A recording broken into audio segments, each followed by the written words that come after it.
Welcome to Ancient Wisdom, a sanctuary where timeless wisdom guides you into deep, restful sleep. Let the wisdom of the ages quiet your mind, ease your worries, and carry you gently into the night. If you're here to relax, reflect, and drift into peaceful slumber, you're exactly where you need to be. Before you get too cozy, take a moment to like this video and subscribe to the channel. It really helps me bring more soothing content your way. Also, I'd love to know, where are you tuning in from, and what time is it for you right now? Share in the comments below. Now, settle in, get comfortable, and let the wisdom of the ages guide you into deep, restful sleep. Have you ever wondered what truly makes someone socially attractive? Is it their charm, their wit, or perhaps something deeper? In a world where social connections are vital to personal and professional success, mastering the art of social attractiveness can be a game changer. Drawing inspiration from the timeless wisdom of Stoic principles, we uncover 15 habits that can transform your interactions and help you build meaningful, lasting relationships. Stoicism, an ancient Greek philosophy, offers profound insights into human behavior and personal growth. By integrating these principles into your daily life, you can enhance your social skills and become someone others naturally gravitate toward. Whether it's incorporating laughter to lighten the mood, maintaining good posture to convey confidence, or showing genuine compassion, these habits can elevate your social presence and make you more engaging and relatable. Join us as we delve into each of these habits, enriched with vivid examples and practical tips to help you cultivate a magnetic personality that attracts and retains meaningful connections. Let's embark on this journey of personal transformation and discover the power of Stoic-inspired social attractiveness. 1. Incorporate laughter. Laughter is a universal language that bridges gaps and brings people together. It lightens the atmosphere, fosters connection, and allows us to find joy in the present moment. Imagine attending a gathering where the room is filled with serious conversations and tense faces. Then, someone shares a light-hearted joke and the room erupts in laughter.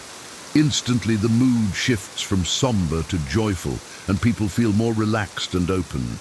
Using humor in your interactions can make you more approachable and enjoyable to be around. For instance, when meeting someone new, a clever, appropriate joke or a funny anecdote can break the ice and create an immediate bond. Think of a first date scenario where both parties are nervous and unsure. A shared laugh over a humorous story about a past awkward moment can ease the tension and pave the way for more meaningful conversation. However, it's crucial to use humor mindfully. Not everyone has the same sense of humor, and what might be funny to one person could be offensive to another. For example, at a workplace meeting, a well-timed, harmless joke about the quirks of office life can enhance camaraderie. But a joke that touches on sensitive topics can quickly backfire, causing discomfort and possibly damaging relationships. Moreover, laughter can be a powerful tool in stressful situations. Consider a family facing a difficult challenge, such as moving to a new city. Amidst the chaos of packing and goodbyes, sharing funny moments, like the time they tried to assemble furniture without instructions, can provide relief and strengthen their bond. Incorporating laughter into your daily life requires a balance of spontaneity and sensitivity.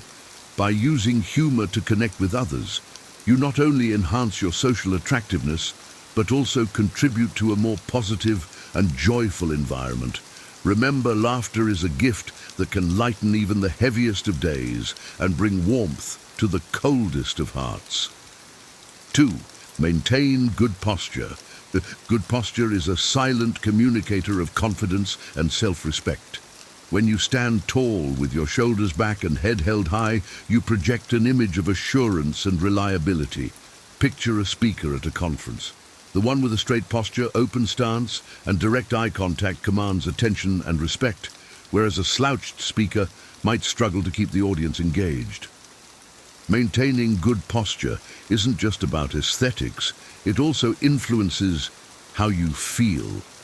When you hold yourself confidently, you often start to feel more confident. For example, walking into a job interview with an upright posture can positively affect your performance by boosting your self-esteem and reducing anxiety.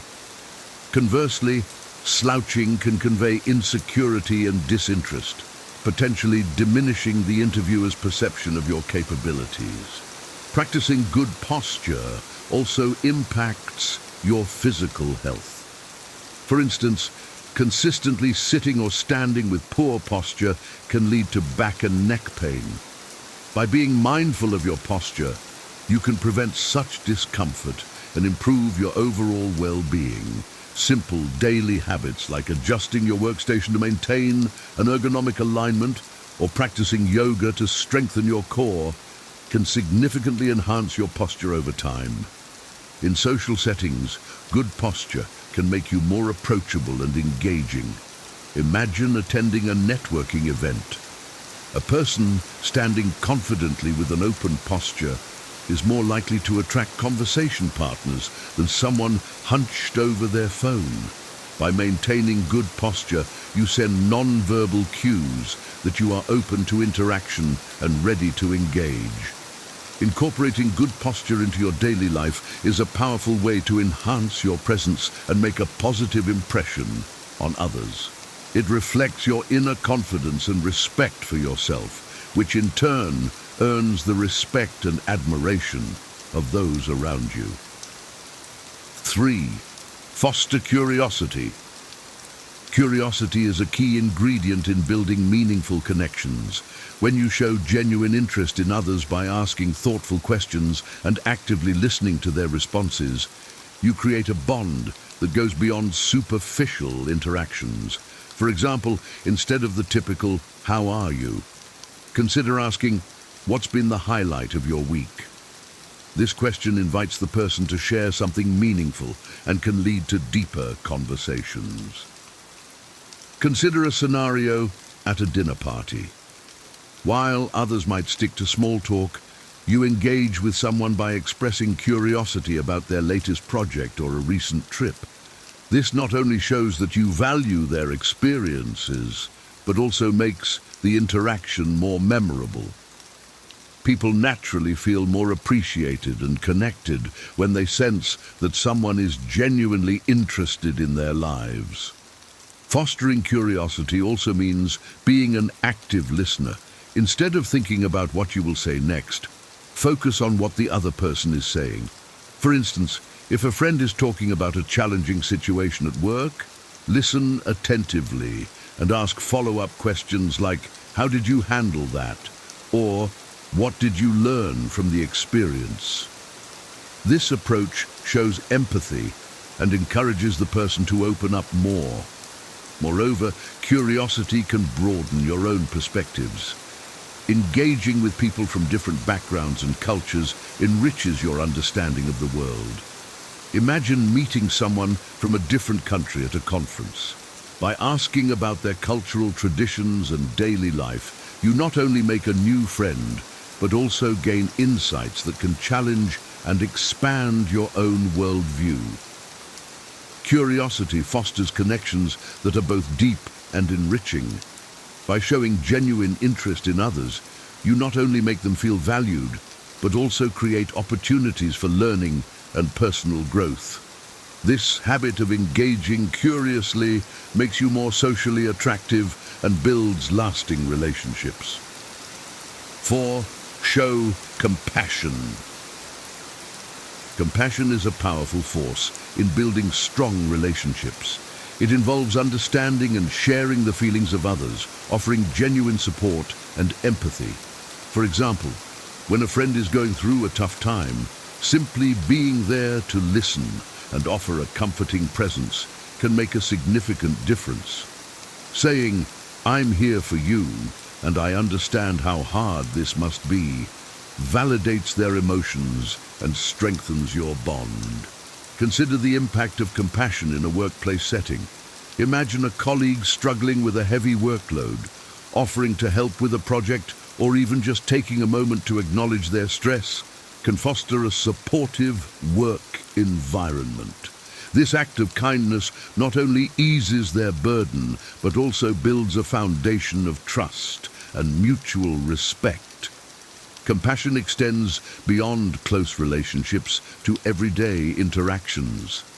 Think about a time when a stranger was kind to you, such as helping you carry groceries or offering a smile when you were feeling down.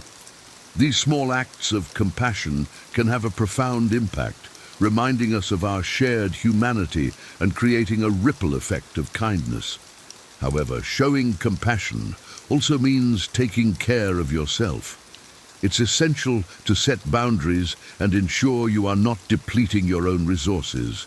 For instance, if a friend constantly leans on you for support, it's okay to express your own needs and suggest they seek additional help.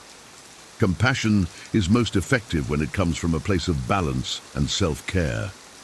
Incorporating compassion into your daily life not only enhances your social attractiveness, but also contributes to a more empathetic and connected world. By understanding and sharing the feelings of others, you build deeper, more meaningful relationships and create an environment where everyone feels valued and supported. 5. Cultivate a touch of mystery. Cultivating a touch of mystery involves sharing selectively and allowing your depth to unfold naturally. This approach invites others to engage more deeply, sparking curiosity and interest. Imagine meeting someone who shares their entire life story in the first conversation versus someone who reveals their experiences gradually. The latter often leaves a lasting impression, as there's an element of intrigue that keeps you wanting to know more. For instance, in a new friendship, instead of divulging all your personal details at once, consider sharing your experiences and interests over time. This gradual revelation creates a sense of anticipation and curiosity, making interactions more engaging and dynamic. It also allows for deeper connections to form as trust and familiarity build gradually.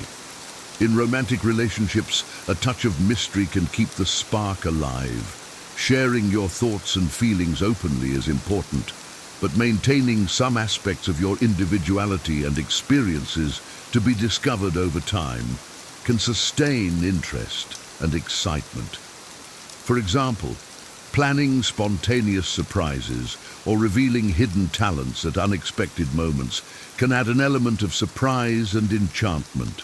However, cultivating mystery doesn't mean being secretive or deceptive. It's about finding a balance between openness and intrigue, being genuine and authentic in your interactions while leaving room for discovery makes you more captivating. Think of it as reading a book where each chapter reveals a bit more about the characters, keeping you engaged and eager to learn what happens next. This principle can also apply to professional settings. In a job interview, highlighting your skills and experiences without laying out your entire career history can pique the interviewer's interest. Sharing relevant achievements while hinting at your potential can create a compelling narrative that leaves them wanting to know more. By cultivating a touch of mystery, you enhance your social interactions with an element of intrigue. This approach not only makes you more attractive and engaging, but also fosters deeper and more meaningful connections. 6. Exercise patience. Patience is a virtue that greatly enhances social interactions. It involves allowing conversations to flow naturally without rushing or interrupting, showing respect and consideration for others. Imagine being in a group discussion where one person dominates the conversation, cutting others off mid-sentence. This behavior can stifle communication and create frustration. Conversely, a patient listener who waits their turn and gives others space to express their thoughts fosters a more inclusive and respectful dialogue. Consider the scenario of a family dinner. A child excitedly shares their day at school, and a patient parent listens attentively without interrupting. This patience not only encourages the child to express themselves freely, but also strengthens the parent-child bond. In contrast, impatience can lead to misunderstandings and feelings of neglect. Patience also plays a crucial role in resolving conflicts. When disagreements arise, taking the time to listen to the other person's perspective before responding can prevent escalation. For instance, in a workplace dispute, patiently hearing out a colleague's concerns and responding thoughtfully can lead to a more constructive resolution. This approach shows that you value their input and are committed to finding a mutually beneficial solution. Moreover, practicing patience in daily interactions can enhance your own well-being. It reduces stress and fosters a sense of calm and control. For example, waiting in a long line can be frustrating, but using that time to practice mindfulness or engage in a pleasant conversation with a fellow queue member can transform the experience into a positive one. Patience is a powerful tool that can improve your relationships and social interactions. By allowing conversations to unfold naturally and showing respect for others' thoughts and feelings, you create an environment of trust and mutual respect. This habit not only makes you more socially attractive, but also contributes to your own inner peace and resilience.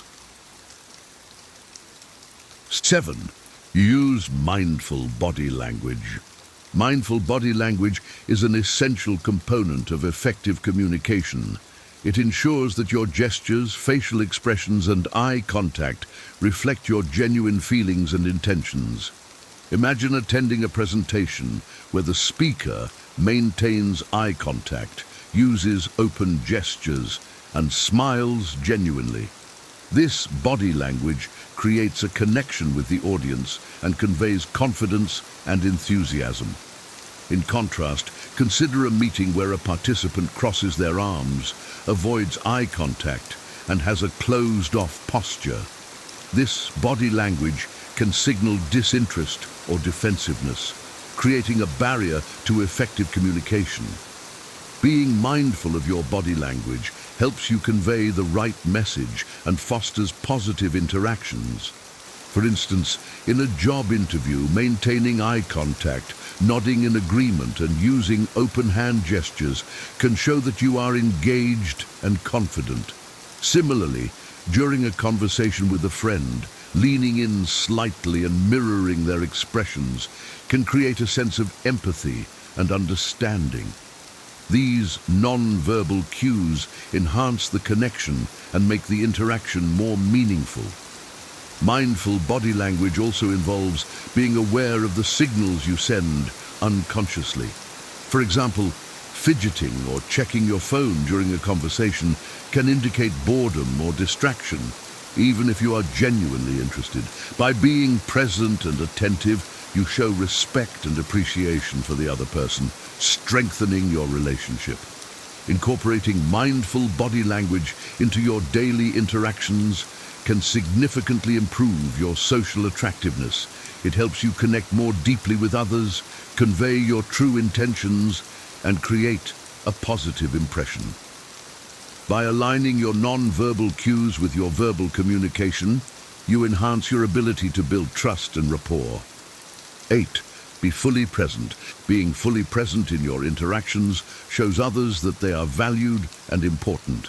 In a world full of distractions, giving someone your undivided attention is a rare and precious gift. Imagine having a conversation with someone who is constantly checking their phone or looking around the room. This behavior can make you feel ignored and unimportant. In contrast, Someone who listens intently, makes eye contact, and responds thoughtfully creates a sense of connection and respect. Consider a scenario where you are catching up with an old friend. By putting away your phone, maintaining eye contact, and actively engaging in the conversation, you show that you genuinely care about their thoughts and experiences. This level of presence can deepen your bond and create lasting memories. Being fully present also means being mindful of your own thoughts and feelings during interactions. For instance, if you find your mind wandering during a meeting, gently bring your focus back to the speaker.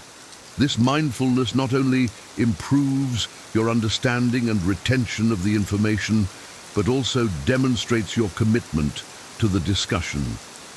In personal relationships, being fully present can strengthen your connections and enhance your empathy. Imagine a partner sharing their worries with you.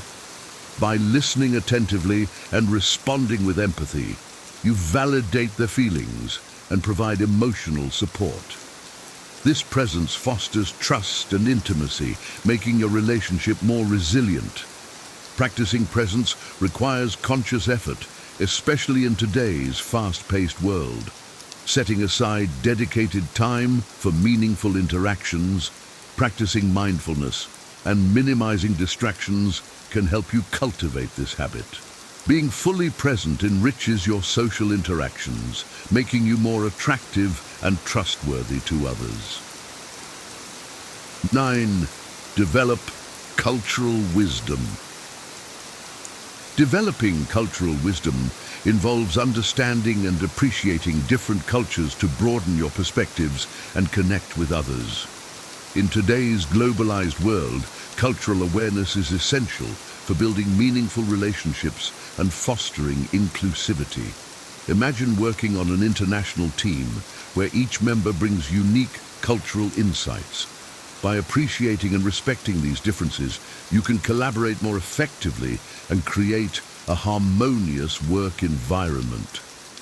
Consider the impact of cultural wisdom in social settings.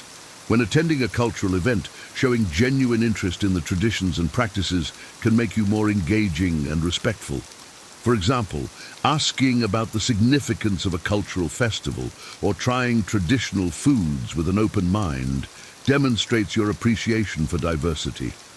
Cultural wisdom also enhances your ability to connect with people from different backgrounds. Imagine traveling to a foreign country. Understanding and respecting local customs, such as greeting practices or dress codes, can help you navigate social interactions smoothly and build positive relationships. This awareness shows that you value and respect the local culture, making you a more attractive and considerate visitor. Moreover, developing cultural wisdom enriches your own life. It broadens your horizons and challenges your perspectives, fostering personal growth and empathy. For instance, learning about different religious practices or social norms can deepen your understanding of the world and reduce prejudices. Incorporating cultural wisdom into your daily life involves continuous learning and open-mindedness. Reading about different cultures, engaging in cultural exchanges, and reflecting on your own biases can help you develop this valuable trait. By embracing cultural wisdom, you enhance your social interactions and contribute to a more inclusive and empathetic world. 10. Embrace authenticity.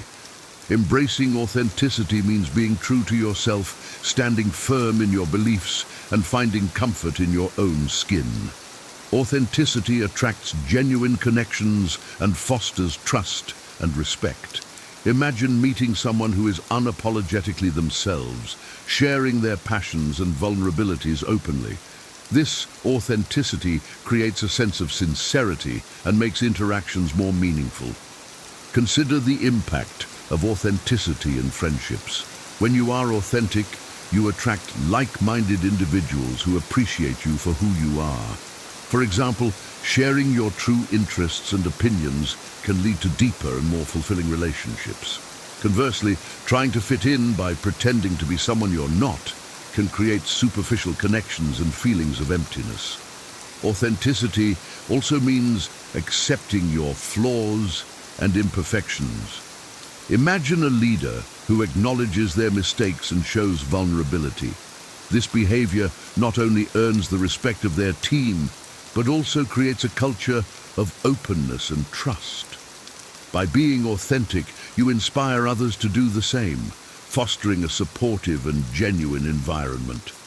In personal growth, embracing authenticity involves self-reflection and acceptance.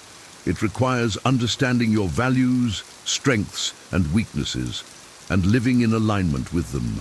For instance, pursuing a career that aligns with your passions and values, even if it's unconventional, can lead to greater satisfaction and fulfillment.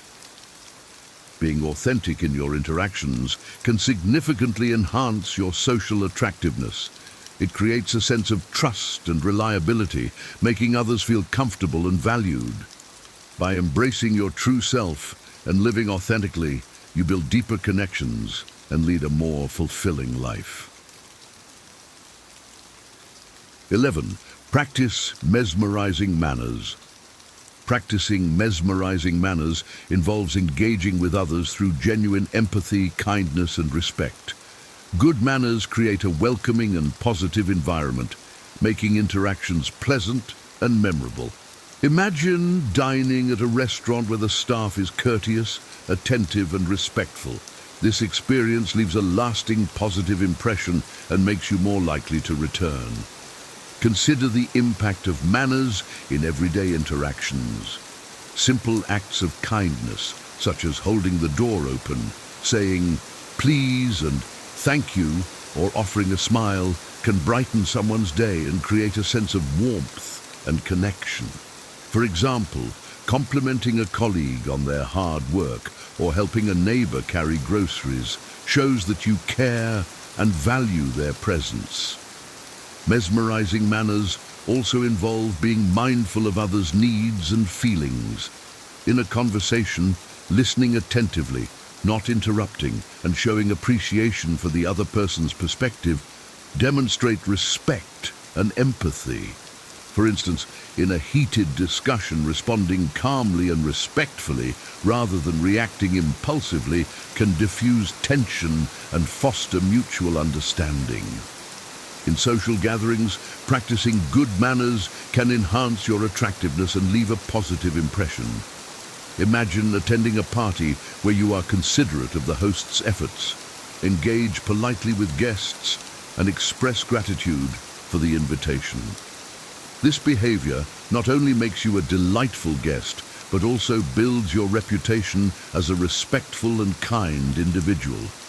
Incorporating mesmerizing manners into your daily life can significantly improve your social interactions. It creates an atmosphere of positivity and respect, making you more approachable and likable. By engaging with empathy and kindness, you foster deeper connections and contribute to a more considerate and harmonious community.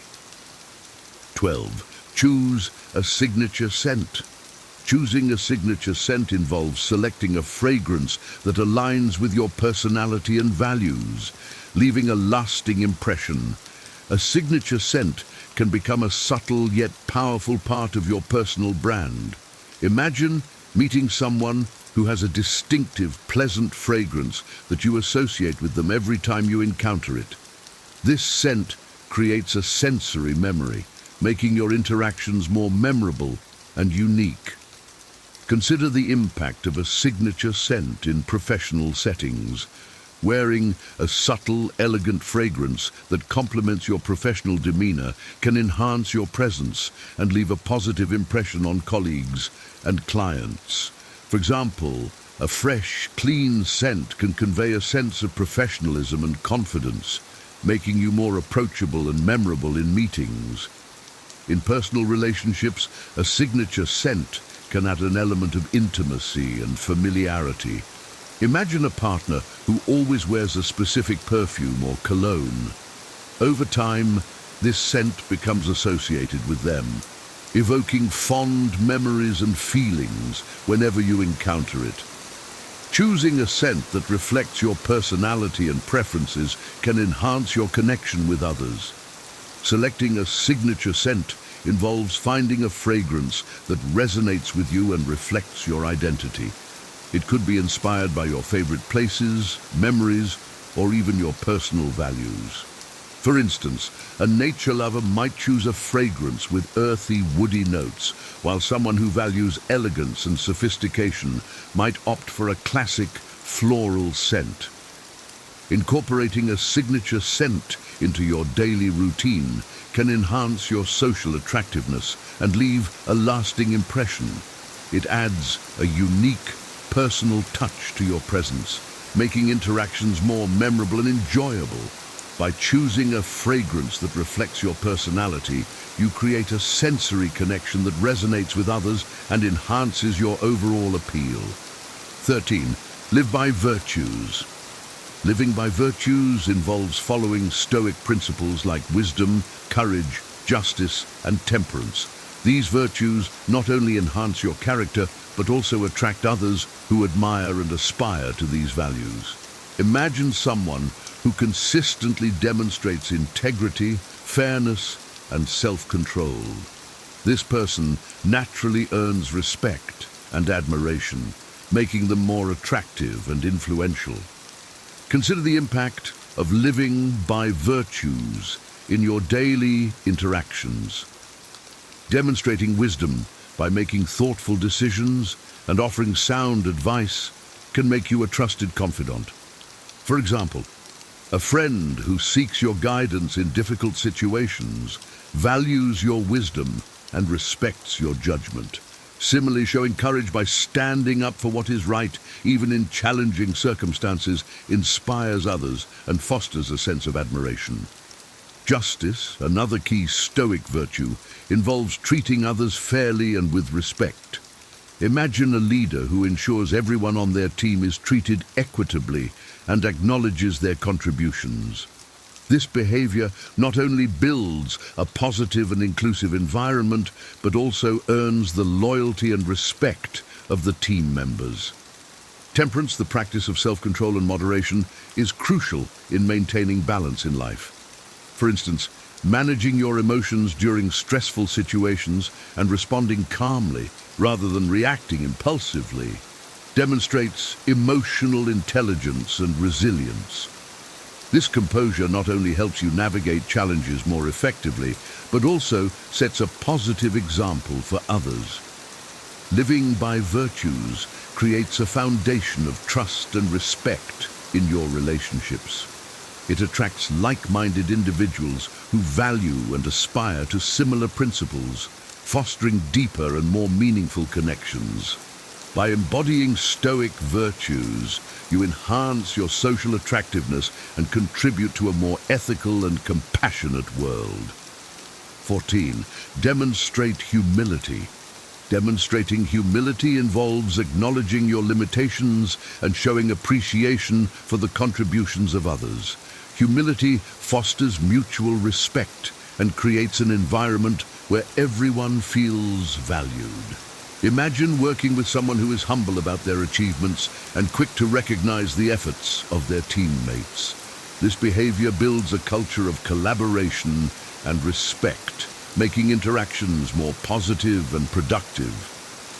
Consider the impact of humility in leadership. A humble leader who admits their mistakes and seeks feedback from their team earns greater respect and loyalty. For example, a manager who credits their team for a project's success, rather than taking all the glory, fosters a sense of shared achievement and trust. This humility encourages open communication and continuous improvement within the team. In personal relationships, humility strengthens bonds and promotes understanding. Imagine a friend who always acknowledges their own faults and appreciates your support. This humility not only makes them more relatable, but also deepens your connection by fostering an environment of honesty and mutual respect. Humility also means being open to learning from others. Consider attending a workshop where you openly admit your lack of knowledge on a topic and actively seek insights from the facilitator and fellow participants. This openness not only enhances your learning experience, but also builds a network of supportive and knowledgeable individuals. Incorporating humility into your daily interactions can significantly improve your relationships. It creates a sense of equality and respect, making others feel valued and appreciated. By demonstrating humility, you enhance your social attractiveness and contribute to a more respectful and supportive community. 15. Practice self-care. Practicing self-care involves prioritizing your physical, mental, and emotional well-being to build resilience and better support others. Self-care is essential for maintaining a healthy and balanced life, enabling you to show up fully in your relationships and responsibilities. Imagine a friend who regularly engages in activities that rejuvenate and energize them, such as exercising, meditating, or pursuing hobbies. This practice not only enhances their well-being, but also makes them more present and supportive in their interactions. Consider the impact of self-care in professional settings. A colleague who takes regular breaks, manages their stress effectively, and maintains a healthy work-life balance is likely to be more productive and positive. For example, someone who practices self-care by setting boundaries and taking time off to recharge can prevent burnout and maintain their enthusiasm and effectiveness at work. In personal relationships, self-care enables you to be more patient, empathetic, and supportive. Imagine a parent who takes time for self-care activities such as reading, exercising, or socializing with friends. This practice helps them manage stress and maintain their energy, allowing them to be more present and engaged with their children. Self-care also involves recognizing and addressing your emotional needs. For instance, seeking therapy or counseling when needed, practicing mindfulness, and engaging in activities that bring you joy and fulfillment contribute to your emotional well-being. This practice not only enhances your own quality of life, but also makes you more resilient and capable of supporting others. Incorporating self-care into your daily routine can significantly enhance your social attractiveness and overall well-being. By prioritizing your health and happiness, you build resilience and create a positive impact on your interactions and relationships. Practicing self-care enables you to be your best self and contribute positively to the lives of those around you.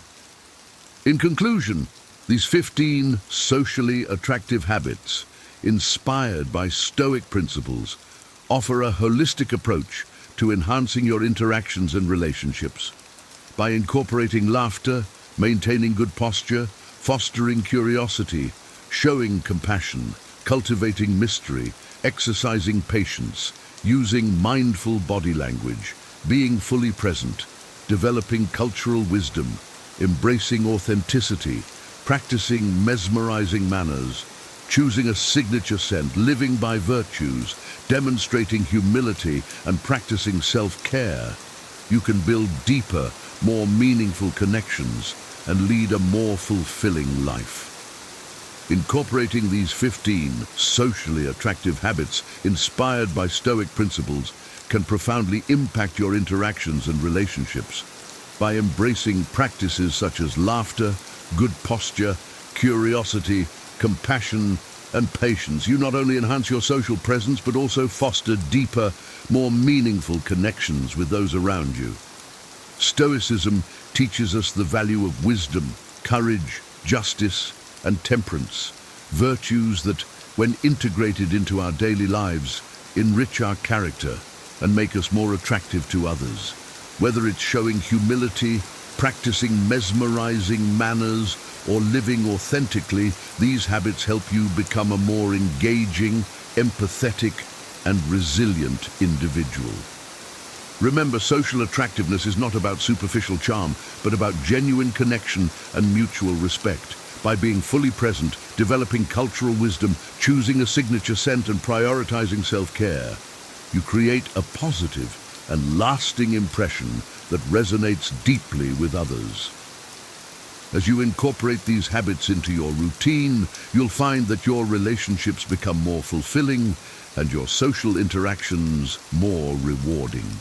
Embrace these Stoic-inspired principles and watch as they transform not only how others perceive you, but also how you perceive yourself. By living with intention and integrity, you can build a life filled with meaningful connections and personal growth.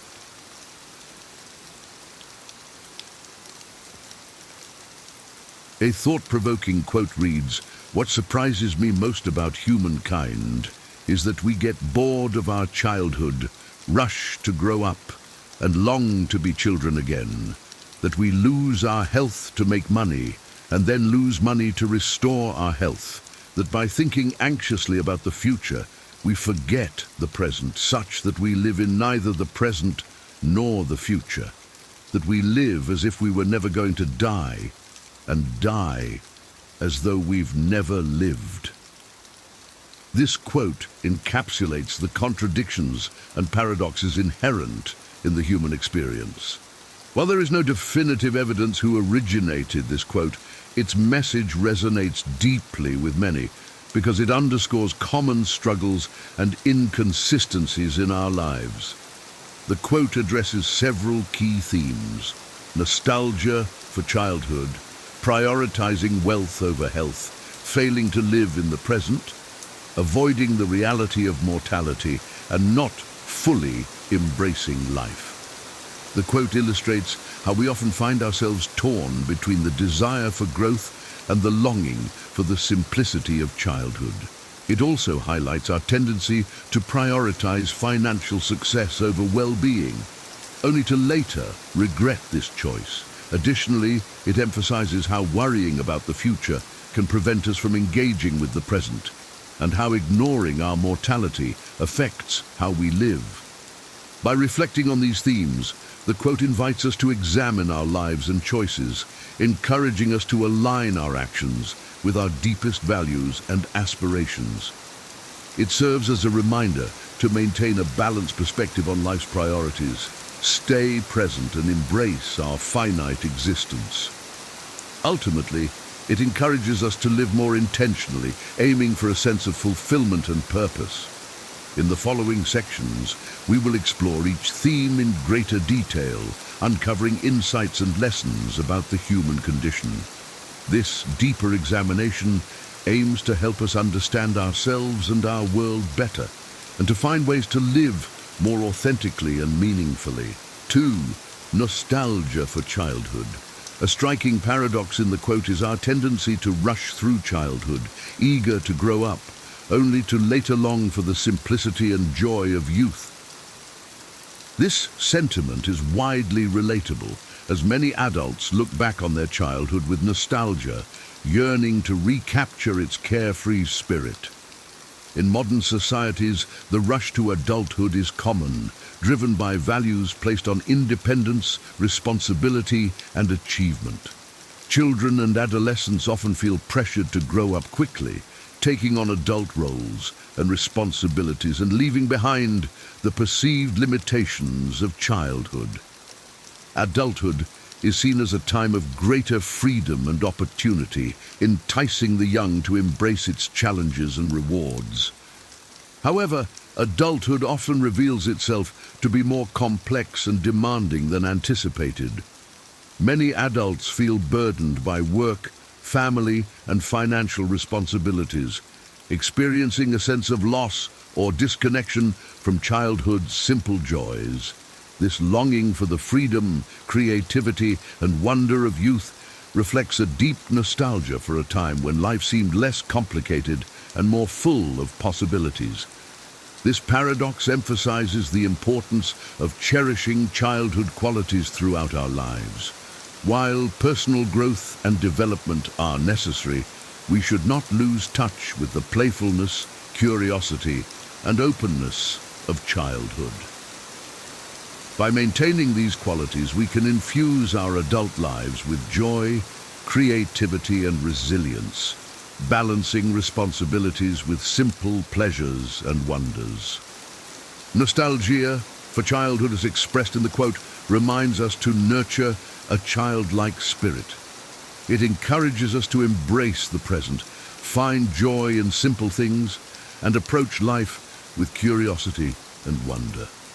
By doing so, we create a balanced and fulfilling existence, honoring adulthood's wisdom while cherishing childhood's magic and possibility. 3. Prioritizing wealth over health. Another significant theme in the quote is the tendency for individuals to prioritize wealth and financial success over their physical and mental well-being. The passage suggests that we often lose our health to make money, only to later find ourselves forced to lose money to restore our health. This observation highlights a pervasive and troubling trend in modern society, where the pursuit of material wealth and professional achievement often comes at the expense of personal health and happiness. In today's fast-paced, competitive world, many people feel intense pressure to succeed financially and climb the professional ladder. This pressure can lead individuals to work long hours, take on high levels of stress, and neglect their physical and emotional needs. They may sacrifice sleep, exercise, healthy eating habits, and time with loved ones to devote themselves more fully to their work and financial goals. However, this single-minded focus on wealth and success can ultimately backfire, leading to various health problems that undermine personal well-being and professional effectiveness. Chronic stress, exhaustion, and burnout can severely affect the body and mind, resulting in anxiety, depression, heart disease, and chronic pain. Some individuals may find themselves spending their hard-earned money on medical treatments and interventions to restore the health and vitality they sacrificed in the pursuit of wealth. This ironic cycle underscores the importance of maintaining a balanced and holistic approach to life, prioritizing health and well-being alongside professional and financial success. While striving for achievement and security is natural and important, we must be careful not to lose sight of the fundamental importance of taking care of ourselves and nurturing our physical, emotional, and mental health. Making self-care a priority and seeking a healthy balance between work and rest can reduce our risk of burnout and illness. This balance cultivates the resilience and vitality needed to thrive both personally and professionally. It may involve setting boundaries around work hours, making time for exercise and relaxation, seeking support from friends and family, and learning to manage stress healthily and productively. Ultimately, the quote reminds us that true wealth and success are about more than just financial gain or professional achievement. They are about creating a life of meaning, purpose, and fulfillment, one that allows us to thrive both internally and externally. By prioritizing our health and well-being, we can build the foundation for a rich and rewarding existence, enabling us to enjoy the fruits of our labor and live life to the fullest. 4. Failing to live in the present. The quote also addresses the human tendency to become preoccupied with anxious thoughts about the future, causing us to forget the present and live neither in the present nor the future.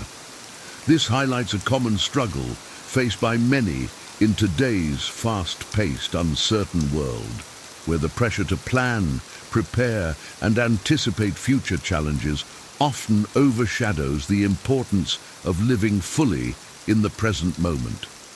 In our efforts to secure a better future for ourselves and our loved ones, we may find ourselves constantly thinking ahead, worrying about potential problems or obstacles, and trying to control or predict outcomes that are ultimately beyond our control. This future-oriented mindset can lead to chronic stress, anxiety, and a sense of disconnection from the present moment, as we become more focused on what might happen than on what is actually happening around us. The problem with this approach is that it can prevent us from fully engaging with and appreciating the richness and beauty of the present moment. When we are constantly worrying about the future, we may miss out on opportunities for joy, connection, and growth that are available to us right now. We may fail to notice the small pleasures and wonders of daily life, or to give our full attention and presence to the people and experiences that matter most to us. Moreover, living in a state of anxious anticipation can undermine our ability to create a fulfilling future for ourselves. By failing to engage with the present moment, we may miss out on valuable opportunities for learning, growth, and development that could help us build the skills, relationships, and resources needed to thrive in the future. We may also become so paralyzed by fear and uncertainty that we fail to take the necessary risks and actions to pursue our goals and dreams. The solution to this challenge is to cultivate a greater sense of mindfulness and presence in our daily lives. This means learning to notice and appreciate the richness and complexity of the present moment without judgment or distraction. It means developing the ability to observe our thoughts and feelings without getting caught up in them, and to respond to challenges and opportunities with clarity, creativity, and compassion. By practicing mindfulness and presence, we can reduce our stress and anxiety and develop a greater sense of resilience and adaptability in the face of change and uncertainty. We can also cultivate deeper and more meaningful connections with others as we learn to listen, communicate, and relate with greater empathy and understanding. Ultimately, the quote reminds us that true happiness and fulfillment come from living fully and authentically in the present moment, while also working towards a meaningful and purposeful future. By finding a healthy balance between planning and preparation and staying grounded in the here and now, we can create a life that is rich, rewarding, and truly worth living. 5. Failing to confront mortality. One of the most profound and unsettling observations in the quote is the idea that we often live as if we were never going to die, only to find ourselves dying as though we've never lived. This stark contrast highlights a fundamental paradox of the human experience, rooted in our deep-seated fear and avoidance of death, and our reluctance to confront the finite nature of our existence. In many ways, the human tendency to avoid thinking about death is understandable and even adaptive. The awareness of our mortality can be a source of great anxiety, uncertainty, and existential dread, potentially paralyzing us from living fully and freely in the present moment. By pushing thoughts of death out of our conscious awareness, we may feel more able to focus on daily tasks and challenges, maintaining a sense of normalcy and stability in the face of an unknowable future. However, as the quote suggests, avoiding death can profoundly and negatively affect how we live our lives. When we fail to confront our mortality, we may become complacent, detached, or even reckless in our attitudes and behaviors. We may take our lives and relationships for granted, assuming we will always have more time to pursue our goals, express our feelings, or make amends for our mistakes. We may also become more focused on superficial or materialistic pursuits rather than cultivating deeper sources of meaning, purpose, and connection. Moreover, when we live in denial of our mortality, we may find ourselves woefully unprepared for the inevitable challenges and losses that come with aging, illness, and death. We may struggle to find comfort, support, or meaning in the face of these profound existential crises and feel a deep sense of regret or despair over the choices and priorities that defined our lives. The solution to this challenge is not to become morbidly preoccupied with death, but rather to cultivate a healthy and realistic attitude towards our mortality. This means acknowledging the finite nature of our existence and using this awareness as motivation and inspiration to live more fully, authentically, and purposefully in the present moment. It means cherishing our relationships, pursuing our passions, and making a positive difference in the world, understanding that our time on this earth is limited and precious. By confronting our mortality, we can also develop greater empathy, compassion, and understanding for the struggles and suffering of others. We can recognize the universal nature of death and loss, and offer support, comfort, and connection to those grieving or facing the end of life. We can also advocate for greater social and cultural awareness of death and dying, and more compassionate and holistic approaches to end-of-life care. Ultimately, the quote reminds us that the key to a fulfilling and meaningful life is not to avoid or deny death, but to embrace it as a natural and inevitable part of the human experience. By living with the awareness of our mortality, we can cultivate greater presence, purpose, and compassion in our lives, and create a legacy of love, wisdom, and service that endures beyond our brief time on this earth. 6. Not truly living. The final theme addressed in the quote is the idea that by failing to confront death and embrace life fully, we may reach the end of our lives only to realize that we have never truly lived. This observation serves as a powerful and poignant reminder of the importance of living authentically, purposefully, and with intention, rather than simply going through the motions or pursuing superficial goals and distractions. When we fail to confront our mortality and grapple with the deeper questions and challenges of existence, we may live a life disconnected from our true values, passions, and potential. We might settle for comfort, convenience, or conformity instead of taking risks, pursuing our dreams, or standing up for our beliefs. This often leads to a focus on external markers of success, such as wealth, status, or approval, rather than cultivating inner sources of meaning, fulfillment, and joy. Moreover, when we fail to embrace life fully and engage with the world around us, we may miss out on countless opportunities for growth, connection, and transformation. We might not develop our talents and skills, form deep and meaningful relationships, or make a positive difference in others' lives. Consequently, we may become more isolated, anxious, or depressed, struggling to find purpose or belonging in an increasingly complex and uncertain world. This disconnection often results in regret, emptiness, or despair, especially as we approach the end of our lives. We might look back on our choices and priorities with sadness, frustration, or anger, knowing we squandered precious time and energy on pursuits that brought little joy or fulfillment. We may also feel a deep longing for the life we could have lived had we been more courageous, authentic, and intentional in our choices and actions.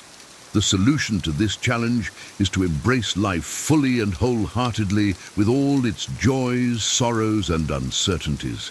This means taking risks, pursuing our passions, and living in alignment with our deepest values and aspirations.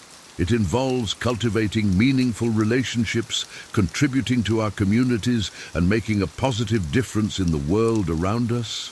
It also means learning to accept and even embrace life's impermanence and unpredictability, recognizing that each moment is a precious gift and an opportunity for growth and transformation.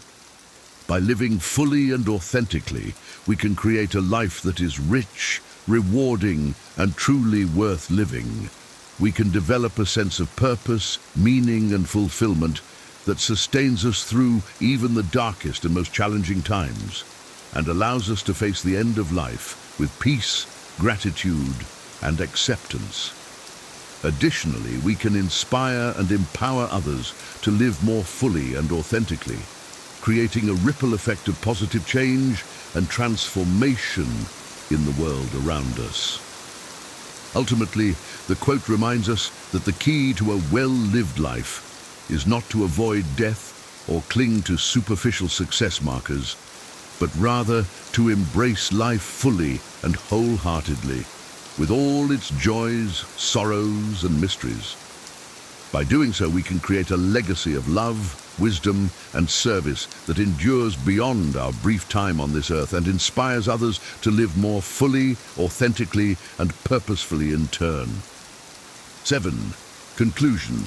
The profound quote offers a compelling and thought-provoking reflection on the paradoxes and challenges of the human experience.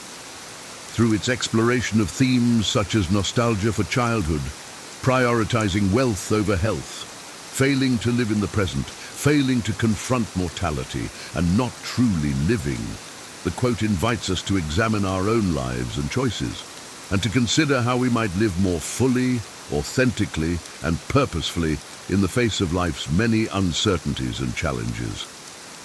Throughout this essay, we've explored each of these themes in depth, highlighting the ways in which they reflect common struggles and experiences faced by many individuals in today's fast-paced, complex world.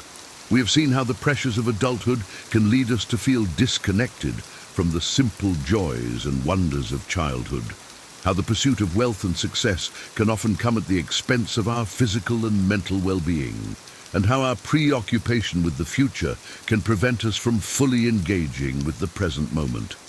We have also examined the profound and often paralyzing impact of our fear and avoidance of death, and how this can lead us to live in ways that are disconnected from our true values, passions, and potential. Furthermore, we have seen how the failure to embrace life fully and authentically can leave us with a sense of regret, emptiness, and despair, particularly as we approach the end of our lives. In light of these challenges, the quote offers us a powerful reminder of the importance of living with greater mindfulness, intentionality, and purpose. It encourages us to cultivate a balanced and holistic approach to life, one that prioritizes our physical, emotional, and spiritual well-being alongside our professional and financial goals. It reminds us to stay present and engaged with the world around us, to embrace the richness and complexity of each moment, and to approach life with a sense of curiosity, openness, and wonder. The quote also challenges us to confront our own mortality with honesty, courage, and compassion, and to use this awareness as a source of motivation and inspiration to live more fully and authentically in the present moment.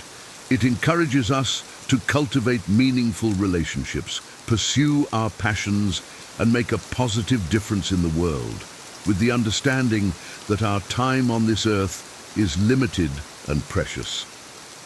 Ultimately, the quote serves as a powerful call to action, urging us to embrace life fully and wholeheartedly, with all its joys, sorrows, and uncertainties.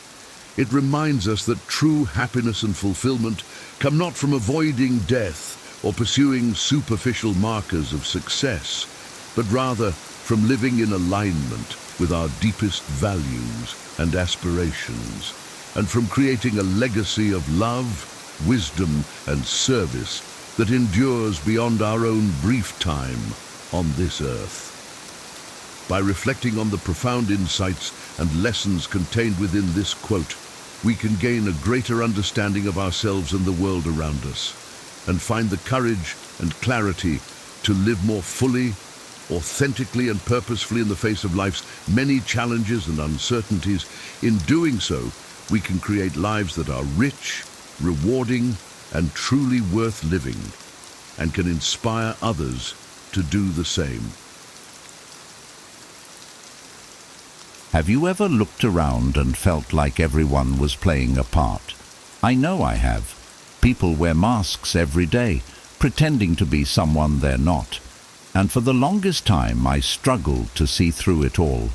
But once I learned to really pay attention, to the subtle signs, the unguarded moments, the things people say when they think no one's watching. It felt like unlocking a hidden superpower. I could finally see people for who they truly are, not who they want to appear to be. These insights transformed my relationships, giving me a deeper, more authentic understanding of everyone around me. Here are 9 powerful ways I learned to read people without them even knowing, and I promise, once you see these signs, you'll never look at people the same way again. 1. Watch how they treat people in lesser positions. I once had a work friend who seemed like the nicest person in the world, always kind, funny and respectful. We clicked right away, and I thought I had a great ally in the office. One day we went to lunch together and I saw a completely different side of him. The moment we sat down, he snapped his fingers to get the waiter's attention and barked his order without even looking up. He was short, dismissive, and treated the staff as if they were beneath him. I felt uncomfortable, but I also felt like I had learned something important. In that moment, I realized that true character is shown not by how someone treats those on their level or higher, but by how they treat those they consider beneath them. This realization has stayed with me ever since. The way people treat waitstaff, janitors, or anyone in a lesser position can be a crystal clear reflection of their character. It's easy to be kind and polite when you're dealing with someone you want to impress. But when there's no incentive, no one to impress, and no social reward for kindness, people's true colors often show. Stoicism encourages us to observe these small, telling moments without judgment, helping us understand the person behind the facade. Over the years, I've come to view these interactions as a powerful test of character. If someone is consistently respectful to everyone they meet, regardless of status, I know they're genuine. They value others for their humanity, not their position. But if they're dismissive, condescending or rude to those they consider beneath them, it's a red flag. This behavior tells me they only put on a pleasant front when it benefits them. It's calculating, not genuine. I now pay close attention to these signs in my relationships and interactions, and they've saved me from disappointment many times. If someone treats the cashier, the janitor, or the waiter with respect, that's someone I feel comfortable investing my time and energy in. Conversely, if they're dismissive, rude, or entitled, I take it as a warning.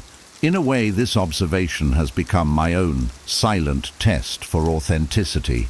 It's a small but significant detail that reveals the truth about who people really are, a truth they may not even realize they're showing. 2. Body language. During moments of vulnerability. I once had a friend who was always the epitome of confidence. No matter the situation, he seemed unshakable. But one day, during a tough conversation, I noticed subtle shifts in his body language that revealed something deeper. He crossed his arms tightly across his chest, avoided eye contact, and tapped his fingers on the table. I realized that he was feeling exposed and vulnerable, and his body language betrayed the nerves he was working so hard to hide. Observing these moments has taught me how much people's bodies can reveal, especially when they're feeling uncomfortable or insecure. We're all wired to respond physically to stress, and our bodies often betray us in these vulnerable moments. Stoicism teaches us to observe these signs with calm curiosity, avoiding judgment, and instead seeking to understand what might be going on beneath the surface. This insight has helped me connect with others on a deeper level, seeing beyond their words and paying attention to what their bodies are really saying. When I see someone fidgeting, crossing their arms, or avoiding eye contact, I take it as a cue to approach the conversation more gently, acknowledging the discomfort they may be experiencing. It's a way to build trust, showing them that I'm not here to judge, but to listen. And I've noticed it in myself too. If I find myself crossing my arms or tapping my foot, it's a signal that I'm feeling uneasy, even if I'm not consciously aware of it. This awareness has become a powerful tool for understanding myself and others more deeply, allowing me to respond to people's needs with empathy rather than assumptions. Body language is a fascinating window into our unspoken emotions, and paying attention to it has changed the way I communicate. By recognizing these small cues, I'm able to see beyond what people are saying, understanding what they're truly feeling. It's a skill that brings clarity to my relationships, helping me connect with others in a more genuine and empathetic way. 3. Their past is the key to their present. I had a friend who seemed incredibly defensive, often reacting strongly to situations that didn't seem to warrant such intensity. For the longest time, I thought that was just who he was. But as I got to know him, he started sharing parts of his past, stories of betrayal, abandonment, and difficult relationships. Suddenly, his behaviors made perfect sense. Stoicism teaches us to approach others with understanding, looking at them objectively rather than jumping to conclusions. In this case, it allowed me to see my friend's defensiveness as a protective response, a shield he'd built over years of hardship. It made me realize that people's reactions are often influenced by experiences we may not even know about. Someone who's overly cautious or closed off in relationships might be carrying the weight of past betrayals. A person who overreacts to criticism could be reliving the insecurity they felt from being judged harshly as a child. Understanding that people are shaped by their past helps us approach them with more empathy. Instead of taking their behavior personally or assuming it's just who they are, we can consider the unseen experiences that may be influencing their actions. This perspective has shifted how I approach my relationships. If someone seems overly guarded or quick to anger, I remind myself that it might not be about me or the present situation. It could be an echo from their past, a reflection of unresolved pain. By viewing people through this lens, I'm able to approach them with greater compassion, understanding that their actions often stem from places of hurt rather than ill intent. This isn't about making excuses for harmful behavior, but about seeing people more fully. Our pasts shape who we are, often in ways we don't fully realize. When we acknowledge this, we become more forgiving, both toward others and ourselves. Stoicism encourages us to observe life as it is, and understanding the impact of the past on the present is part of seeing clearly. This perspective helps me foster healthier, more understanding connections with others, seeing their struggles and strengths with empathy. 4. Inconsistencies in their stories. I once worked with someone who loved telling stories about their life, adventures, achievements, and all the wild twists and turns. But over time, I started noticing small details in their stories that didn't add up. One day, they'd say something happened in 2018, and then the next time they'd say 2019. At first, I chalked it up to memory slips, but the more I listened, the more I noticed these little inconsistencies. Eventually, I realized there might be more to it. Stoicism teaches us to approach these moments with curiosity rather than suspicion, giving people the benefit of the doubt while observing patterns. I didn't confront them directly, but I began paying closer attention.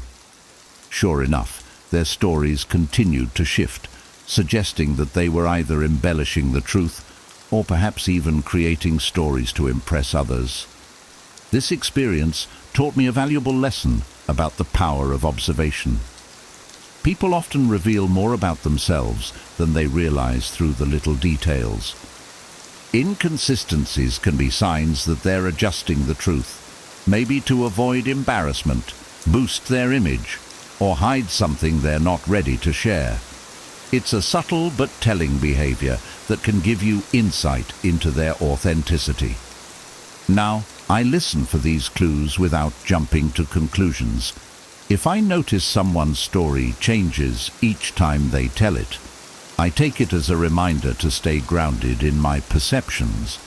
I may not always know the full story, but these inconsistencies remind me to look beyond appearances, listening carefully for the truth. Sometimes, what people don't say, or what they change, speaks louder than their words. 5. Emotional reactions reveal priorities. During a team meeting once, I saw a side of a colleague I'd never seen before. He was always so calm and collected, but that day when someone suggested a minor change to a project he was leading, he suddenly snapped. His reaction was intense, almost defensive, over something that seemed trivial. Later, I realized that this project wasn't just work for him. It was personal. It reflected his creativity, his effort, and his values. His reaction was a signal that this project held deep meaning for him. This experience made me realize that our strongest emotional reactions are often tied to our core priorities and values. Stoicism teaches us to view emotions as signals rather than flaws, helping us understand people's true motivations. Now, when I see someone react passionately, whether in anger, excitement, or frustration, I ask myself, what does this mean to them? People may not openly share their values, but their emotions can reveal what they hold closest to their hearts. This understanding has changed how I approach relationships. If someone reacts strongly to a suggestion, critique, or compliment, I know it's because it touches something important to them. By respecting these moments, I'm able to show empathy and build deeper connections. I also use this insight on myself, reflecting on my own strong reactions as indicators of my priorities. This perspective has made my relationships more fulfilling, as I'm better able to see what truly matters to others and communicate my values as well. 6. The Tell Me More technique. I was once in a debate with a friend about a silly topic, whether pineapple belongs on pizza. I was ready to counter every point he made, but instead of arguing, I said, "Tell me more." What happened next surprised me. Instead of defending his pizza preference, he started talking about childhood memories, family dinners, and even a funny story about why he disliked pineapple as a kid. The conversation went from light-hearted banter to a deeper connection, all because I chose to listen instead of argue. This experience taught me the power of asking people to elaborate without judgment. Stoicism emphasizes understanding others without attachment or interruption, creating space for them to reveal themselves. Since then, I've used the Tell Me More technique in so many different settings: debates, negotiations, and even casual conversations. It's a simple way to understand people's motivations, insecurities, and dreams. The beauty of this technique is that people often reveal far more than they intend when they feel truly heard. By staying calm and encouraging them to talk, I learn about their inner worlds without pushing or prying. This has become one of my favorite ways to connect with others because it allows them to feel seen and valued. The Tell Me More approach isn't just a conversation tool, it's a way of showing empathy and curiosity, helping me see people as they are and fostering trust. 7. Sudden tone changes. Signal. Lies or hesitation. I had a coworker who was usually smooth and confident, always delivering his words with charm. But one day, while discussing a deadline, his tone suddenly shifted. His words slowed down, his voice dropped, and he even stammered a bit. It was so unusual that I immediately sensed something was off. Later, I found out he hadn't made any progress on the project he claimed to be on top of. His tone change had been the telltale sign. This experience taught me how much a person's tone of voice can reveal, even more than the words they use. Stoicism encourages us to observe these subtle cues with a calm, objective eye. I didn't confront him right away. Instead, I noted the shift and took it as a clue to listen more closely. Since then, I've learned that tone changes can indicate more than lies. They can reveal discomfort, hesitation, or a struggle within a conflict. Now, I pay close attention to sudden shifts in tone. Whether someone's voice drops, speeds up, or becomes unusually cheerful, it often signals that there's something beneath the surface they're not sharing. This observation helps me navigate conversations more effectively, allowing me to understand what people are really feeling. It's a subtle yet powerful way to gain insight, often saying more about a person's truth than their words ever could. 8. Avoidance of certain topics. I once had a friend who would always dodge any mention of his family. If anyone brought it up, he'd quickly change the subject or make a joke to deflect. Over time, I realized this avoidance wasn't just a quirky habit. It was a way of protecting himself from uncomfortable emotions or memories. Stoicism teaches us to observe these boundaries with respect and curiosity, understanding that people often avoid topics because they hold unresolved feelings or personal insecurities.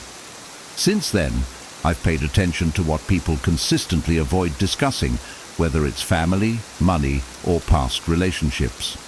It's a subtle clue about their values, priorities, or even pain points. When people avoid certain subjects, they're often signaling a need for privacy or a lack of readiness to confront those issues. By recognizing these boundaries, I'm able to show respect and understanding, connecting with people in a way that feels safe and supportive. This awareness has changed how I approach sensitive topics in relationships. I don't push people to discuss things they're not comfortable with, but I take note of the avoidance as a clue about their personal world. These off-limits subjects often carry more weight than we realize, revealing unspoken parts of someone's identity. Recognizing this allows me to better understand and respect others, fostering a more compassionate and thoughtful approach to my interactions. 9. Most honest moments are when they think no one's watching. I had a manager who was the picture of professionalism and support when our higher-ups were around. But as soon as they left, she became someone else, snapping at the team, showing zero respect, and even making condescending remarks. This taught me a powerful lesson. People's true character often emerges when they believe no one's watching. Stoicism reminds us that genuine virtue isn't dependent on an audience. It's about being consistent, no matter who's around. Since then, I've looked beyond people's public personas, observing how they act in quieter, unguarded moments. Those moments, when there's no one to impress, reveal more about a person's values and integrity than any grand gesture or public statement. I've noticed this in romantic relationships too. In the early days, people put on their best selves, but over time, it's those unobserved moments that show who they really are.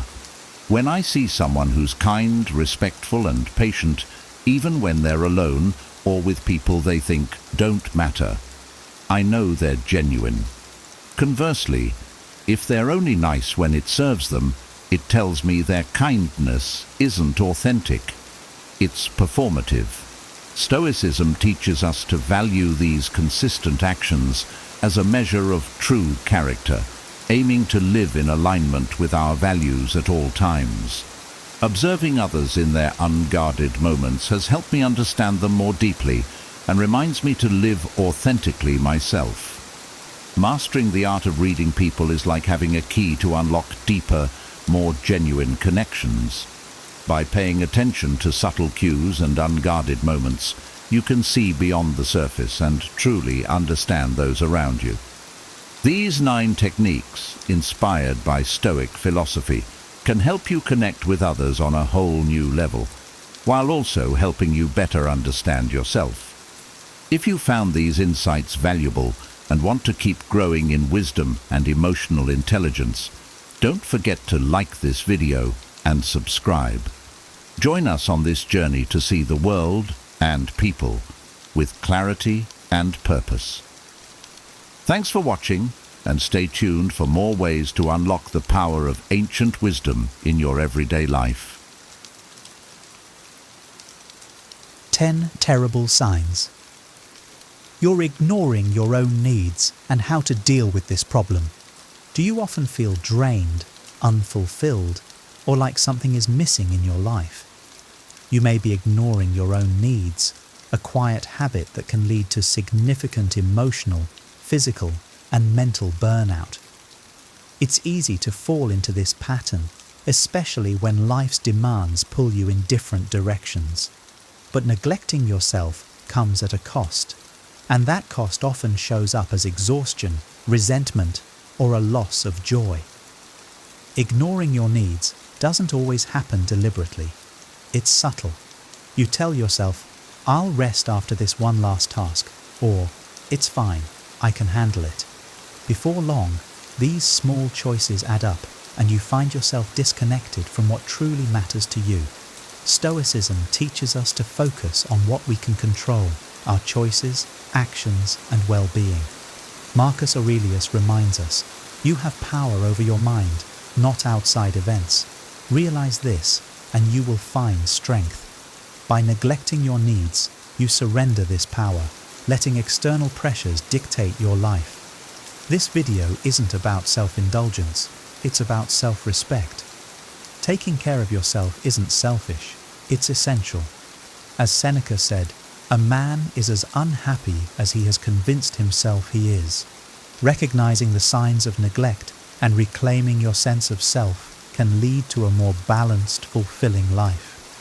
In the next sections, we'll explore 10 terrible signs that you might be ignoring your own needs and how to address them. With each point, we'll draw on Stoic wisdom to guide you toward a life of harmony and self-awareness. Let's dive in with the calm and clarity the Stoics cherished, ready to face the truth with courage and wisdom. 1. Constantly prioritizing others over yourself.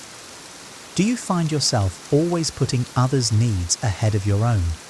Whether it's family, friends, or co-workers, you might be giving so much that you leave little time or energy for yourself. This behavior often stems from a desire to help or avoid disappointing others, but over time, it can drain you emotionally and physically. Imagine this: a colleague asks for help on a project, and you say yes, even though your own workload is already overwhelming. Or a friend constantly calls on you for support, yet you rarely share your own struggles. While generosity is virtuous, an unbalanced approach leaves you depleted and unfulfilled. Stoicism emphasizes the importance of balance and self-control. Marcus Aurelius wrote, "Waste no more time arguing about what a good man should be. Be one." Being good includes honoring your own limits. If you give endlessly to others at the expense of your well-being, you risk becoming resentful and ineffective in your relationships. The key is to prioritize without guilt. Ask yourself, am I saying yes out of obligation or because I truly want to help? Recognize that you cannot pour from an empty cup. Set boundaries by politely declining when necessary. I'd love to help, but I need to focus on my own responsibilities right now. By respecting your needs, You ensure that the energy you give to others comes from a place of abundance, not depletion. A wise person understands that tending to their well-being is not selfish. It's the foundation for meaningful and balanced relationships. Prioritize yourself as part of your commitment to living a virtuous, harmonious life. 2. Feeling drained without knowing why. Do you wake up tired or go through your day feeling drained, yet you can't pinpoint why? This exhaustion often stems from neglecting your own needs. When you constantly give your time, energy, and attention to others without replenishing yourself, your body and mind start to protest. Imagine agreeing to every obligation, helping a co-worker finish their project, attending social events out of obligation, or staying up late to manage household chores. You keep telling yourself it's fine, but each day feels harder and you can't seem to recover.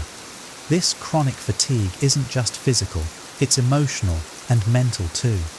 The Stoics remind us to take responsibility for what we can control. Marcus Aurelius said, "If you are distressed by anything external, the pain is not due to the thing itself, but to your estimate of it. And this you have the power to revoke at any moment." Feeling drained is often a sign that you've overestimated the importance of external obligations while undervaluing your own well-being. Pause and reflect on your daily habits. Are you saying yes to too many things? Are you giving yourself time to rest, reflect, and recharge? Start by setting small boundaries. Block out time for yourself on your calendar and treat it as non-negotiable. Say no to requests that don't align with your priorities. Energy is a finite resource. A wise person uses it wisely, ensuring they have enough to sustain themselves before offering it to others. By addressing the root causes of your fatigue, you not only regain your strength, but also your clarity and purpose. 3. Ignoring physical and mental health. Your body and mind are your greatest assets, yet ignoring your health is one of the most common ways people neglect their needs. Skipping meals, avoiding exercise, or brushing off stress and anxiety can seem harmless in the short term, but over time, these habits can take a serious toll. Picture this. You skip breakfast because you're running late, spend hours hunched over your desk without a break, and then collapse onto the couch at the end of the day, too tired to do anything but scroll on your phone. Days turn into weeks, and you start to notice your energy, mood, and focus deteriorating.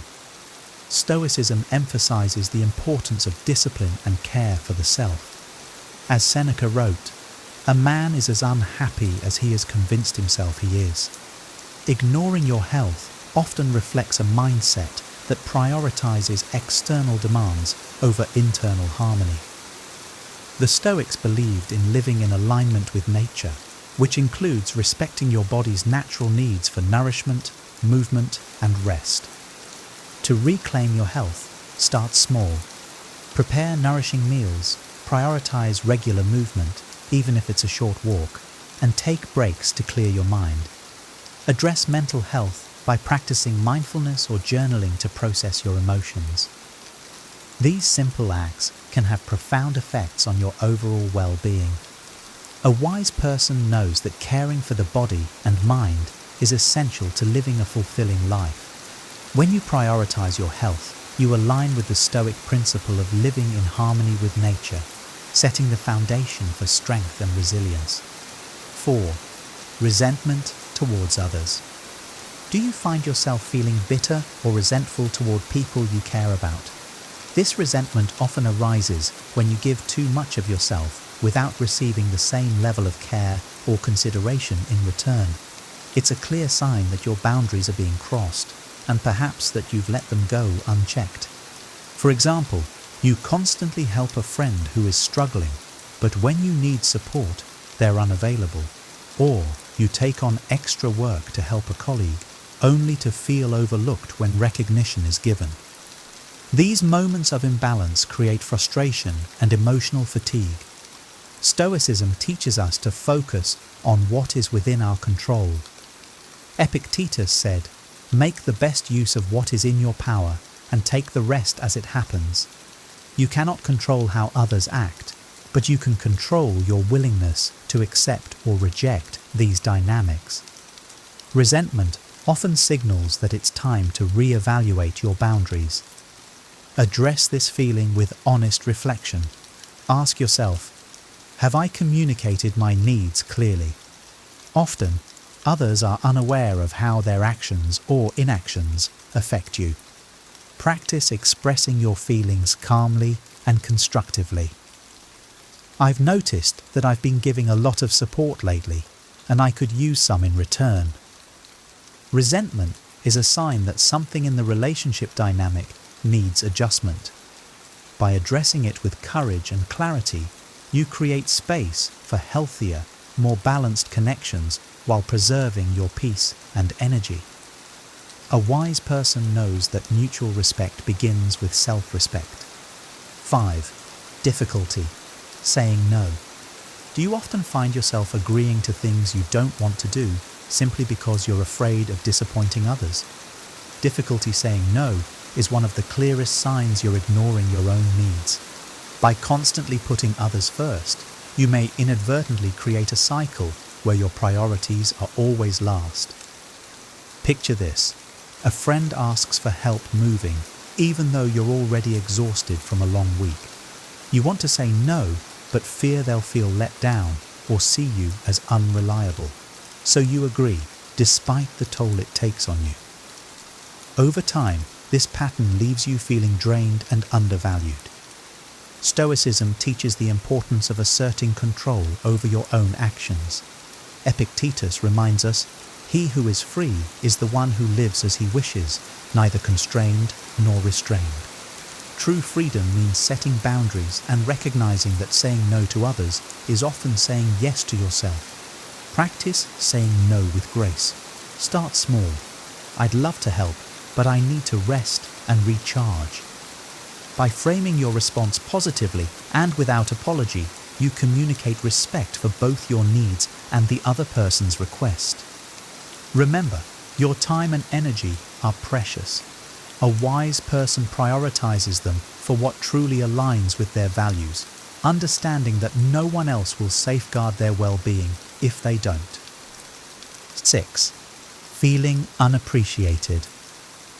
Do you ever feel like your efforts go unnoticed or unacknowledged, no matter how much you give? Constantly giving without receiving appreciation is a subtle yet damaging sign you're ignoring your own needs. It can leave you feeling invisible and undervalued in your relationships. For example, you regularly go out of your way to help others, staying late at work, cooking for your family, or supporting a friend through tough times. Yet, when it comes to recognition, you're met with silence, or worse, taken for granted. This imbalance erodes your sense of worth and creates feelings of frustration and sadness. Stoicism emphasizes that true contentment must come from within, not from external validation. As Marcus Aurelius wrote, "Receive without pride, let go without attachment."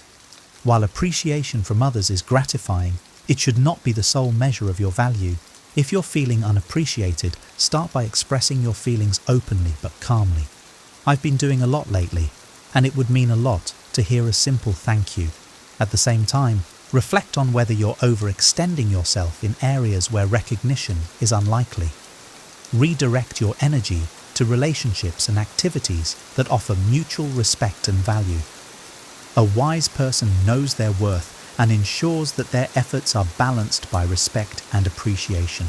By addressing this imbalance, you nurture healthier dynamics and protect your sense of self. 7. Loss of passion or joy.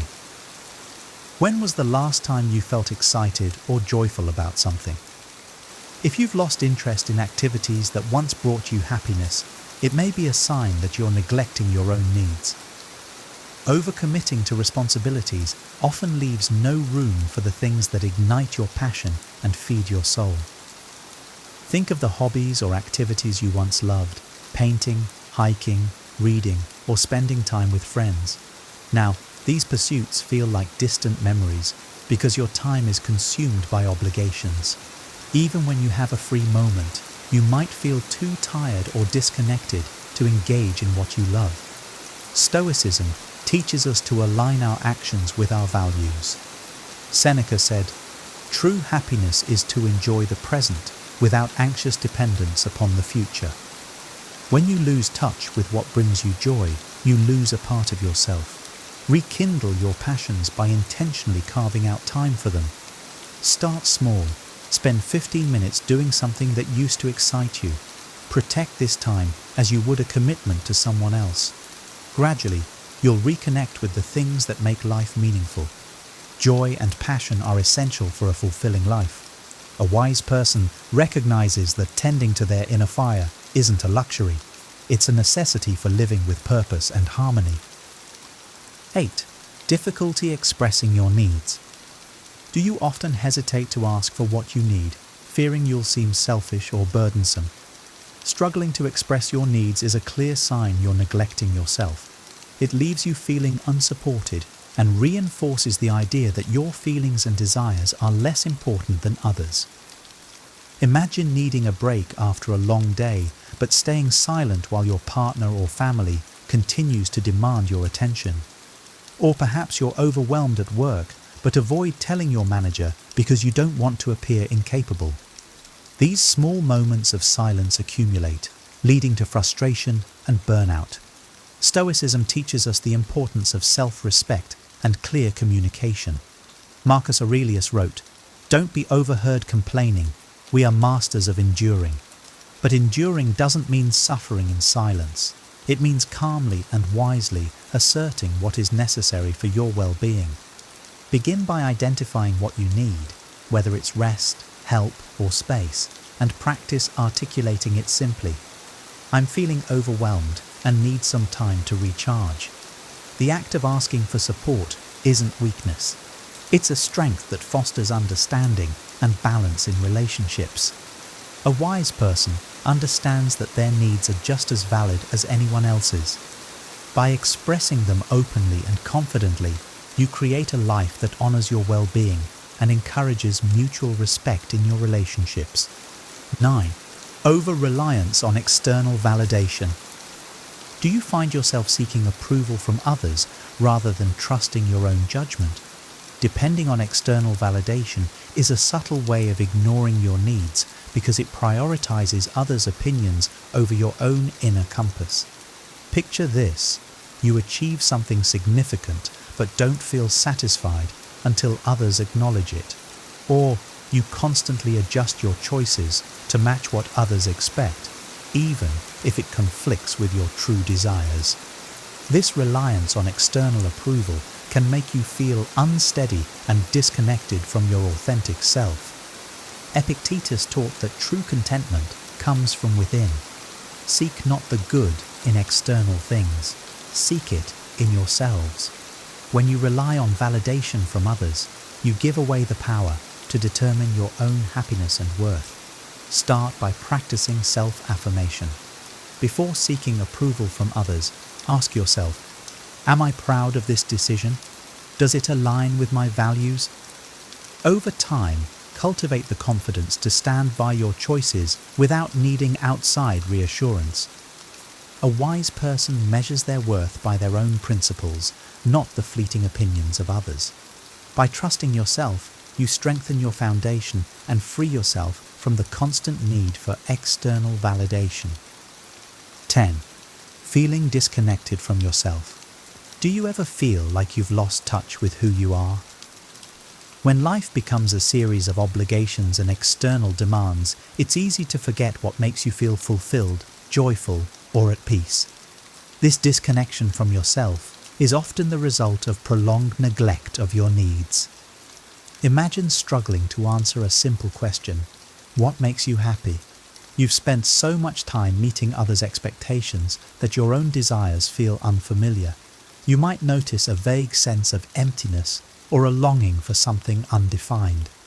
Stoicism emphasizes self-awareness as a cornerstone of a meaningful life.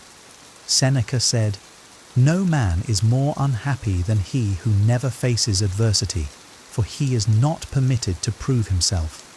Adversity in this sense includes the inner challenges of self-discovery. Facing these truths, though uncomfortable, is necessary to reconnect with your essence. Reclaim your connection to yourself by creating space for introspection. Spend time alone, journal your thoughts, or meditate to explore what truly matters to you. Ask questions like, what brings me joy? And what do I want from life? These moments of reflection help you rediscover your inner compass. A wise person nurtures their relationship with themselves, understanding that self-connection is the foundation for a purposeful and fulfilling life. By listening to your inner voice, you realign with what truly matters and take the first step toward living authentically. Solutions: how to start meeting your needs. Ignoring your own needs can feel like a deeply ingrained habit, but it's never too late to reclaim your well-being. The Stoics teach us that self-mastery begins with awareness and deliberate action. Here are practical steps to help you prioritize your needs and create a more balanced, fulfilling life. 1. Practice self-awareness. The first step to change is recognizing the problem. Reflect on areas where you've been neglecting yourself.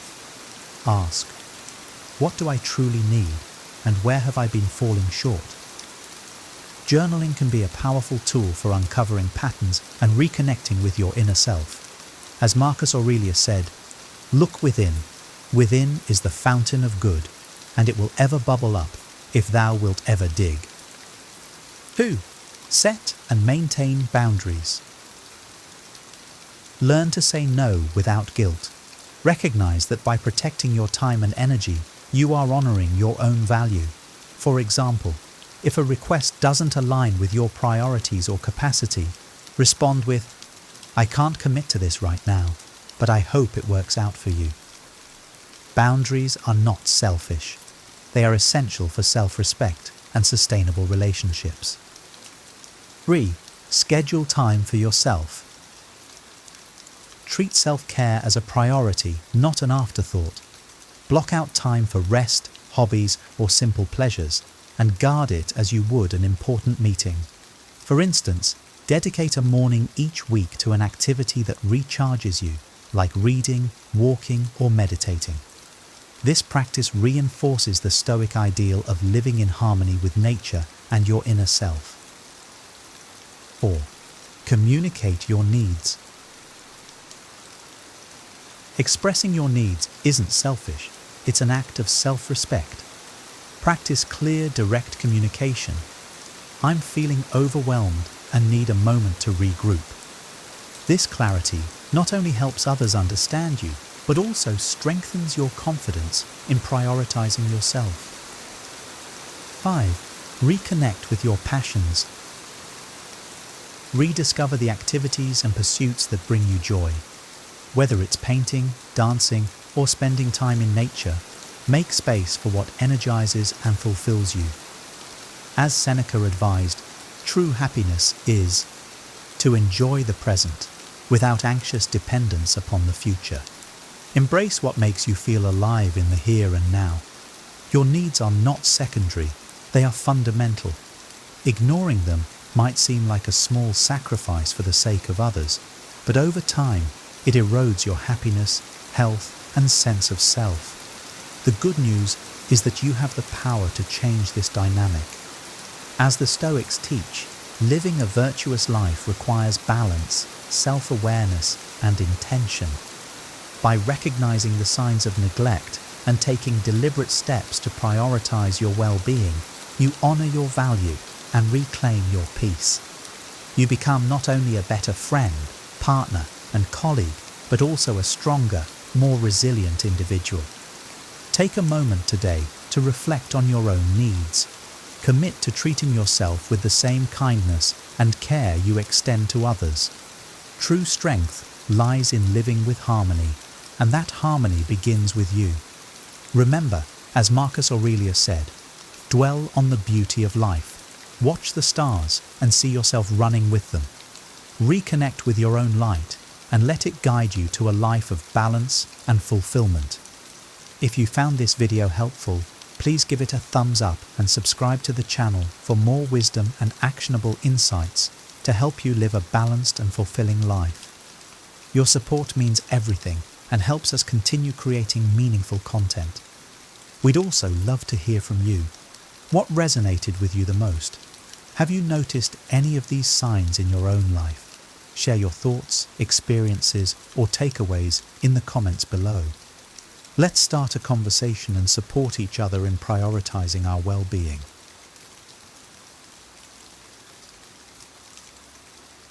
"12 signs of poor boundaries." Imagine navigating through life without the weight of constant worry, resentment, or self-doubt. Picture a reality where your sense of self remains unshaken, no matter the external pressures. This serene existence is within reach, rooted in the ancient wisdom of Stoicism and the mastery of setting healthy boundaries. Boundaries profoundly impact our lives, influencing our relationships, mental and physical health, and our very identity.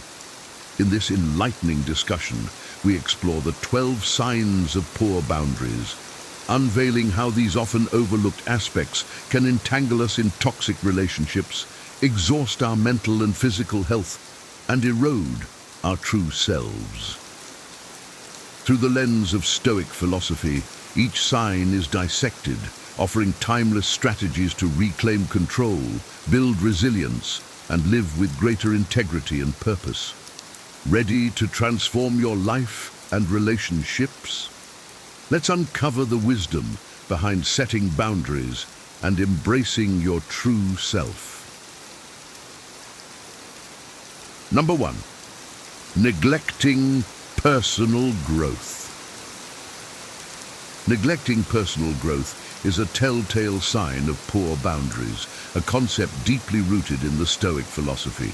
Stoicism emphasizes the pursuit of self-improvement and living a life aligned with virtue. When one overcommits to the needs of others, personal development is often sacrificed. This neglect not only stifles one's potential, but also leads to a life unfulfilled. The Stoics remind us that the highest good lies within, and thus we must prioritize our own growth to achieve true contentment. Embracing the Stoic principle of continuous self-improvement requires setting boundaries that allow for reflection, learning, and the cultivation of inner virtues. By doing so, we honor our true selves and contribute more meaningfully to the world around us. Remember, personal growth is not a selfish endeavor, but a necessary foundation for a life of wisdom and resilience. Set boundaries that protect your time and energy, ensuring that you can focus on becoming the best version of yourself. In doing so, you not only elevate your own life, but also inspire and uplift those around you. Number 2, over-focus on others. The Stoic philosophy teaches us the importance of balance, especially when it comes to our focus on others. Over-focusing on the needs of others at the expense of our own well-being is a clear sign of poor boundaries. While helping others is a noble pursuit, it must not lead to self-neglect. The Stoics urge us to maintain our inner tranquility and self-care, for only then can we be truly effective in our service to others. Excessive self-sacrifice leads to burnout and diminishes our capacity to support those we care about. By setting healthy boundaries, we ensure that our efforts to assist others do not come at the cost of our own health and happiness. In Stoic terms, this balance is achieved by recognizing our sphere of control and focusing on what we can manage, our own actions and reactions. Protect your well-being by establishing clear limits on how much you extend yourself for others.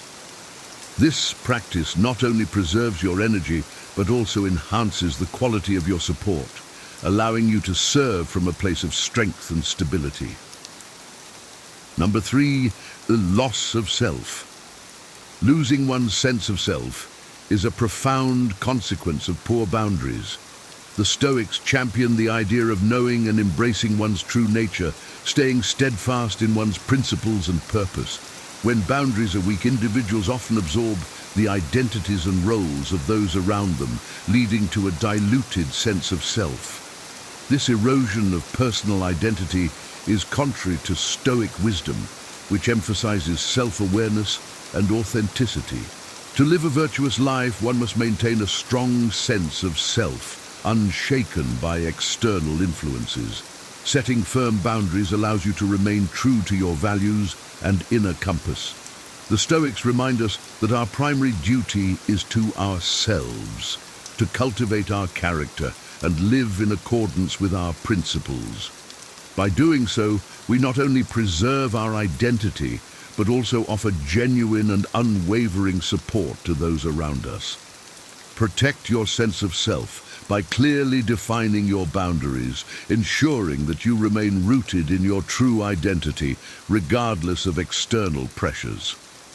Number 4, fear of rejection and abandonment. Fear of rejection and abandonment can cripple our ability to set healthy boundaries, yet Stoic wisdom offers a path to overcome these fears. Stoicism teaches us to cultivate resilience and independence, focusing on what we can control: our thoughts, actions, and reactions.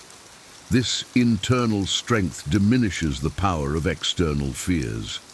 When we fail to set boundaries due to fear of being left or rejected, we give away our peace of mind. The Stoics urge us to seek contentment within ourselves rather than relying on external validation. This shift in perspective empowers us to establish boundaries that protect our well-being without the anxiety of losing others' approval. By embracing the Stoic principle of inner resilience, we become less dependent on the whims of others and more grounded in our own worth. Set boundaries confidently, knowing that true relationships will respect and honor them. In doing so, you create a life anchored in self-respect and inner strength, immune to the destabilizing effects of fear. Number 5, resentment and annoyance. Resentment and annoyance often arise from overextending ourselves due to poor boundaries. The Stoics advise us to manage our emotions by accepting what we cannot control and focusing on our own actions. When we neglect our boundaries, we often find ourselves frustrated and resentful, feeling taken advantage of by others. Stoic wisdom teaches us that these negative emotions are indicators of our own missteps in maintaining boundaries. By recognizing and addressing the root cause, our failure to set limits, we can reclaim our peace of mind. Establishing clear boundaries is an act of self-care that aligns with Stoic principles. It allows us to interact with others from a place of balance and composure rather than frustration. Accept the responsibility for your boundaries and use them to protect your emotional well-being. By doing so, you transform resentment into tranquility, fostering healthier and more respectful relationships. Number 6, inability to say no. The inability to say no is a common sign of poor boundaries, and Stoic philosophy provides valuable guidance on this issue. The Stoics remind us that true self-respect involves making choices that align with our values and well-being. Saying no when necessary is a form of self-care and integrity. When we consistently agree to tasks or favors out of fear of conflict or disappointing others, we compromise our own needs and values. The Stoic advocate for a life of virtue, which includes the courage to say no when it is in our best interest. This practice not only preserves our energy and focus, but also ensures that our commitments are genuine and meaningful. Embrace the Stoic principle of living according to your true nature by confidently setting boundaries and saying no when needed. This act of self-respect not only enhances your own well-being, but also fosters more authentic and balanced relationships. Number 7, passive aggressiveness. Passive aggressiveness is a subtle yet destructive sign of poor boundaries. Stoicism promotes clear and honest communication rooted in respect and understanding. When we fail to set and communicate our boundaries directly, frustration and unmet needs often manifest as passive-aggressive behavior. This indirect expression of dissatisfaction creates confusion and resentment in our relationships.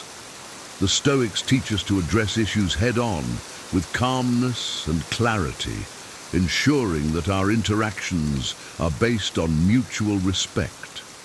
By setting clear boundaries and communicating them openly, we avoid the pitfalls of passive aggressiveness. This approach fosters healthier relationships and aligns with the Stoic ideal of living in harmony with others. Embrace the courage to communicate your needs and boundaries directly, creating a foundation of respect and understanding in all your interactions. Number 8, people-pleasing. People-pleasing is a clear indicator of poor boundaries and a significant barrier to living a virtuous life. Stoicism teaches us to seek inner contentment and integrity over external approval. When we prioritize pleasing others over our own needs and values, we compromise our true selves and invite imbalance into our lives. The Stoics remind us that our worth is not determined by others' opinions, but by our own virtuous actions. By setting boundaries that honor our true nature, we live with authenticity and self-respect. People-pleasing often stems from a desire for validation, but Stoicism encourages us to find that validation within. Cultivate the strength to set boundaries and prioritize your own well-being, knowing that true respect and admiration come from living in accordance with your principles. Number 9, oversharing. Oversharing is another sign of poor boundaries that Stoicism addresses through the principle of discretion. Sharing too much information too quickly, especially without establishing trust, can lead to vulnerability and regret. The Stoics advocate for measured and thoughtful communication, sharing only what is necessary and appropriate. This practice not only protects our own well-being, but also fosters trust and respect in our relationships. By being discerning in our interactions, we maintain our dignity and avoid the pitfalls of oversharing. Embrace the Stoic wisdom of caution and discretion, ensuring that your communication is both respectful and prudent. This approach strengthens your boundaries and enhances the quality of your relationships. Number 10, difficulty making decisions. Difficulty making decisions often stems from poor boundaries as we struggle to balance our own needs with those of others. According to Stoic wisdom, we must exercise our rational mind to make decisions aligned with our values and virtues. The Stoics teach us to focus on what we can control and to act with clarity and purpose. When we are torn between overextending ourselves and honoring our commitments, it indicates a lack of clear boundaries. By setting firm limits, we empower ourselves to make decisions confidently and with integrity. Embrace the Stoic principle of rational decision-making by establishing boundaries that support your values and well-being. This practice not only enhances your own life, but also fosters more respectful and balanced relationships. Number 11, mental health impacts. Poor boundaries significantly impact mental health, a concern that Stoicism addresses through the cultivation of emotional balance and resilience. The Stoics teach us to manage our thoughts and emotions, recognizing that poor boundaries can lead to anxiety, depression, and other mental health issues.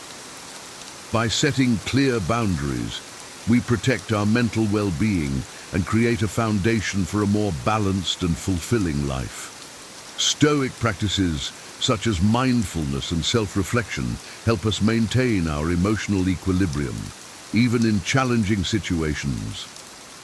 Embrace the Stoic principle of self-care, by establishing boundaries that support your mental health. This approach not only enhances your own well-being, but also allows you to be more present and effective in your relationships. Number 12, dependence on external validation.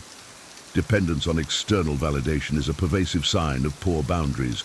Stoicism encourages us to find validation within ourselves, recognizing that true worth comes from virtuous living. When we constantly seek approval from others, we compromise our own values and invite instability into our lives. The Stoics teach us to cultivate inner contentment and self-respect, relying on our own judgment and principles. By setting boundaries that prioritize our well-being and integrity, we free ourselves from the need for external validation. Embrace the Stoic wisdom of self-reliance, ensuring that your actions are guided by your values rather than the opinions of others. This practice not only strengthens your boundaries, but also enhances your sense of self-worth and fulfillment. Mastering the art of setting boundaries is not just about protecting your peace, it's about reclaiming your true self and living a life of purpose and resilience. By embracing the wisdom of Stoicism, you can transform your interactions, nurture your mental health, and cultivate a sense of inner tranquility that remains unshaken by external chaos. As you reflect on these 9 signs of poor boundaries, consider how they manifest in your own life and how you can start making changes today. Remember, setting boundaries is an act of self-respect and a commitment to living authentically. We'd love to hear your thoughts and experiences. How have boundaries, or the lack thereof, impacted your life? Share your stories in the comments below, and let's continue this journey toward greater wisdom and self-awareness together. Don't forget to like, share, and subscribe for more insights on living a balanced and fulfilling life. Stay wise and stay true to yourself. In relationships, there are certain qualities that make a lasting impact, traits that go beyond surface-level attraction and create deeper connections. As I've explored these qualities within myself, I've come to appreciate how each one contributes not only to my personal growth, but also to the strength and authenticity of my relationships. From confidence and resilience to emotional intelligence and passion, each trait shapes how I show up for my partner and allows us to build a foundation rooted in respect, trust, and inspiration. Here, I dive into 15 essential traits that I strive to embody, each bringing its own unique value and depth to the connections I form. 1. Independence. I've come to realize that independence is one of the most essential qualities I can develop, not just in my relationships, but in every part of my life. Being independent means having a life that's fulfilling and balanced, where I pursue my own passions, set my own goals, and don't make someone else the center of my existence. When I embrace independence, I'm creating a dynamic in my relationship that naturally attracts the kind of person who values strength and self-sufficiency, qualities that I want in both myself and my partner. Independence, to me, is about cultivating a life that stands on its own, where my happiness doesn't solely depend on any one person. I focus on maintaining my friendships, pursuing my hobbies, and making sure that my goals are always moving forward. For instance, I stay committed to my personal growth, which could mean learning a new skill, taking up a challenging project at work, or even taking time off to relax and reflect. When I give myself this space to evolve and improve, it not only makes me a better person, but also a more appealing partner. After all, being someone who's driven and engaged with life is attractive in its own right. Being independent doesn't mean I'm closed off or unwilling to make someone a priority. Instead, it's a way of ensuring that I don't lose myself in a relationship. I've seen too many people, and I've even done it myself, become so wrapped up in their partner that they forget who they are outside of that connection. I want to stay grounded in who I am, with a clear sense of my own worth and values.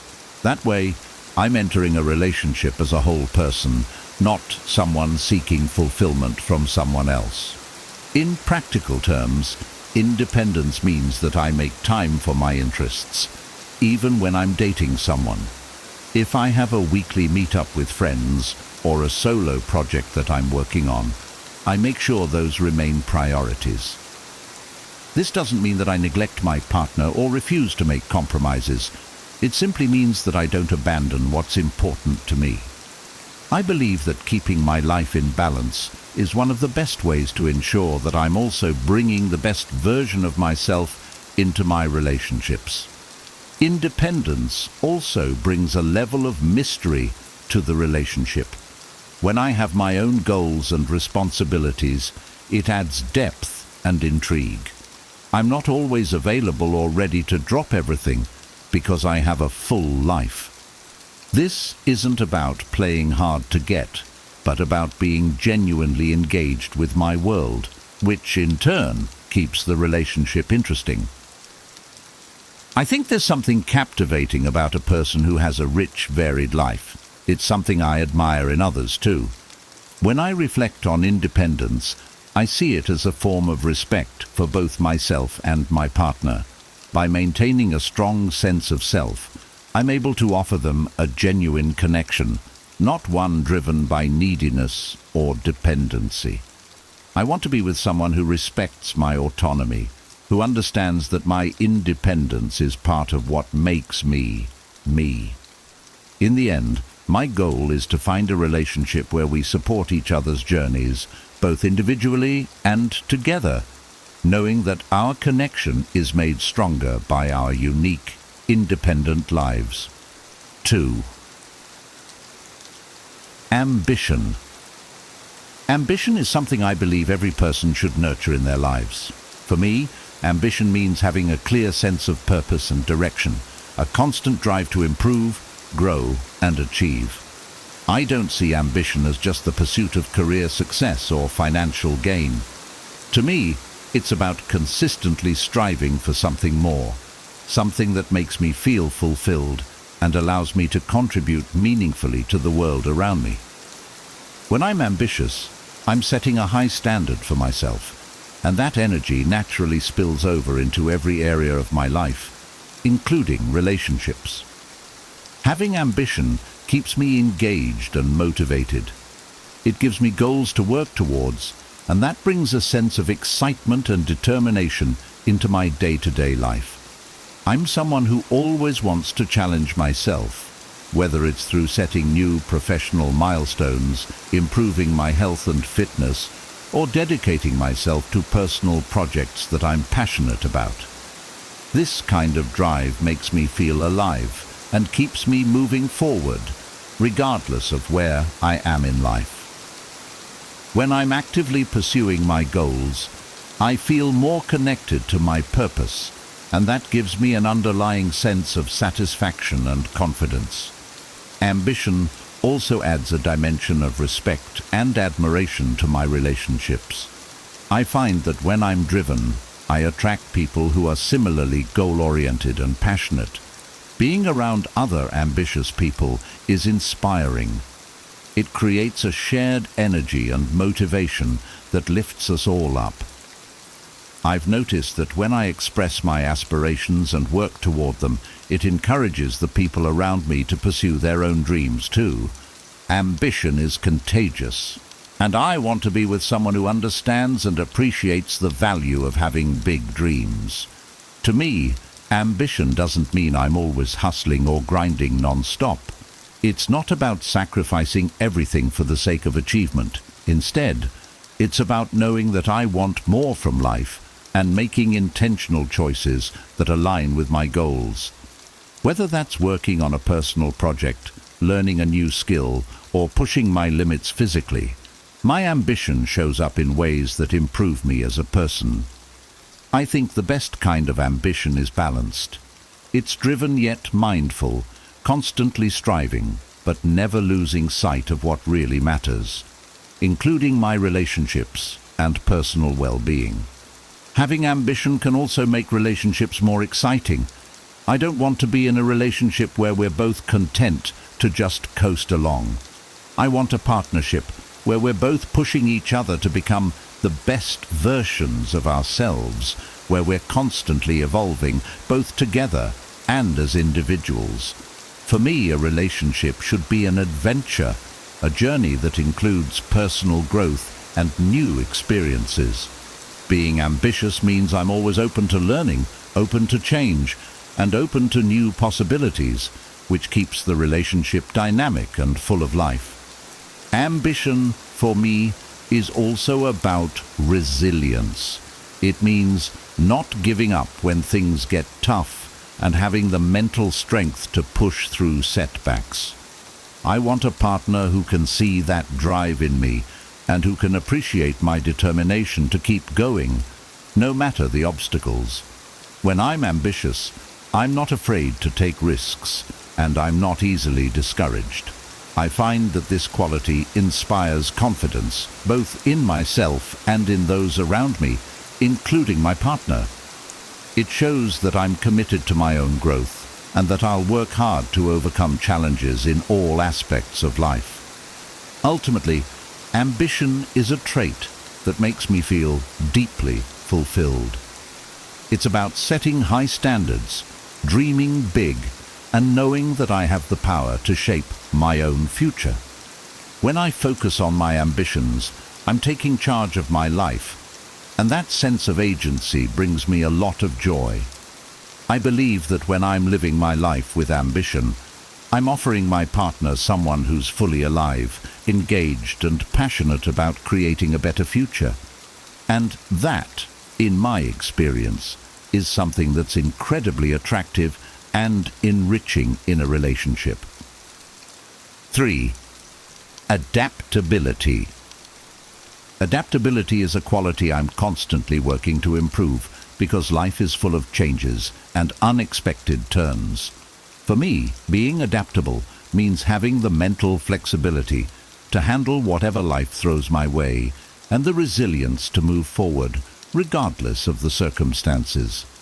I see adaptability as one of the most empowering traits a person can have.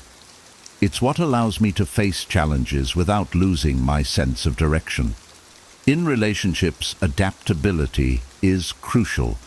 It helps me handle disagreements, navigate life changes, and keep the connection strong, even when things aren't going exactly as planned.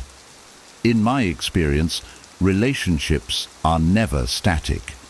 They evolve as we grow, and they require adjustment and compromise. I've learned that being adaptable is about more than just going with the flow. It's about actively embracing change and being open to new perspectives. Whether it's learning to communicate better, adjusting to a new routine, or finding ways to support my partner through their own changes, I believe adaptability allows me to be more responsive and understanding. When I'm adaptable, I'm able to meet my partner where they are, rather than getting frustrated if things don't go according to my initial expectations. Adaptability also means not being too attached to any one way of doing things. In my life, I try to stay open-minded and curious, always looking for ways to improve or explore new possibilities. I don't want to be the kind of person who gets stuck in old habits or routines simply because they're comfortable. Change, while often uncomfortable, pushes me to grow and brings new energy into my life and relationships. I find that when I embrace change, it makes me more interesting and engaged as I'm constantly learning and adapting. This trait has helped me stay grounded during life's challenges, whether it's a career change, a move, or a personal setback. Adaptability allows me to see obstacles as opportunities to learn and grow. It gives me the resilience to handle tough situations without falling apart. When I'm adaptable, I'm not easily discouraged. Instead, I'm ready to find solutions and adjust my approach to meet the demands of the moment. This is a quality I hope to bring into my relationships, as it helps create a more harmonious, understanding environment. Adaptability also fosters better communication. I've noticed that being willing to listen, consider other perspectives, and shift my approach makes it easier to resolve conflicts. Instead of getting defensive or rigid when there's a disagreement, I try to remain open and responsive, allowing for a dialogue that respects both of our viewpoints. I think that when I'm adaptable, I show my partner that I value our relationship enough to work through challenges together. It demonstrates that I'm committed to growing and evolving, not just as an individual, but also as a partner. For me, adaptability also means balancing my own goals and needs with those of my partner. It's about finding a middle ground that respects both of our ambitions, desires, and dreams. I want to be with someone who appreciates flexibility and understands that life will bring changes, some of which we can't foresee. By being adaptable, I'm preparing myself and my relationship for the inevitable ups and downs that life brings. I don't want to be someone who gets thrown off course by every little disruption. I want to be someone who can stay steady and supportive no matter what. Ultimately, adaptability is a trait that helps me build resilience and deepen my connections. It keeps me grounded, yet open to the new and unexpected. In relationships, I believe it's one of the most important qualities because it allows both partners to grow together rather than feeling constrained by rigid expectations. When I'm adaptable, I'm better able to enjoy the journey, handle changes gracefully, and approach life with a positive, open attitude. This is the kind of energy I want to bring into my relationships, a sense of flexibility, resilience, and optimism that enriches both my life and the lives of those around me. 4. Sense of humor. A sense of humor is one of the most powerful tools I have, both in life and in relationships. To me, humor isn't just about making people laugh. It's about seeing life through a light-hearted lens, especially when things get tough. Having a good sense of humor allows me to stay resilient in difficult times, connect more easily with others, and add a sense of fun and joy to my relationships.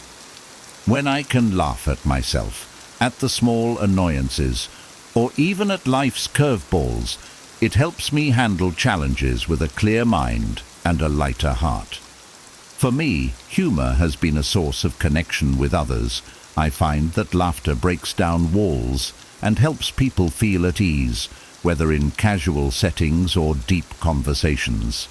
When I'm able to share a laugh with someone, it's like creating a moment that says, "I get you, and I'm right here with you." In relationships, humor is especially valuable. It helps me create a bond with my partner that's not just based on attraction or shared goals, but on genuine enjoyment of each other's company. Being able to laugh together, even at the little quirks we each bring, fosters a sense of camaraderie and understanding. I believe that a strong sense of humor is a sign of emotional resilience. Life is unpredictable, and sometimes things don't go the way we want. When I can laugh at these moments rather than letting them stress me out, it shows that I'm able to roll with the punches and keep a positive outlook.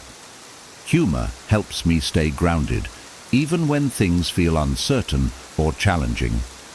In relationships, this resilience allows me to support my partner in tough times without letting negativity take over. By keeping things light-hearted, I'm able to lift the mood and remind both of us that we can handle whatever comes our way. One of the biggest advantages of humor in a relationship is that it diffuses tension. Conflicts are inevitable, but humor can make it easier to navigate disagreements without letting them escalate. When I can inject a bit of humor into a tense moment without dismissing or invalidating my partner's feelings, it can help us both take a step back and see the situation from a less serious perspective. Humor allows me to address issues calmly and creates a sense of safety where neither of us feels judged or criticized. It reminds us that, ultimately, we're on the same team. A sense of humor also means that I'm not afraid to laugh at myself. Self-deprecating humor shows that I don't take myself too seriously, and it keeps me humble. When I can poke fun at my own quirks and mistakes, it signals that I'm comfortable in my own skin. I think this level of self-assurance is attractive because it shows confidence without arrogance. In a relationship, it tells my partner that I'm okay with my imperfections, and I'm not striving for an unattainable image of perfection. This honesty and comfort in my own skin helps create an environment where we can both be ourselves, flaws and all. At its core, a sense of humor is about finding joy in life. It's a reminder that not everything needs to be taken seriously, and that sometimes the best way to deal with a problem is to just laugh it off. This doesn't mean I ignore challenges or avoid important conversations. Instead, it means I approach life with an open heart, ready to find the silver lining, even when things seem bleak. I've found that when I share this perspective, it helps my partner feel more optimistic, too. It's like creating a shared mindset where we can both lean on humor to get through life's ups and downs together. In the end, humor adds depth to my relationships. It allows us to share lighter moments, relieve stress, and create memories filled with laughter. I want to be someone who can bring joy to the lives of others, who can see the funny side even in tough times, and who encourages my partner to do the same. Humor is one of the best ways to build a strong, lasting connection, and it's a quality I'm always proud to cultivate. By keeping a light-hearted outlook, I'm not just making life more enjoyable, I'm building a relationship that's rich with joy, resilience, and genuine connection. 5. Bad boy traits. The concept of bad boy traits might sound a bit cliché, but I've come to understand it as a mix of confidence, independence, and a sense of mystery. I don't think of it as being rebellious or disrespectful. Rather, it's about embodying qualities that make me intriguing, emotionally self-reliant, and a bit unpredictable. To me, the essence of these traits is about not conforming entirely to expectations and maintaining a life that's genuinely my own, even when I'm in a relationship.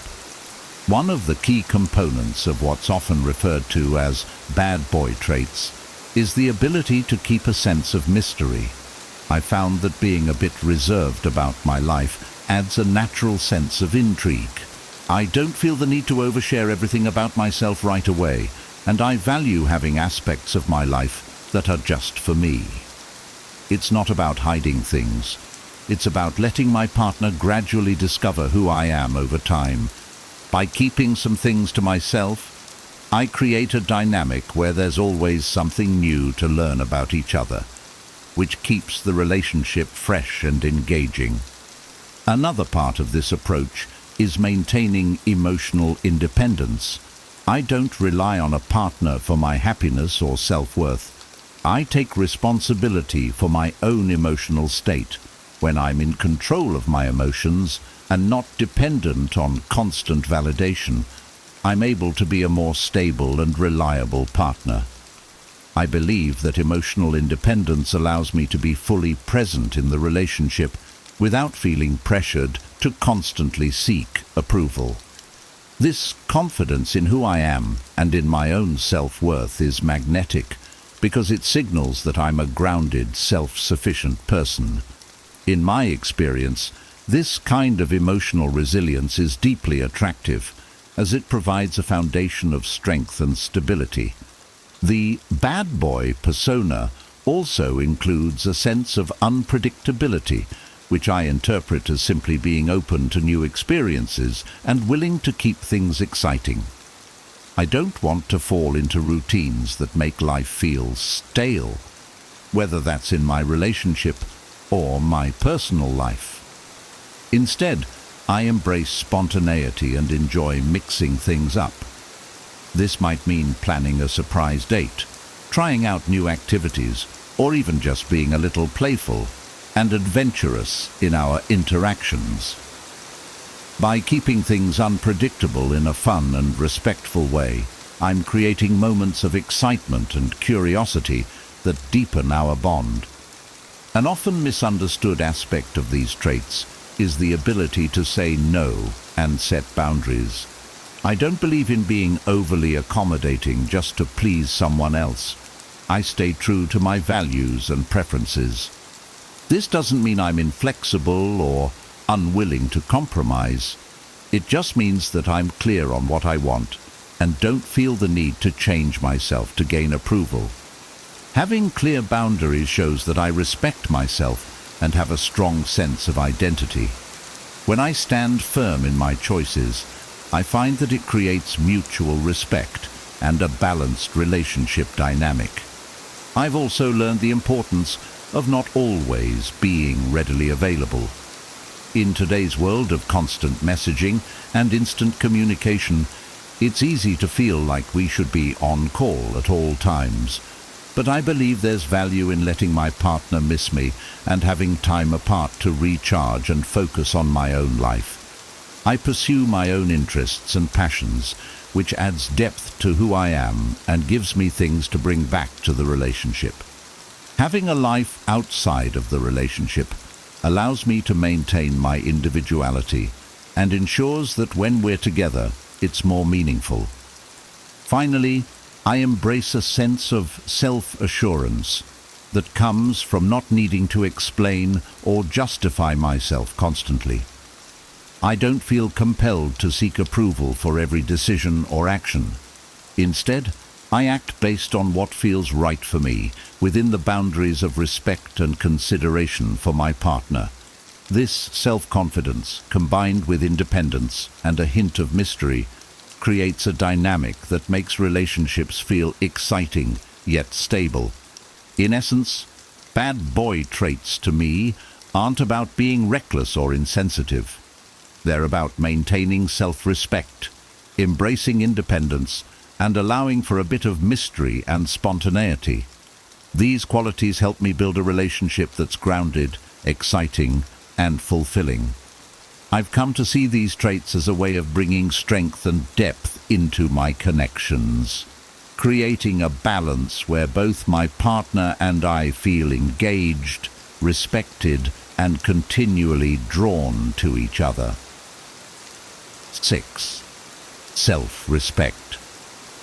Self-respect is one of the most foundational qualities I strive to cultivate in my life and relationships. It means valuing myself, my principles, and my boundaries, and never compromising who I am to gain approval or affection. Self-respect helps me maintain a strong sense of identity, and it keeps me grounded, allowing me to approach relationships from a place of confidence and integrity. When I have self-respect, I'm able to engage with others in a way that feels honest and authentic, because I'm not trying to mold myself to fit someone else's expectations. For me, self-respect begins with setting clear boundaries. I've learned that if I don't respect my own limits, it's difficult to expect others to do so. In relationships, this means being clear about my needs and values, and not being afraid to communicate them. I'm not here to be a people pleaser. I'm here to build meaningful connections that respect both myself and the other person. When I have boundaries, I protect my well-being and ensure that I'm only giving what I can truly offer without resentment. By holding to my boundaries, I'm also sending a message that I value myself enough not to settle for less than I deserve. Self-respect also involves a sense of self-worth. I don't seek validation from external sources or rely on someone else to make me feel valued. My self-worth comes from within, built on my achievements, my character, and my values. I remind myself that I am enough as I am, and I strive to build on that foundation daily. This internal sense of value allows me to stand tall, even in the face of rejection or disappointment, because I know that my worth isn't tied to someone else's opinion. When I approach relationships with this self-assurance, I find that it creates a balanced dynamic, where I'm not overly reliant on my partner for validation or happiness. Having self-respect means being able to say no when something doesn't align with my values or goals. I no longer feel guilty about setting limits, whether it's with friends, family, or a romantic partner. Saying no is a way of honoring myself and recognizing that my time, energy, and values are important. I've found that when I stand firm in my decisions, it attracts people who genuinely respect and value me. By respecting myself enough to decline things that don't serve me, I create space for what truly aligns with who I am. Self-respect is also about taking care of my physical, emotional, and mental well-being. This means making time for things that nurture me, whether it's exercise, pursuing hobbies, or investing in personal growth. I've noticed that when I prioritize self-care, I show up better in my relationships.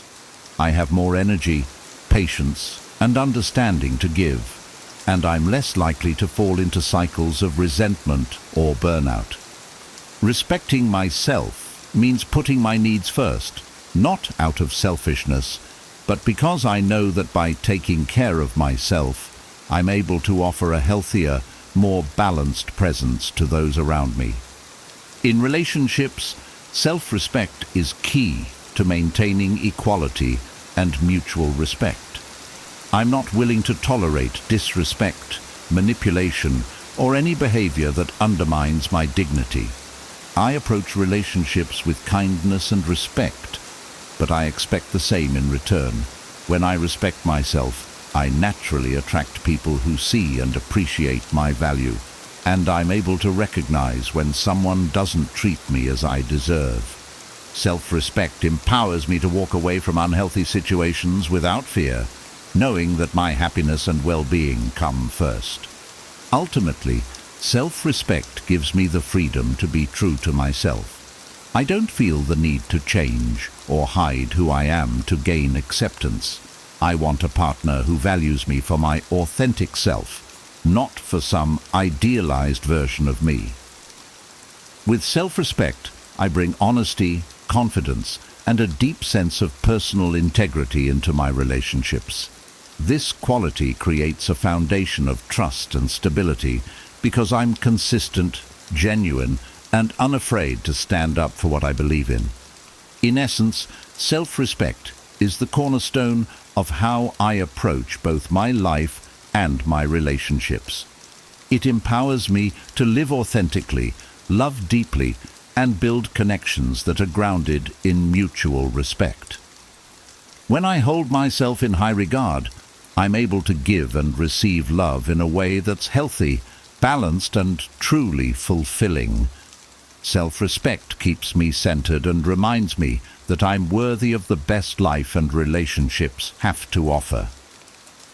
7. Confidence. Confidence for me is about having a steady inner belief in who I am and what I bring to the table. It's not about being the loudest person in the room or seeking attention. Rather, it's a quiet assurance that comes from knowing my own worth and capabilities. Confidence is deeply attractive because it signals to others that I'm comfortable in my own skin, that I don't need constant validation, and that I'm fully capable of handling whatever life throws my way. In relationships, This confidence allows me to bring my authentic self forward without fear of judgment or rejection. Building confidence starts with self-acceptance. I've come to understand that being confident doesn't mean I'm perfect. It means I'm comfortable with my imperfections and strengths alike. I don't try to hide my flaws or pretend to be someone I'm not. I know who I am, and I accept myself as I am, both the good and the not so good. This self-acceptance forms the foundation of my confidence.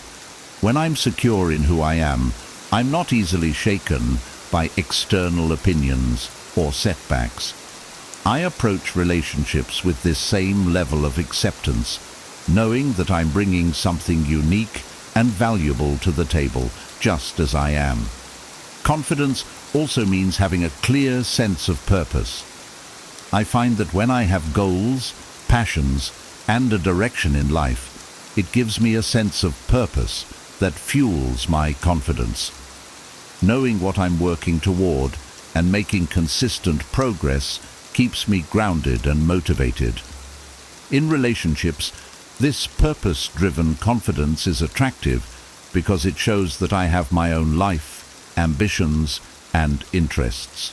I'm not waiting for someone else to complete me. I'm already on my path, and I want a partner who's on theirs too. I believe that two people who are both confident and purpose-driven create a stronger, more resilient partnership. In my experience, true confidence also means not being overly concerned with seeking approval.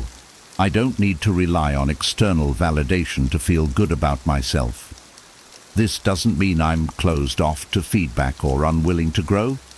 It just means that my self-worth isn't dependent on what others think of me. I set my own standards and work hard to meet them, finding pride in my accomplishments, even when they're small. When I can be proud of myself without needing others to tell me I'm worthy, I can approach relationships from a place of wholeness rather than neediness. Confidence allows me to be assertive in expressing my needs and desires. I don't shy away from communicating what I want or standing up for myself.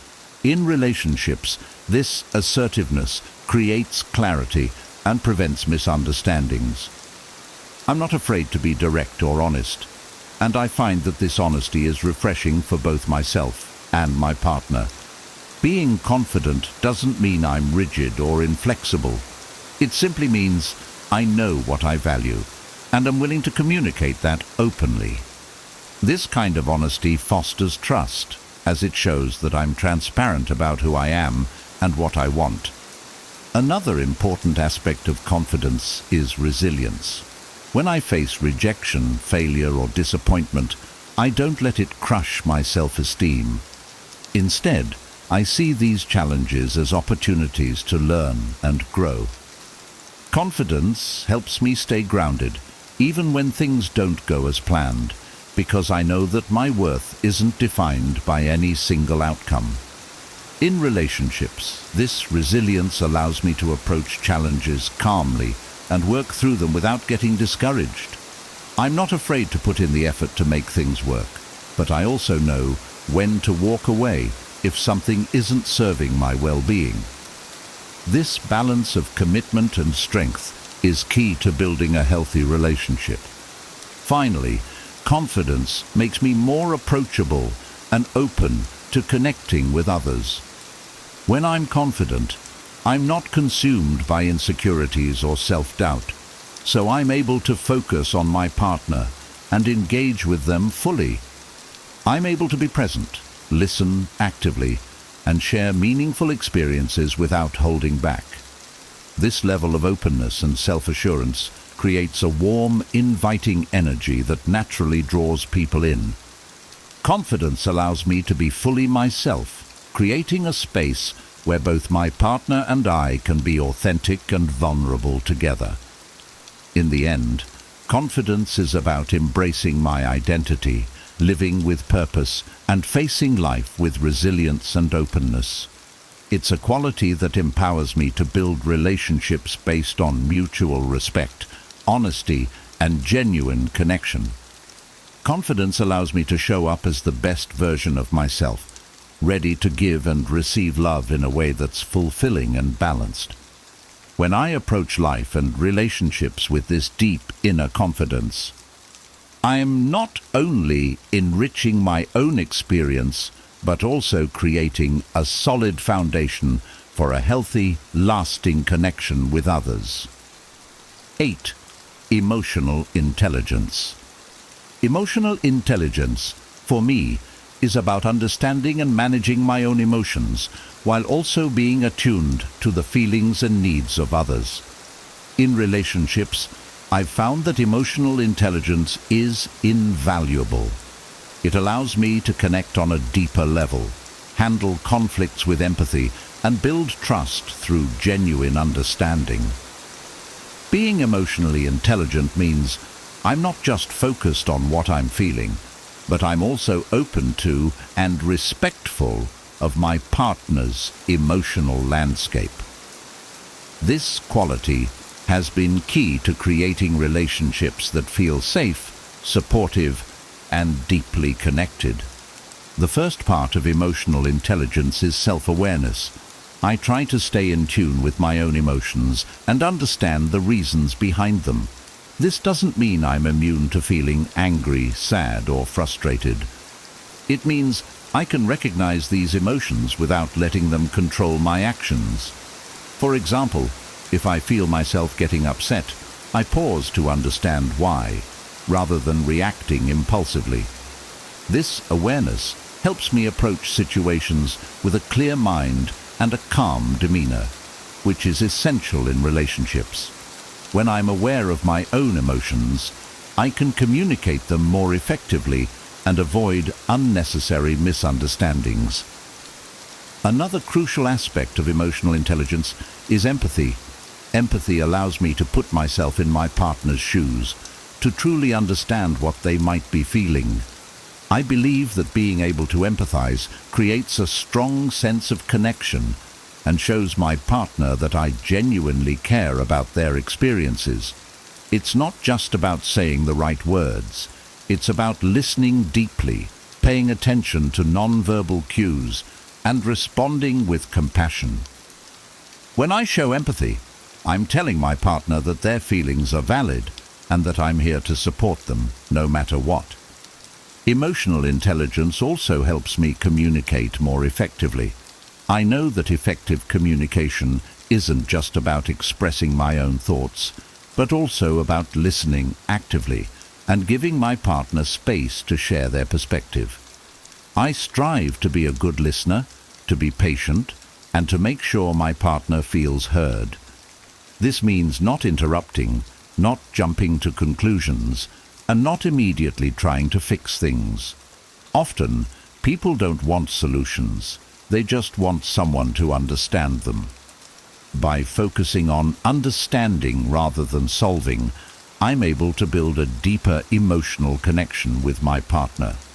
One of the biggest benefits of emotional intelligence is that it helps me handle conflicts constructively. Instead of letting emotions spiral out of control, I try to approach disagreements calmly and respectfully. When emotions are running high, I've learned to take a step back, breathe, and refocus. This doesn't mean avoiding difficult conversations. It means approaching them with a level-headed perspective. I aim to address the issue at hand without letting emotions escalate. By staying composed, I'm able to keep the focus on finding solutions rather than fueling the conflict, which is crucial for building a lasting, respectful relationship. Self-regulation is another component of emotional intelligence. It's about controlling impulsive reactions and staying calm under pressure. When I'm able to manage my emotions, I'm less likely to say or do things I'll regret later. This discipline shows my partner that I'm someone who can be counted on to remain stable, even during challenging times. Self-regulation creates a sense of security in the relationship, as it shows that I'm responsible for my own emotional responses. I'm able to offer a calm presence, which can help de-escalate situations and bring clarity when things feel chaotic. Another part of emotional intelligence is being open to feedback. I know I'm not perfect, and I'm open to learning from my mistakes. When my partner offers feedback, I try to take it constructively without getting defensive. This openness to feedback is important because it shows that I'm willing to grow and improve, both for myself and for the relationship. Emotional intelligence means I'm not afraid to acknowledge my flaws and work on them, creating a more positive, growth-oriented dynamic with my partner.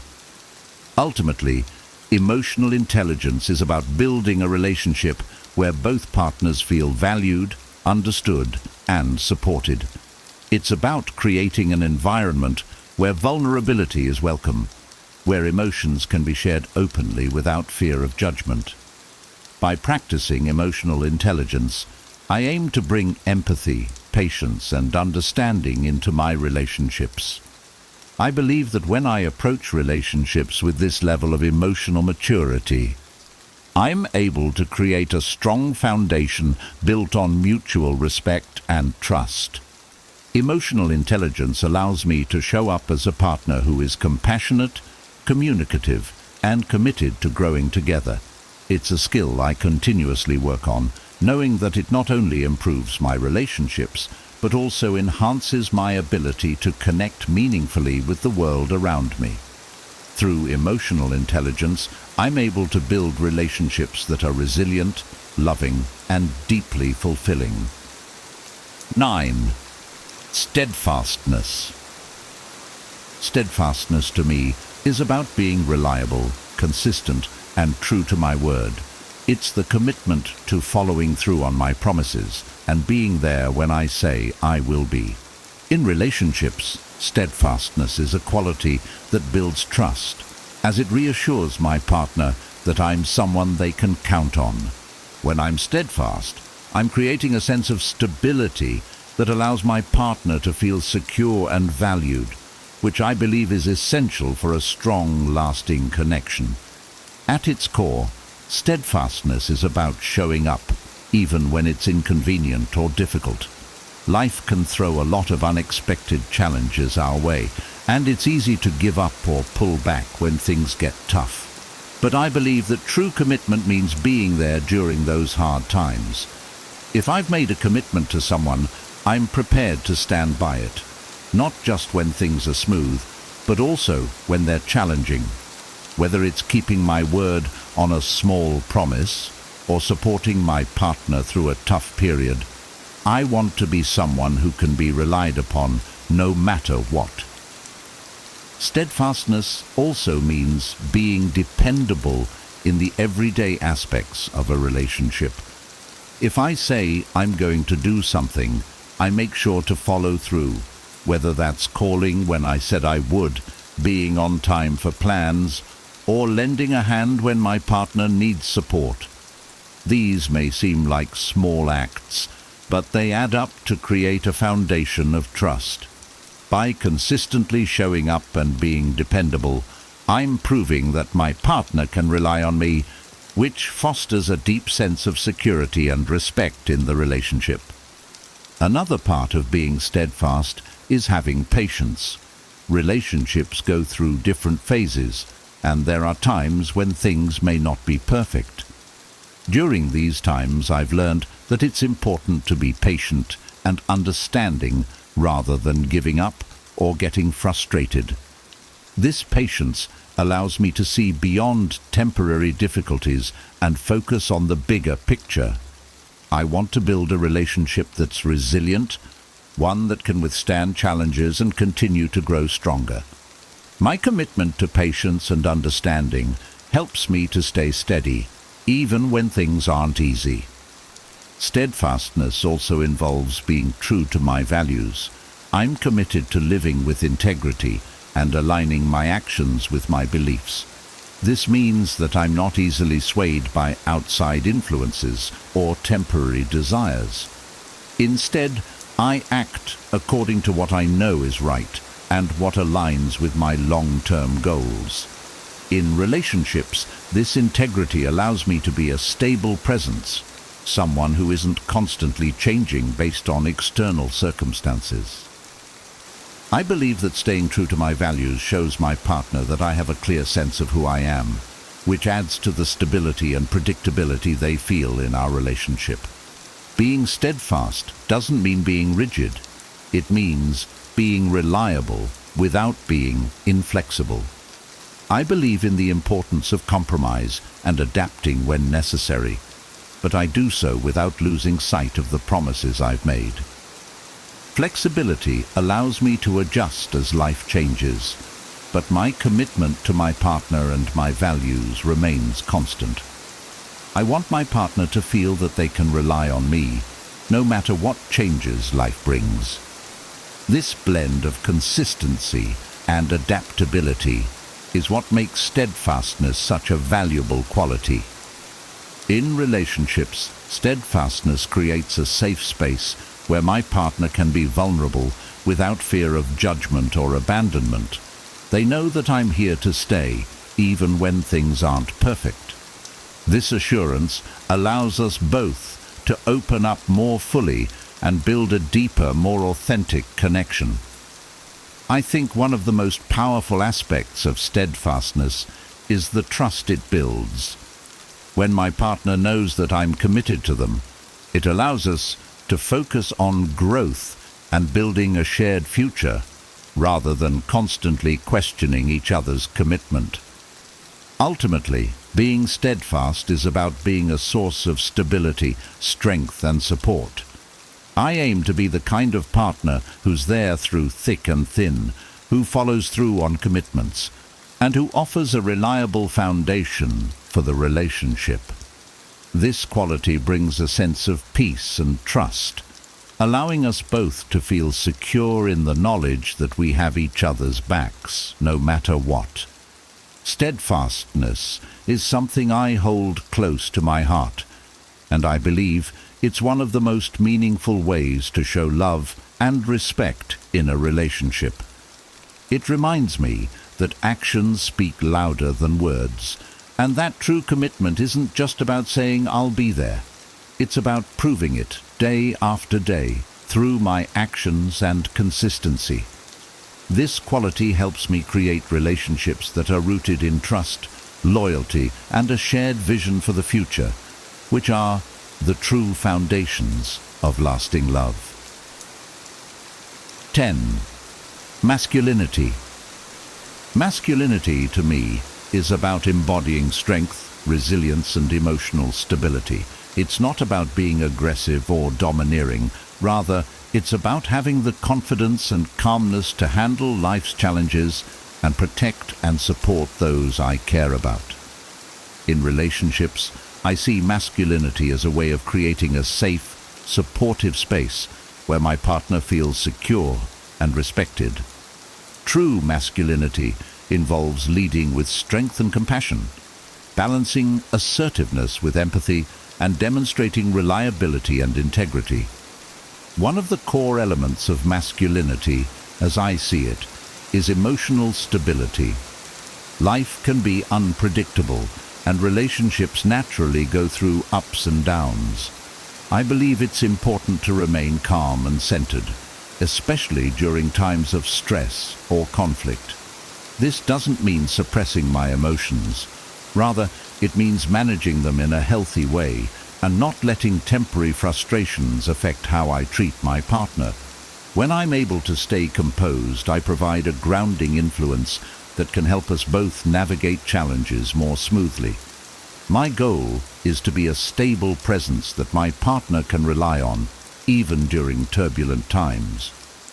Masculinity also involves a sense of purpose.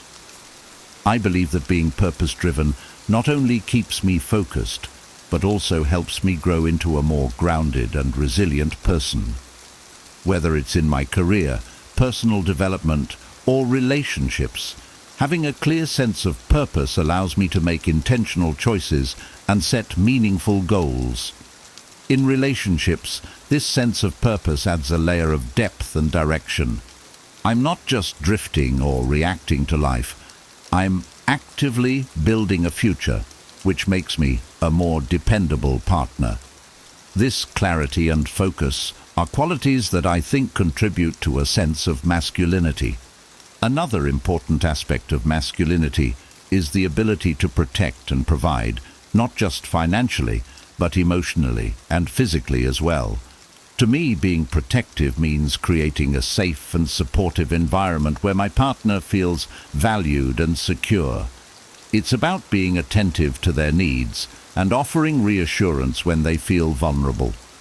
I want my partner to feel that I'm there to support them, whether that's by listening during difficult times, providing comfort, or stepping up when challenges arise. This protective nature is rooted in care and respect, and I see it as an essential part of being a reliable, supportive partner. Strength is also a big part of my concept of masculinity, but it's not just physical strength, it's mental and emotional resilience. I want to be the kind of person who can face adversity with courage and persistence. Strength for me means having the determination to overcome setbacks and the resilience to keep moving forward, even when things get tough. In a relationship, this strength allows me to support my partner without being overwhelmed by obstacles. I believe that my ability to remain steady during challenging times helps create a relationship that feels secure and enduring. Masculinity, in my view, also involves taking the lead when necessary. Leadership isn't about control or dominance. It's about making decisions with confidence and taking responsibility for the outcome. In a relationship, I aim to be someone who can step up, offer direction, and make thoughtful choices that benefit us both. This doesn't mean that I disregard my partner's opinions. Rather, it means that I'm prepared to make decisions and guide us when needed, always with respect and consideration. I see this kind of leadership as a way to build trust and offer reassurance, showing my partner that they can rely on me. However, true masculinity is also balanced with vulnerability. I believe that being strong doesn't mean hiding my emotions or pretending that I have it all together all the time. Being able to open up and show my true self, including my fears and insecurities, is an essential part of my masculinity. It takes courage to be vulnerable, to share what's on my mind, and to ask for support when I need it. I've found that this openness not only strengthens my relationships, but also deepens the level of intimacy and trust between us. In essence, masculinity is about being a strong, supportive, and steady presence in my partner's life. It's about having the courage to face challenges, the determination to pursue my goals, and the empathy to be a compassionate and understanding partner. I aim to bring a balanced form of masculinity into my relationships, one that combines resilience with empathy, confidence with humility, and strength with openness. By embodying these qualities, I believe I can offer my partner a relationship that feels both grounded and dynamic, one where they can feel safe, valued, and deeply connected. Ultimately, masculinity is about being the best version of myself, embracing both my strengths and vulnerabilities. It's about honoring my own values and offering a stable, loving presence to my partner. When I lead with true masculinity, I'm not just enhancing my own life. I'm creating a relationship that's built on respect, security, and lasting commitment. This approach to masculinity helps me build connections that are meaningful, fulfilling, and truly enriching for both my partner and me. 11. Scarcity of attention. The concept of scarcity of attention is about valuing my time and focus and not giving it away too easily or without purpose. It's not about playing games or being dismissive. Instead, it's about recognizing that my attention is valuable and offering it intentionally. In a world where people are constantly connected and often overwhelmed by attention from all directions, creating a sense of scarcity around my attention can actually make it more meaningful and impactful. By being selective with my time and energy, I foster a sense of appreciation and mutual respect in my relationships. One of the main reasons I practice this is to stay mindful of where my energy goes. If I'm always available, always reaching out, and constantly seeking someone's attention, it can create an imbalance. It may even lead to a sense of complacency, where my presence is taken for granted. When I limit the attention I give, I encourage a dynamic where both my partner and I truly value and make the most of the time we spend together. It's about creating quality over quantity, ensuring that the moments we share are meaningful, focused, and fully engaged. Having a scarcity mindset around attention also means that I don't rely on constant communication to feel connected. I'm comfortable with a degree of distance, knowing that it doesn't diminish the relationship, but instead strengthens it. This allows both my partner and me to maintain a sense of independence and individuality. We don't need to be in constant contact to feel secure. Rather, we trust the bond we've built. When we do come together, it feels fresh and renewed because we've each had time to focus on our own lives, passions, and goals. This approach also helps me avoid the pitfalls of neediness or insecurity. When I value my attention, I'm less likely to fall into the trap of overextending myself just to feel validated. I don't want to be the kind of person who constantly needs to seek reassurance from others, or who feels the urge to fill every moment with interaction. Instead, I aim to feel secure in my own worth and in the relationship itself. This self-assuredness allows me to give my partner the space to miss me, which in turn often leads to a stronger, more passionate connection. By creating a sense of scarcity, I'm signaling that my attention is something to be valued. When I'm fully present and focused on my partner, it's genuine and intentional, not a default state driven by habit or boredom. I've found that when I approach relationships this way, my partner is often more engaged and reciprocates the same level of attention and respect. It's about nurturing a dynamic where we both actively seek and appreciate each other's time, making every moment together count.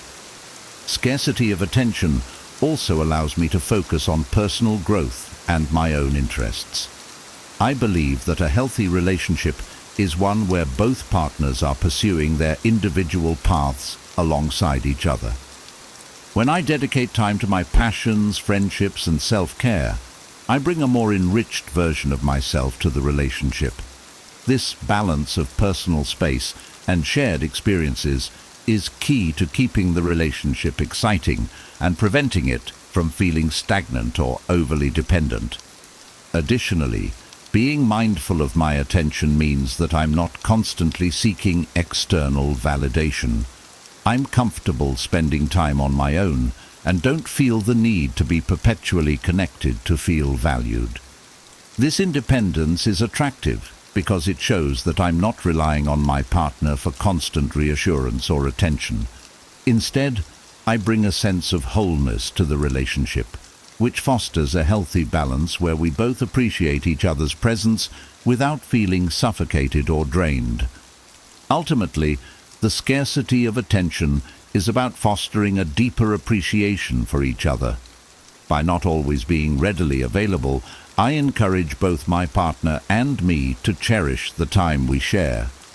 It's a way to keep the relationship dynamic as we're not taking each other's presence for granted. When I'm intentional with my attention, I'm creating a relationship where both of us feel valued, respected, and engaged, making the connection more vibrant and fulfilling. In essence, the scarcity of attention is about quality over quantity.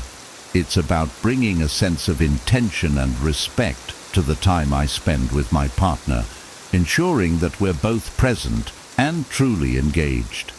This approach helps create a relationship that feels balanced and reciprocal, where each moment together is meaningful and the connection remains fresh and strong.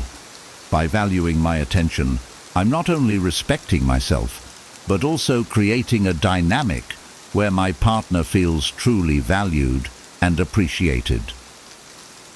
12. Pre-selection. Pre-selection is a concept that recognizes the social and psychological value of being desired by others, particularly in the context of attraction. It's the idea that when I am seen as valuable or desirable by others, it signals something appealing about me to potential partners. However, I approach pre-selection not as a game or strategy, but as a natural byproduct of living a life that's full, engaged, and socially active. When I surround myself with high-quality people and maintain healthy relationships, it shows that I am someone who is valued and respected by others, which in turn can make me more attractive to a partner. For me, pre-selection starts with building strong friendships and connections. I genuinely enjoy spending time with people who inspire me, challenge me, and bring out the best in me. These relationships, whether they're with friends, family, or colleagues, reflect a high level of social health and well-being. When my partner sees that I have these meaningful connections, it sends the message that I am someone who is valued by others, which can often be attractive. It's reassuring to know that the person you're with is well regarded and appreciated by those around them. Pre-selection also means being comfortable and confident around other women, even when there's no romantic intention. Having positive, respectful friendships with women not only enriches my life, but also shows that I know how to engage with and appreciate women in a non-romantic context. It demonstrates that I'm capable of meaningful, respectful interactions, which can make me more appealing as a partner. It also shows that I'm not someone who sees women purely in terms of romantic interest. Rather, I value them as individuals. This level of respect and comfort can be attractive because it shows that I understand and respect boundaries. Another aspect of pre-selection is self-respect and selective dating. I don't pursue relationships for the sake of it or lower my standards just to avoid being alone. By valuing myself and being selective about whom I invest my time and energy in, I'm showing that I respect both myself and the people I choose to be with.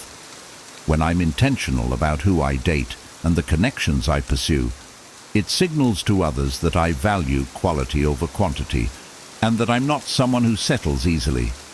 This discernment can be appealing because it suggests I'm someone worth earning, not someone who is readily available to everyone. Pre-selection for me also involves living a life that's interesting and full. When I am dedicated to my passions, goals, and personal growth, it naturally attracts people who share similar values.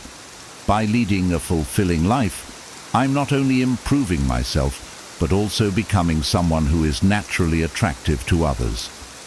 This isn't about trying to impress anyone. It's about creating a life that's meaningful to me. When others see that I'm genuinely passionate and driven, it makes me more compelling as a person, which can spark curiosity and interest. I also believe that pre-selection is about respect and boundaries. When I'm in a relationship, I remain respectful of my partner and ensure that my interactions with others are appropriate. However, having friends or social interactions outside the relationship doesn't mean I am unfaithful or disloyal. Instead, it shows that I am capable of building and maintaining healthy relationships with a variety of people. This balance shows that I'm both committed to my partner and also a social individual who values connections with others. Maintaining this balance creates a healthy sense of independence and trust, which strengthens the relationship. In a relationship, Pre-selection contributes to a dynamic where my partner knows they are with someone who is genuinely valued and appreciated by others. It brings a level of reassurance as my partner can see that I have a supportive social network and that I'm respected by those in my life. This doesn't mean I encourage jealousy. Rather, it's about creating a healthy social balance where I'm someone who is respected and valued by people beyond my partner. It shows that I'm a well-rounded person with strong connections, which ultimately makes the relationship more balanced and grounded. Ultimately, pre-selection is about creating a life that's rich, meaningful, and socially healthy. It's about being intentional with the people I surround myself with and building connections that reflect my values. By nurturing a full social life, respecting boundaries, and maintaining a strong sense of self-worth, I'm naturally creating an aura of value and respect. This not only makes me a more appealing partner, but also fosters a relationship dynamic based on mutual admiration and genuine attraction. In essence, pre-selection isn't about putting on a show or trying to appear desirable. It's about living in a way that brings out my best qualities, showing my partner that I am someone who is valued by others and who values myself. When I'm surrounded by positive, healthy relationships, I'm not only enriching my own life, but also creating a partnership that's supported by a strong social foundation. This approach to pre-selection helps build a relationship where both partners feel valued, secure, and truly connected. 13. Authenticity. Authenticity to me is the cornerstone of a meaningful and fulfilling life. It's about embracing who I truly am, living in alignment with my values, and presenting my genuine self in all situations, especially in relationships. I've come to believe that authenticity is one of the most attractive qualities anyone can bring to a relationship. When I'm authentic, I'm not putting on an act, hiding behind a facade, or trying to impress anyone with something I'm not. Instead, I'm fully comfortable in my own skin, which allows me to connect with others on a deeper, more honest level. Being authentic starts with self-awareness. I spend time understanding my values, goals, and priorities, and I make sure my actions reflect them. It's easy to get caught up in trying to be what others expect, but I know that ultimately it's not sustainable. I want my partner to know the real me, not a version tailored to please or impress. By embracing my true self, I'm setting a foundation of honesty and trust, where my partner can feel they're getting to know the person I am, not a curated image. Authenticity also means embracing my imperfections. I've learned that being authentic isn't about being perfect. It's about being real. I don't feel the need to hide my flaws or weaknesses, nor do I pretend to have it all figured out. When I'm open about my struggles, fears, and areas where I'm still growing, it creates a space where my partner feels comfortable sharing their vulnerabilities as well. This mutual openness leads to a deeper level of intimacy and connection because we're both free to be our true selves without the pressure of meeting unrealistic standards. Living authentically also means that I'm consistent.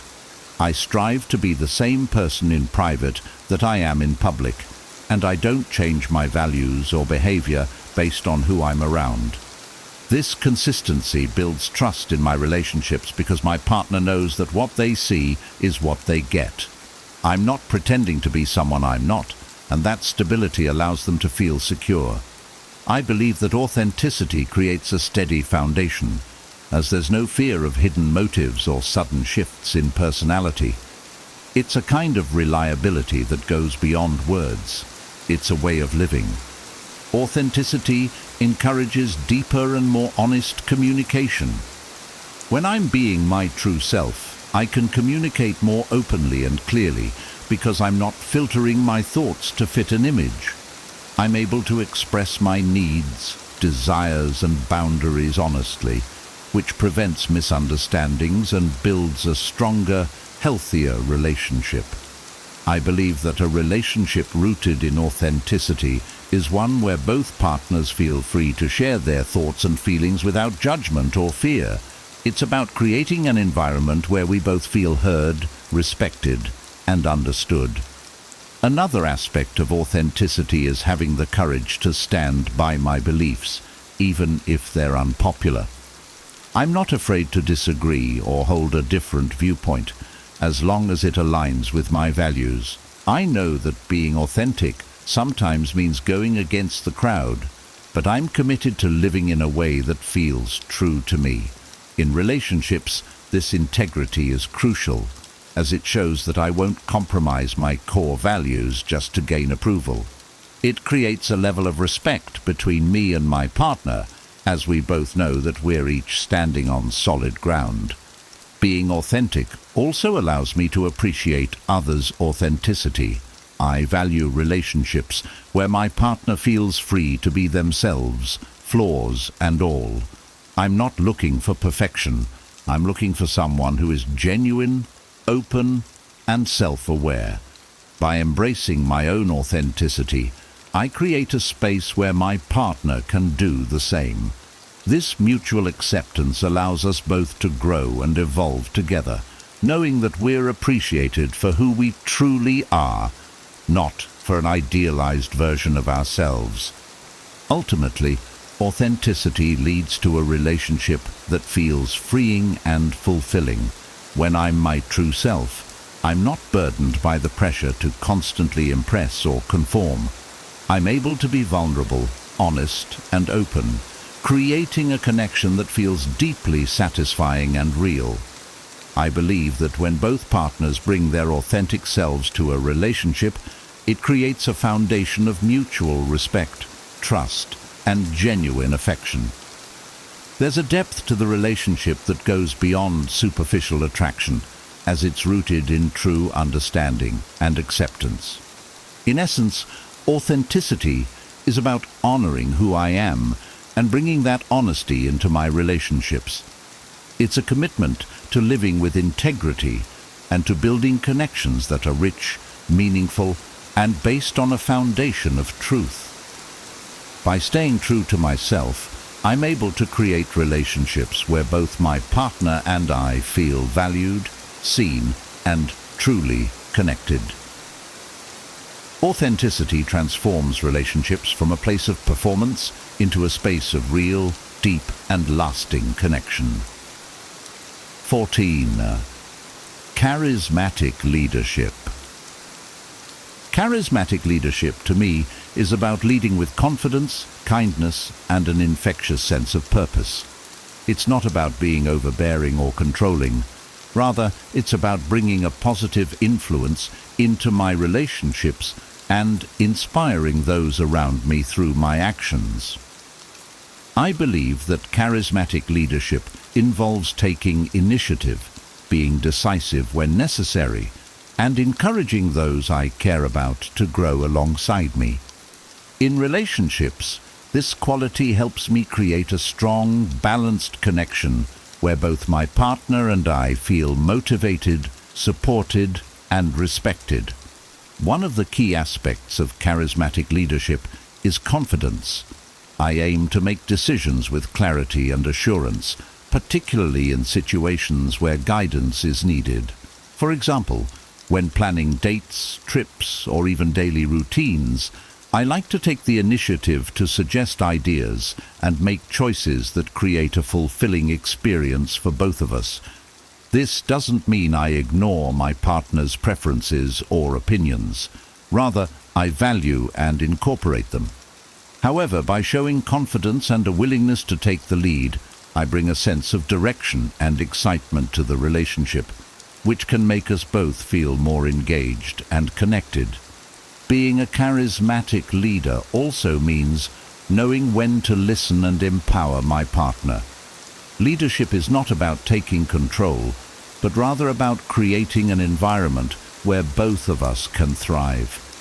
I strive to be receptive to my partner's ideas, goals and aspirations, supporting them wholeheartedly. I encourage my partner to pursue their dreams and interests and provide a listening ear when they need it.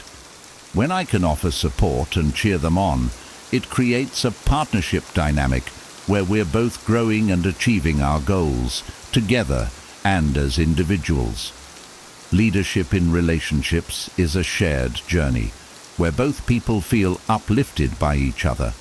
Another component of charismatic leadership is being able to handle challenges with grace. Life isn't always smooth, and relationships inevitably face difficulties.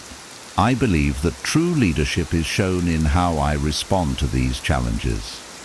Instead of panicking or avoiding problems, I try to approach them calmly and focus on finding solutions. By remaining grounded and clear-headed, I offer stability to my partner and show that we can face difficulties as a team. This resilience inspires trust, as my partner knows they can count on me to handle tough times with a steady hand and a positive outlook. Charismatic leadership also involves making others feel valued and appreciated. In relationships, I believe it's important to genuinely recognize my partner's contributions and qualities.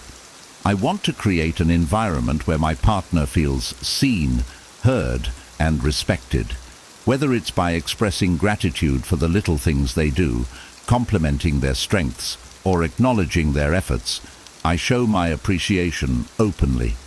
This type of encouragement is at the heart of charismatic leadership. It's about making those around you feel confident, inspired, and valued, which brings out the best in them and strengthens the connection. Part of being a charismatic leader is taking responsibility.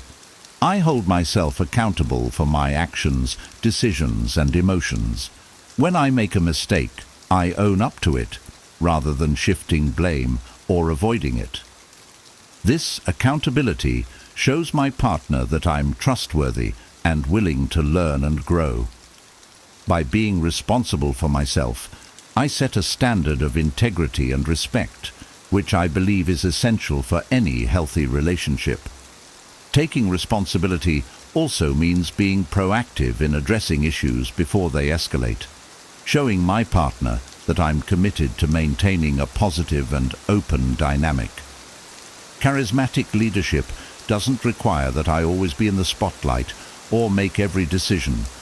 Rather, it's about fostering an environment of mutual respect, open communication, and shared growth. I want to inspire confidence and curiosity in my partner, so we both feel encouraged to take risks, try new things, and explore life together. Whether it's by planning a surprise, supporting them through a challenging time, or simply being a strong, positive presence in their life, I aim to bring a sense of joy, motivation, and energy to our relationship. Ultimately, charismatic leadership in relationships is about creating a balance where both partners feel supported, respected, and uplifted. It's a way of bringing energy, resilience, and warmth into the relationship, inspiring each other to grow and become better versions of ourselves. I see charismatic leadership as a quality that strengthens the bond between us, making the relationship feel dynamic, exciting, and meaningful.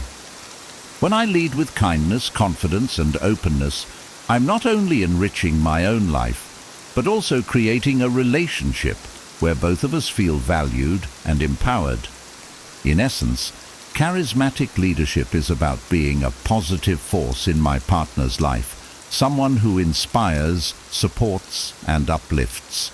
It's about taking initiative with respect and integrity, being present and encouraging, and approaching challenges with resilience and grace. By embracing this quality, I strive to build a relationship that's not only grounded in trust and respect, but also infused with a shared sense of purpose and joy. This approach to leadership creates a foundation where both of us can thrive, individually and together, as we navigate life hand in hand. 15. Passionate interests. Passionate interests bring a unique depth and vibrancy to my life, and they are something I consider essential not only for personal fulfillment, but also for creating a dynamic, inspiring relationship. When I'm genuinely passionate about something, whether it's a hobby, a skill, a career goal, or a personal project, it shows that I'm engaged with life, constantly learning and striving for more. This drive adds dimension to who I am, which can be incredibly attractive to a partner. Passion isn't just about having interests. It's about the energy, enthusiasm, and commitment that I bring to the things that matter to me. For me, pursuing my passions is a way to stay grounded and fulfilled. When I'm actively engaged in something I care about, it gives me a sense of purpose and excitement. I wake up feeling energized, knowing that I'm working towards something meaningful. This enthusiasm naturally spills over into other areas of my life, including my relationships. I found that having passions makes me a more interesting and engaged partner, as I'm not solely focused on the relationship for fulfillment. Instead, I bring my own joy, inspiration, and stories to share, which adds richness to our connection. Having passionate interests also helps me maintain a healthy balance between my relationship and personal life. I believe that a relationship thrives when both partners have space to pursue their individual goals and dreams. By dedicating time to my passions, I'm not only investing in my personal growth, but also giving my partner the freedom to explore their own interests. This balance prevents codependency and keeps the relationship fresh, as we both have our own lives to bring back to the relationship. When we come together, we have new experiences, insights, and growth to share, which makes our connection stronger. My passions are a source of resilience and self-confidence. When I commit to a goal and work towards it, even through setbacks, I build a stronger sense of self-worth. I know that my value isn't tied to anyone else. It comes from within, from the things I achieve and the joy I find in my pursuits. This inner strength and confidence make me a more balanced partner, as I'm not seeking validation solely from the relationship. Instead, I feel secure and fulfilled, which allows me to contribute positively to the partnership without relying on it for my happiness. Sharing my passions with my partner also opens up opportunities for connection. I love introducing them to the things I care about, whether it's a new hobby, a favorite book, or an exciting project I'm working on. This sharing allows us to explore each other's worlds and learn more about what drives and inspires us. I'm equally interested in learning about my partner's passions and supporting them in their pursuits. By taking an active interest in each other's hobbies and goals, we build a relationship that's enriched with shared experiences and mutual support. Moreover, my passionate interests push me to constantly grow and evolve. They challenge me, stretch my abilities, and keep me curious about the world. I believe that when I'm dedicated to personal growth, I bring new perspectives and fresh energy into the relationship. I want to be with someone who sees my dedication to self-improvement as a strength and who is inspired to pursue their own growth as well. When both partners are committed to bettering themselves, it creates a dynamic where we're continuously learning, adapting, and evolving together, which keeps the relationship alive and exciting. Another important aspect of having passionate interests is the sense of independence it fosters. I'm not defined by my relationship. I have my own identity, goals, and purpose outside of it. This independence is attractive because it shows that I'm a whole person on my own, and I'm not looking for someone to complete me. I want a relationship where both of us feel complete as individuals and come together to create something even greater. My passions help me maintain this sense of wholeness, allowing me to bring my best self to the relationship and inspiring my partner to do the same. Ultimately, passionate interests give me a sense of direction and fulfillment that goes beyond the relationship itself. They make me a more grounded, resilient, and engaging partner, and they allow me to contribute positively to the relationship without expecting it to fulfill all my needs. By having my own interests, I'm able to keep the relationship balanced and dynamic, creating a partnership where both of us feel free to explore and grow. In essence, passionate interests are more than just hobbies or goals. They are an essential part of who I am. They fuel my growth, bring joy to my life, and make me a more self-assured, fulfilled, and engaging partner. By living with passion and purpose, I create a relationship where both of us feel inspired and supported. This approach to life and love fosters a connection that's rich, balanced, and full of genuine excitement, as we both bring our unique energies and dreams into a shared journey.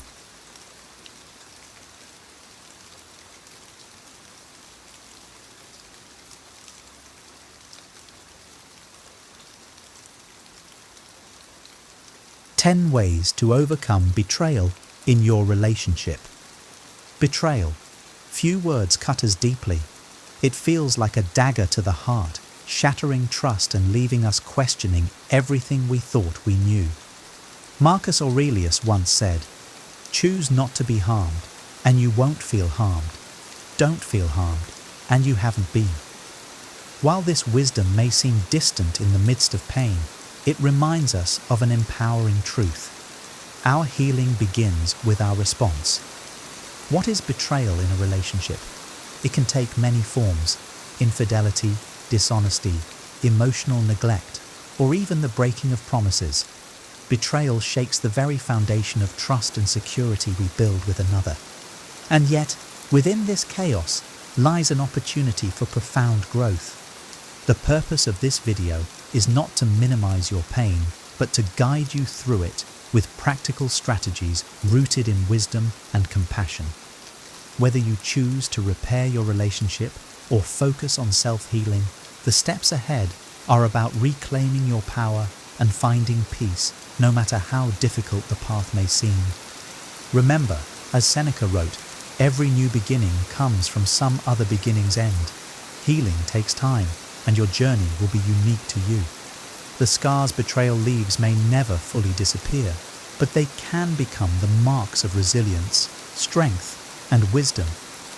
This video will share 10 actionable ways to overcome betrayal, strategies designed to help you process, rebuild, and move forward with grace and clarity. No matter how broken things feel now, there is a way through. Stay with me as we explore these timeless truths and practical steps. You are stronger than you think, and the journey to healing begins today. 1. Acknowledge your feelings. When betrayal strikes, the storm of emotions can feel overwhelming: anger, sadness, confusion, even guilt. It's tempting to suppress these feelings, to put on a stoic mask and pretend everything is fine. But true stoicism teaches us not to deny our emotions, but to observe and understand them. As Seneca said, "He who is brave is free." Freedom begins with acknowledging the truth of how you feel. Allow yourself the space to grieve. Betrayal isn't just a wound to the relationship, it's a wound to your sense of self, your trust, and your expectations of the future. Write down your feelings, talk to a trusted friend, or simply sit with your emotions in quiet reflection. This isn't weakness, it's courage. Only by facing the storm can we begin to calm it. But there's a key distinction. While you must feel your emotions, you must not let them govern you. Marcus Aurelius reminds us, "You have power over your mind, not outside events. Realize this, and you will find strength." Betrayal is an outside event. Your emotions are your mind's response. Acknowledge them, but don't let them consume you. Practical steps can help. Set aside a specific time each day to reflect, whether through journaling or meditation. This creates a container for your feelings, preventing them from spilling uncontrollably into every part of your life. Remind yourself that emotions, like waves, rise and fall. They do not last forever. By acknowledging your feelings, you honor your humanity and lay the groundwork for healing. It is a necessary step, a testament to your strength. Painful as it is, this process will bring clarity, and clarity is the foundation of wisdom. 2. Seek honest communication. In the aftermath of betrayal, silence often becomes a refuge, both for you and your partner.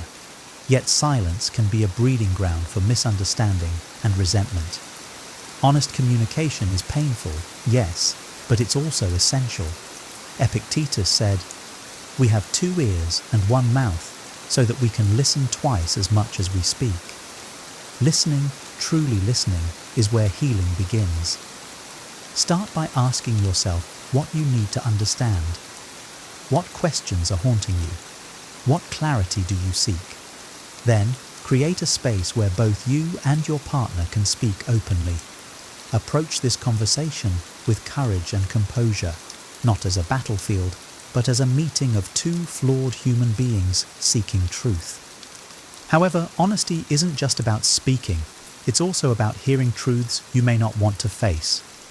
Your partner's reasons for their betrayal may sting, but understanding their perspective without justifying their actions can offer insight. As Seneca wisely observed, the first step toward making the irrational rational is to understand it.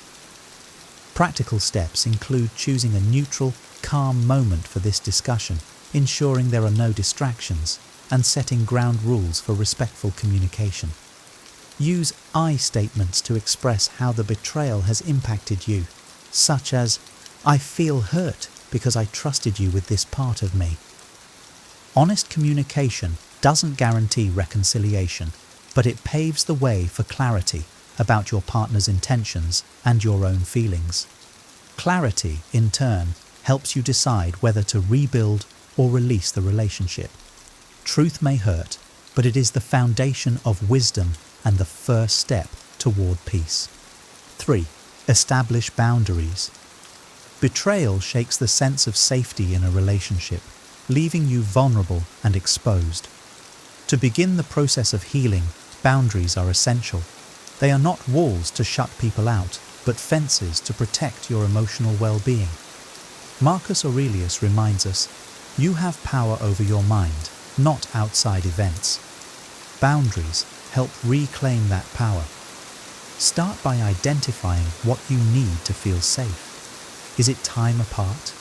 Is it transparency from your partner about their actions? Is it a pause on certain types of intimacy while you process your emotions? Boundaries are deeply personal and may evolve as you heal. Their purpose is not to punish your partner, but to create a space where you can begin to trust yourself again. Communicate these boundaries clearly. For example, you might say, "I need you to share your whereabouts during this period because it helps rebuild trust," or "I need some time alone to process how I feel." Boundaries must be respected to be effective, so be firm but fair in enforcing them. Seneca said, "No man can have a peaceful life who thinks too much about lengthening it." Similarly, you cannot find peace if you are constantly focused on the actions of another. Boundaries shift that focus inward, giving you control over your emotional environment. Practical steps include writing down your boundaries and discussing them with your partner calmly. Recognize that boundaries are about self-respect and self-care, not control. By setting and honoring these limits, you create a framework where healing, if possible, can begin to take root. 4. Seek professional help. Betrayal is a heavy burden, and sometimes the wisest action is to seek guidance. Therapy or counseling provides a structured space where emotions can be explored and processed. As Epictetus advised, if you want to improve, be content to be thought foolish and stupid. Asking for help is not weakness. It is a brave step toward improvement.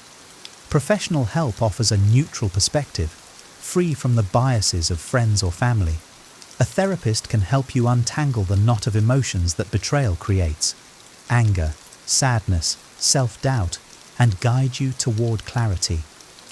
They can also help you and your partner navigate the complexities of reconciliation if that is your goal. Couples therapy, in particular, can be invaluable. It creates a space for honest dialogue and provides tools to rebuild trust. But even if your partner is unwilling to participate, individual therapy can be just as transformative. It focuses on your healing, your growth, and your future. Practical steps include researching therapists who specialize in relationship issues or trauma and scheduling an initial session. Don't be afraid to try more than one therapist to find someone who resonates with you. Many therapists also offer virtual sessions, making it easier to prioritize this step. The journey of healing is rarely a solitary one. As Seneca wrote, "No one can live happily who has regard to himself alone and transforms everything into a question of his own utility." Seeking professional help is a way of inviting wisdom, guidance, and support into your life. It is a sign of strength, not surrender. 5. Practice self-care. When betrayal leaves you emotionally depleted, self-care becomes not just important, but essential. It is the anchor that keeps you steady in the storm. As Marcus Aurelius said, "You have power over your mind, not outside events. Realize this, and you will find strength." Practicing self-care is an act of reclaiming that power. Self-care is not a luxury. It's a necessity for healing. It's about tending to your emotional, mental, and physical well-being. Start with the basics. Prioritize sleep, eat nourishing foods, and move your body regularly. Physical health directly impacts emotional resilience.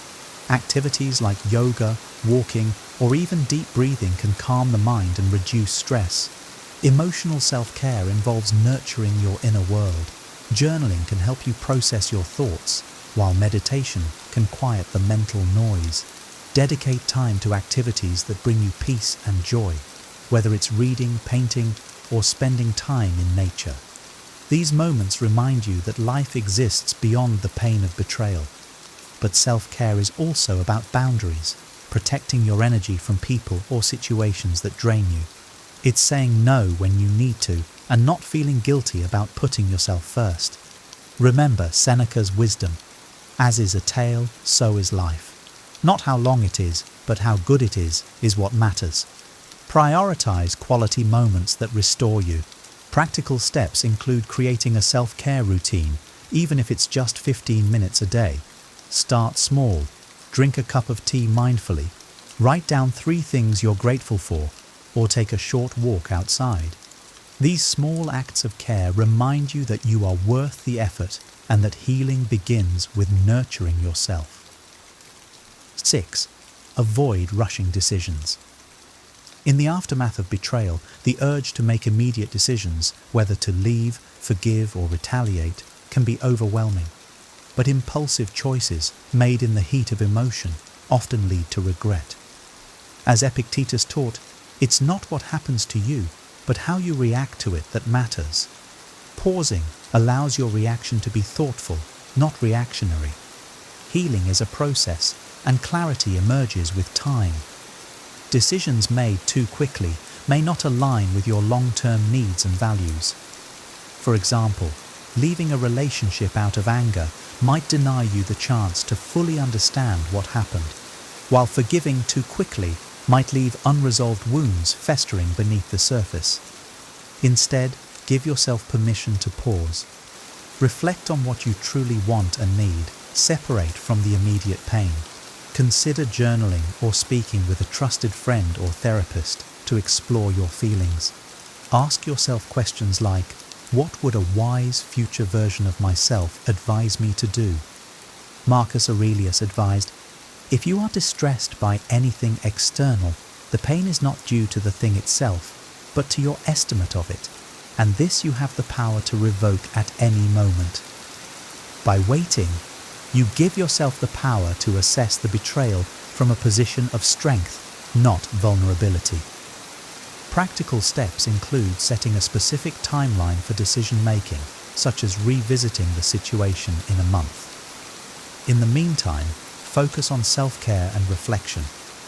By resisting the urge to rush, you honor both your healing process and your capacity for thoughtful, intentional choices. 7. Focus on rebuilding trust. If you choose to stay in the relationship, rebuilding trust is both the most challenging and the most vital step. Trust is fragile. It takes years to build, but can be shattered in an instant. However, it is not irreparable. As Seneca wrote, every new beginning comes from some other beginning's end. Rebuilding trust requires creating a new foundation, not patching up the old one. Begin by defining what trust means to you. What actions or behaviors would help restore your confidence in your partner? Transparency is often key. This might mean regular check-ins, open communication about feelings, or a willingness to share details that rebuild accountability. But rebuilding trust is not just about your partner's actions, it's also about your willingness to allow it. Both partners must commit to the process. Your partner must demonstrate consistent effort and sincerity over time, while you must be open to the possibility of trusting again. It's a mutual journey, and it requires patience, empathy, and hard work from both sides. Practical steps include creating a trust-building plan together. This could involve agreeing on boundaries, discussing triggers, or even attending therapy together to navigate the process. Keep the focus on progress, not perfection. Small, consistent actions matter more than grand gestures. Remember, trust is not just about the other person. It's also about trusting yourself. Trust that you have the strength and wisdom to navigate this path, whether it leads to reconciliation or not. As Marcus Aurelius said, waste no more time arguing about what a good man should be. Be one. Embody the trust and integrity you seek, and let your actions reflect your values. 8. Surround yourself with supportive people. Betrayal can feel isolating, as if the world has shrunk to the pain you're experiencing. But as Marcus Aurelius reminds us, we were born for cooperation. Leaning on others during this time is not a sign of weakness. It's a reminder that healing is often a communal process. Surround yourself with people who truly support you, friends, family, or even support groups. These individuals can provide perspective, encouragement, and, most importantly, the reassurance that you are not alone. Their insights can help you see things more clearly, especially when your emotions cloud your judgment. Avoid those who fan the flames of anger or bitterness. Instead, seek those who foster calm and wisdom. Sharing your experience can be therapeutic, but be selective about whom you confide in. Choose people who will listen without judgment and respect your boundaries. Sometimes, even professional support groups or online communities can offer a safe space to share your journey and gain strength from others' experiences. Practical steps include reaching out to trusted individuals and setting up time to talk, even if it's a short phone call or coffee meeting. If you feel isolated, consider joining a local or virtual support group focused on relationship healing. Seneca wrote, "Friendship always benefits. Love sometimes injures." During this period, lean on friendships and relationships that nurture you, not those that drain you. By surrounding yourself with support, you'll find strength in the collective wisdom and empathy of others. Healing may be your journey, but it doesn't have to be walked alone. 9. Reframe the experience as growth. Betrayal, while painful, can be a catalyst for profound personal growth. As Epictetus said, difficulties show a person's character. The question is not why betrayal happened to you, but how you will use it to become stronger, wiser, and more resilient. Instead of seeing this experience solely as a loss, view it as an opportunity for self-discovery. What have you learned about your boundaries, values, and needs? Perhaps you've gained clarity about the kind of relationship you truly deserve. Maybe you've discovered untapped inner strength in enduring this trial.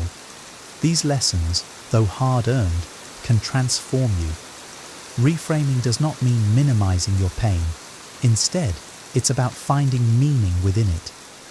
Marcus Aurelius reminds us, "The impediment to action advances action. What stands in the way becomes the way." The betrayal may have been an obstacle, but it also serves as a teacher, guiding you toward greater self-awareness and personal growth. Practical steps include journaling about what this experience has taught you, or meditating on how it has shaped your perspective. Create a list of ways you've grown since the betrayal, whether it's increased emotional resilience, clearer boundaries, or deeper self-respect. By reframing the betrayal as growth, you reclaim power over your narrative. You are no longer defined by what happened to you, but by how you responded to it. This mindset shifts you from victim to victor, transforming pain into purpose and adversity into strength. 10. Know when to let go. There comes a time when clinging to the past does more harm than letting go. As Seneca wisely said, to bear trials with a calm mind robs misfortune of its strength and burden. If the relationship has become toxic, unrepairable, or harmful to your well-being, releasing it is an act of self-respect, not failure. Letting go doesn't mean erasing the memories or pretending the betrayal never happened. It means accepting the reality of the situation and prioritizing your peace over the attachment to what once was. Holding on to resentment or false hope only prolongs your pain. By letting go, you create space for healing, growth, and eventually something better. This step is often the hardest because it involves confronting fear. Fear of being alone, fear of the unknown, or fear of starting over. But Marcus Aurelius reminds us, it is not death that a man should fear, but he should fear never beginning to live. Letting go is not an end, but a beginning, a chance to live in alignment with your values and truth. Practical steps include creating a ritual to symbolize release, such as writing a letter to your partner, whether you send it or not, or meditating on forgiveness. Surround yourself with supportive people and focus on building a future that reflects your worth and aspirations. Letting go is not giving up, it's choosing yourself. It's an act of courage, wisdom, and love for yourself and the life you deserve. By walking away from what no longer serves you, you make room for the healing and happiness that await. Solutions and long-term strategies. As you move through the process of overcoming betrayal, the immediate steps are only part of the journey. Long-term healing and personal growth require ongoing effort, self-awareness, and intentional choices. Let's explore 3 powerful strategies to help you create a strong foundation for your future. 1. Forgiveness as a personal choice. Forgiveness is one of the most misunderstood aspects of healing. It is often perceived as absolving the betrayer or reconciling the relationship. But true forgiveness is a gift you give yourself. Seneca reminds us, "He who has injured you was either stronger or weaker. If weaker, spare him. If stronger, spare yourself." Forgiveness frees you from the chains of anger and resentment that keep you tethered to the past. Forgiveness does not mean forgetting or condoning the betrayal. It means releasing the emotional grip it has on you, allowing you to move forward unburdened. This is a deeply personal process that happens on your timeline. You may choose to forgive for your peace, even if you never reconcile with the betrayer. Practical steps include practicing forgiveness, meditation, or writing a letter to the person who hurt you, whether you send it or not. Remind yourself that forgiveness is about reclaiming your power and protecting your peace, not about their actions or validation. 2. Building emotional resilience.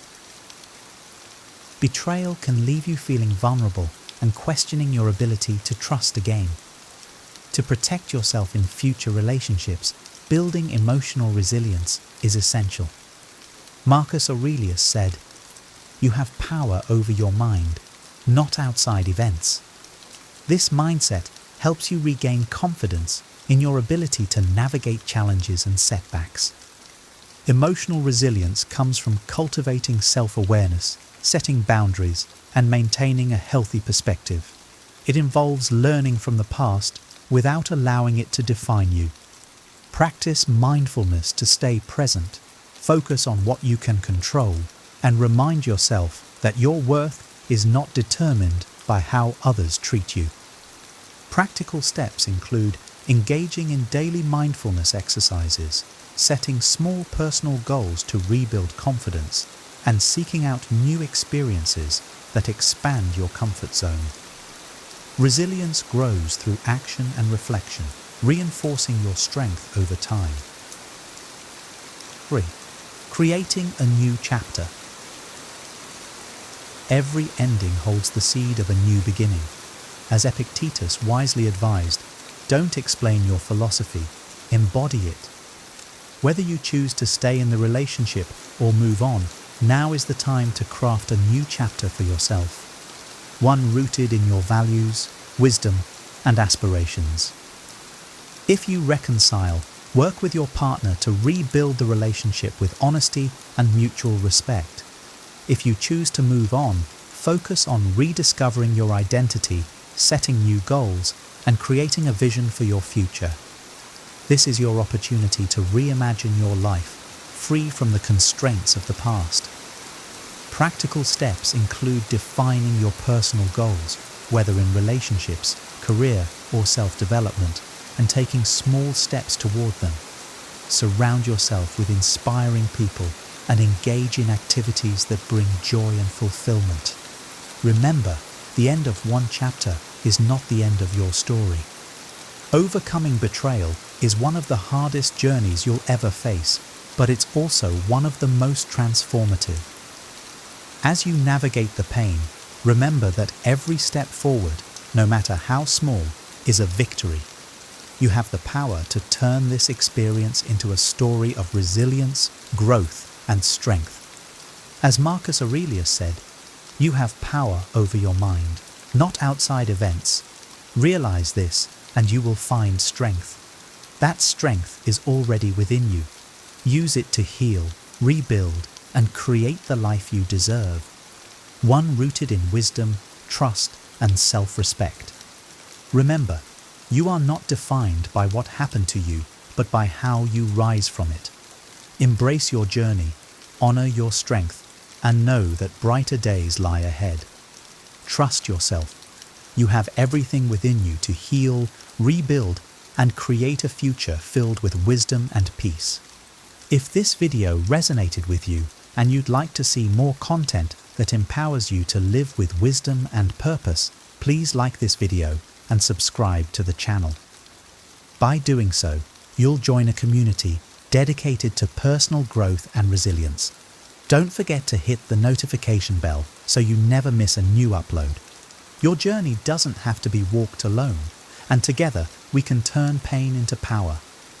Thank you for watching, and remember, brighter days are ahead. You've got this.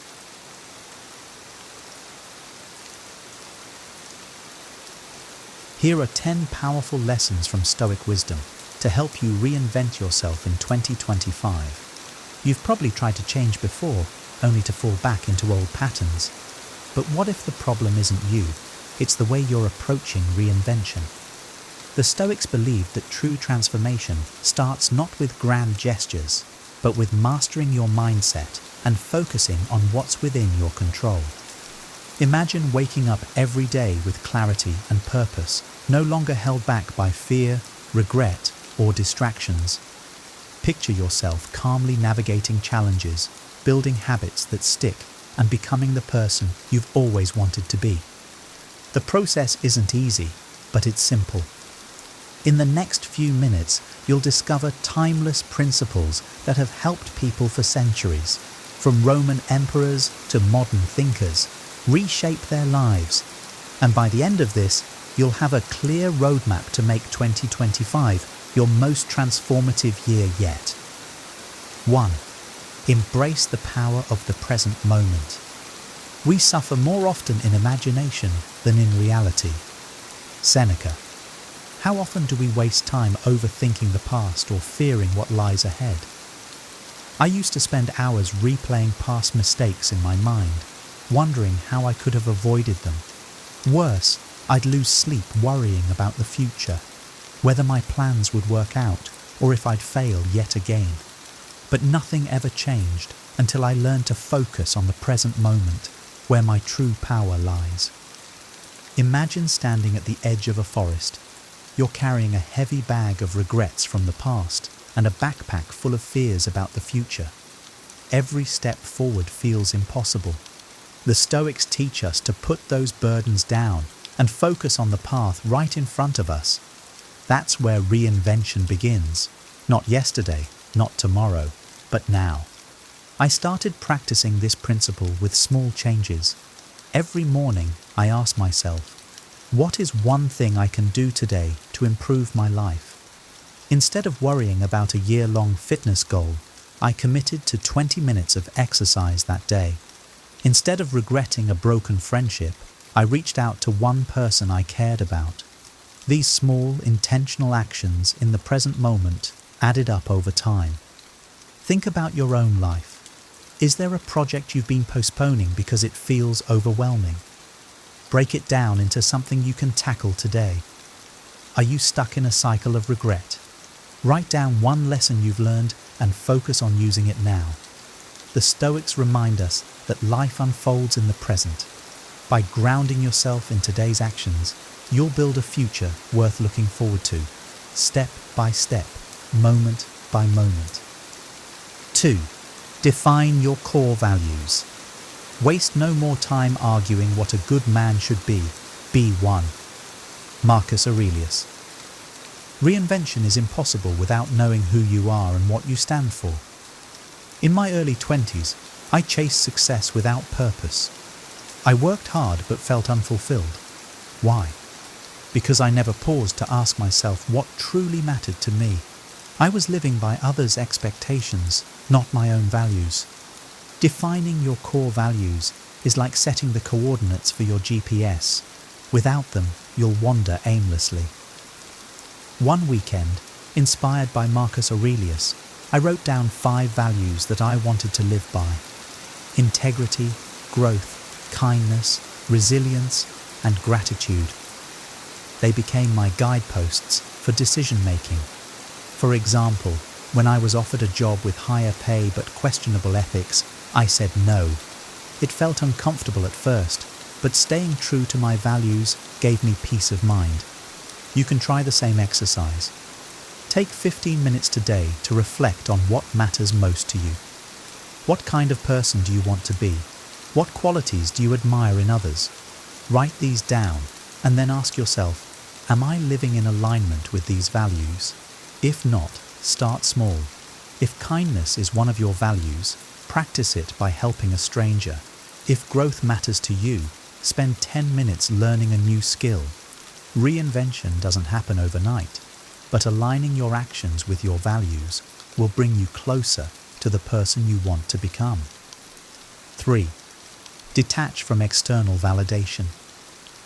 He who looks outside dreams, he who looks inside awakes. Epictetus. For years, I measured my worth by others' approval. A promotion felt good only if my friends were impressed. A social media post felt meaningful only if it got likes. But chasing external validation is like running on a treadmill. You're always moving, but never going anywhere. One day, I came across Epictetus's teaching that freedom comes from within. I decided to stop living for applause and start living for purpose. It wasn't easy. When I started a new project, I'd catch myself worrying. What will people think if I fail? To combat this, I began journaling every night, reflecting on whether I lived by my values that day. Did I act with courage? Did I do something meaningful? If the answer was yes, I considered the day a success. regardless of anyone else's opinion. You can do this too. Instead of seeking external praise, ask yourself, am I proud of my effort? If you're learning a new skill, don't worry about being perfect. Focus on showing up and improving. Detaching from external validation doesn't mean ignoring feedback. It means valuing your own growth and integrity over fleeting opinions. When you live for yourself, not others, reinvention becomes a journey of self-fulfillment. 4. Master self-discipline. Freedom is the only worthy goal in life. It is won by disregarding things beyond our control. Epictetus. Reinvention requires consistency, and consistency demands discipline. A few years ago, I set a goal to run a 10K. I was excited at first, but after a week, the motivation faded. I skipped runs and made excuses. Then, I realized that motivation is fleeting, but discipline is reliable. The Stoics teach us to focus on what we can control, our actions, not our feelings. I started small, committing to run for just 10 minutes a day. On days when I didn't feel like running, I reminded myself of Epictetus's wisdom. We cannot control the wind, but we can adjust our sails. My feelings were the wind, unpredictable and ever-changing. My discipline was the sail, guiding me toward my goal regardless of the conditions. Think about an area in your life where you lack consistency. Whether it's fitness, learning, or relationships, set a small, achievable daily goal. Focus on showing up, even if the effort feels minimal. Over time, these small acts of discipline compound into significant change. Reinvention isn't about doing extraordinary things once. It's about doing ordinary things consistently. 5. Learn from failure. Difficulties strengthen the mind as labor does the body. Seneca. Failure used to paralyze me. If I didn't succeed, I saw it as proof that I wasn't good enough. But Seneca's wisdom changed my perspective. He taught me that failure is a teacher, not an enemy. It's an opportunity to grow stronger. I once launched a business idea that flopped spectacularly. I lost time, money, and confidence. But instead of wallowing, I wrote down 3 lessons from the experience. First, I learned the importance of market research. Second, I realized the value of a solid support network. Third, I discovered that resilience is my greatest asset. The next time you face failure, resist the urge to see it as a dead end. Instead, ask, what can I learn from this? Write down your lessons and apply them moving forward. Each failure is a stepping stone toward your reinvention. Remember, the only true failure is giving up. 6. Practice negative visualization. Prepare yourself for the worst and you will never be disappointed. Seneca. Negative visualization might sound counterproductive, but it's one of the most powerful tools for personal reinvention. I used to fear failure so much that it kept me from trying new things. Then I discovered this Stoic practice. Imagining the worst-case scenario, not to dwell on it, but to prepare for it. When I considered starting a new job, I was terrified of failing, so I sat down and wrote out the worst that could happen. I might struggle at first, make mistakes, or even lose the job. Then I asked myself, if this happens, what will I do? I realized that even if I failed, I could learn, grow, and try again. This exercise transformed my fear into action. Think about a challenge you're avoiding. Visualize the worst outcome, then plan how you would handle it. You'll find that the fear loses its grip and you gain the courage to act. Negative visualization doesn't mean expecting bad things to happen. It means building resilience for whatever comes your way. 7. Let go of what you can't control. You have power over your mind, not outside events. Realize this, and you will find strength. Marcus Aurelius.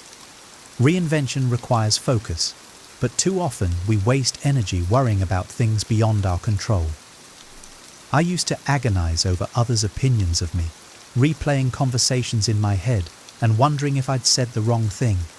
It was exhausting and unproductive. The Stoics remind us that we control only our thoughts, actions, and reactions. I started asking myself, am I worrying about something I can influence? If the answer was no, I let it go. When a colleague criticized my work, I focused on improving my skills rather than pleasing everyone. When a project went sideways, I concentrated on what I could fix instead of lamenting what went wrong. Take a moment today to list what's bothering you. Then divide the list into 2 columns, what I can control and what I can't. Let go of the second column and direct your energy toward the first. You'll feel lighter, clearer, and more empowered to reinvent yourself. 8. Cultivate gratitude. Do not indulge in dreams of having what you do not have, but reckon up the chief of the blessings you do possess. Marcus Aurelius. Reinvention often focuses on what we want to change, but gratitude reminds us to appreciate what we already have. There was a time when I felt stuck, frustrated by everything I hadn't achieved. Then I began a gratitude practice, listing 3 things I was thankful for each morning. It was transformative. I realized I had so much to be grateful for: supportive friends, a healthy body, and the freedom to pursue my goals. Gratitude shifted my mindset from scarcity to abundance. Instead of focusing on what was missing, I saw opportunities everywhere. Start your own gratitude practice. Each morning, write down 3 things you're thankful for. They don't have to be big. Maybe it's the sunrise, a kind word from a friend, or the chance to start fresh. Gratitude fuels positivity, which in turn strengthens your resolve to grow and improve. 9. Serve a higher purpose. Man is not worried by real problems so much as by his imagined anxieties about real problems. Epictetus. Reinvention is most meaningful when it's connected to something larger than yourself. For years, I focused solely on personal goals, but I felt a sense of emptiness. Then, I began volunteering at a local shelter, and everything changed. Contributing to others gave my life a deeper sense of purpose. What cause or mission speaks to you? It doesn't have to be grand. Helping a neighbor, mentoring someone, or contributing to your community can be powerful. When your reinvention is tied to serving others, you'll find new motivation and fulfillment. Purpose gives your efforts meaning, even when the journey gets tough.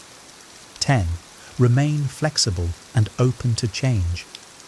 No man steps in the same river twice, for it is not the same river, and he is not the same man. Heraclitus. Reinvention is a process, not a destination. I used to believe that once I achieved certain goals, I'd be complete. But life has a way of surprising us. The Stoics teach that change is constant, and adaptability is key. When a career opportunity arose in a field I hadn't considered, my first instinct was to reject it. But then I remembered that growth often comes from unexpected places. I took the leap, and it turned out to be one of the best decisions of my life. In 2025, approach your reinvention with curiosity and flexibility. Be willing to pivot, try new things, and embrace the unknown. Change is inevitable, but it's also where growth happens. By staying open, you'll discover paths you never imagined. Reinventing yourself is a journey, not a quick fix, and these 10 Stoic lessons are here to guide you every step of the way. Remember, each small action you take today builds the foundation for a stronger, more purposeful tomorrow. Whether it's focusing on the present, mastering self-discipline, or aligning your life with your core values, you hold the power to create lasting change. If you found these insights helpful, give this video a thumbs up to let us know. Don't forget to hit the subscribe button and turn on notifications so you never miss more content on Stoicism, self-improvement, and wisdom for living a better life. We'd love to hear from you. What lesson resonated with you the most? Are there any Stoic practices you've already started using? Share your thoughts and takeaways in the comments below. Your journey could inspire someone else to start theirs. Thanks for watching, and here's to making 2025 a year of transformation. Act like nothing disturbs you anymore. Number 1. Imagine waking up each day with an unshakable sense of calm, no matter what life throws your way.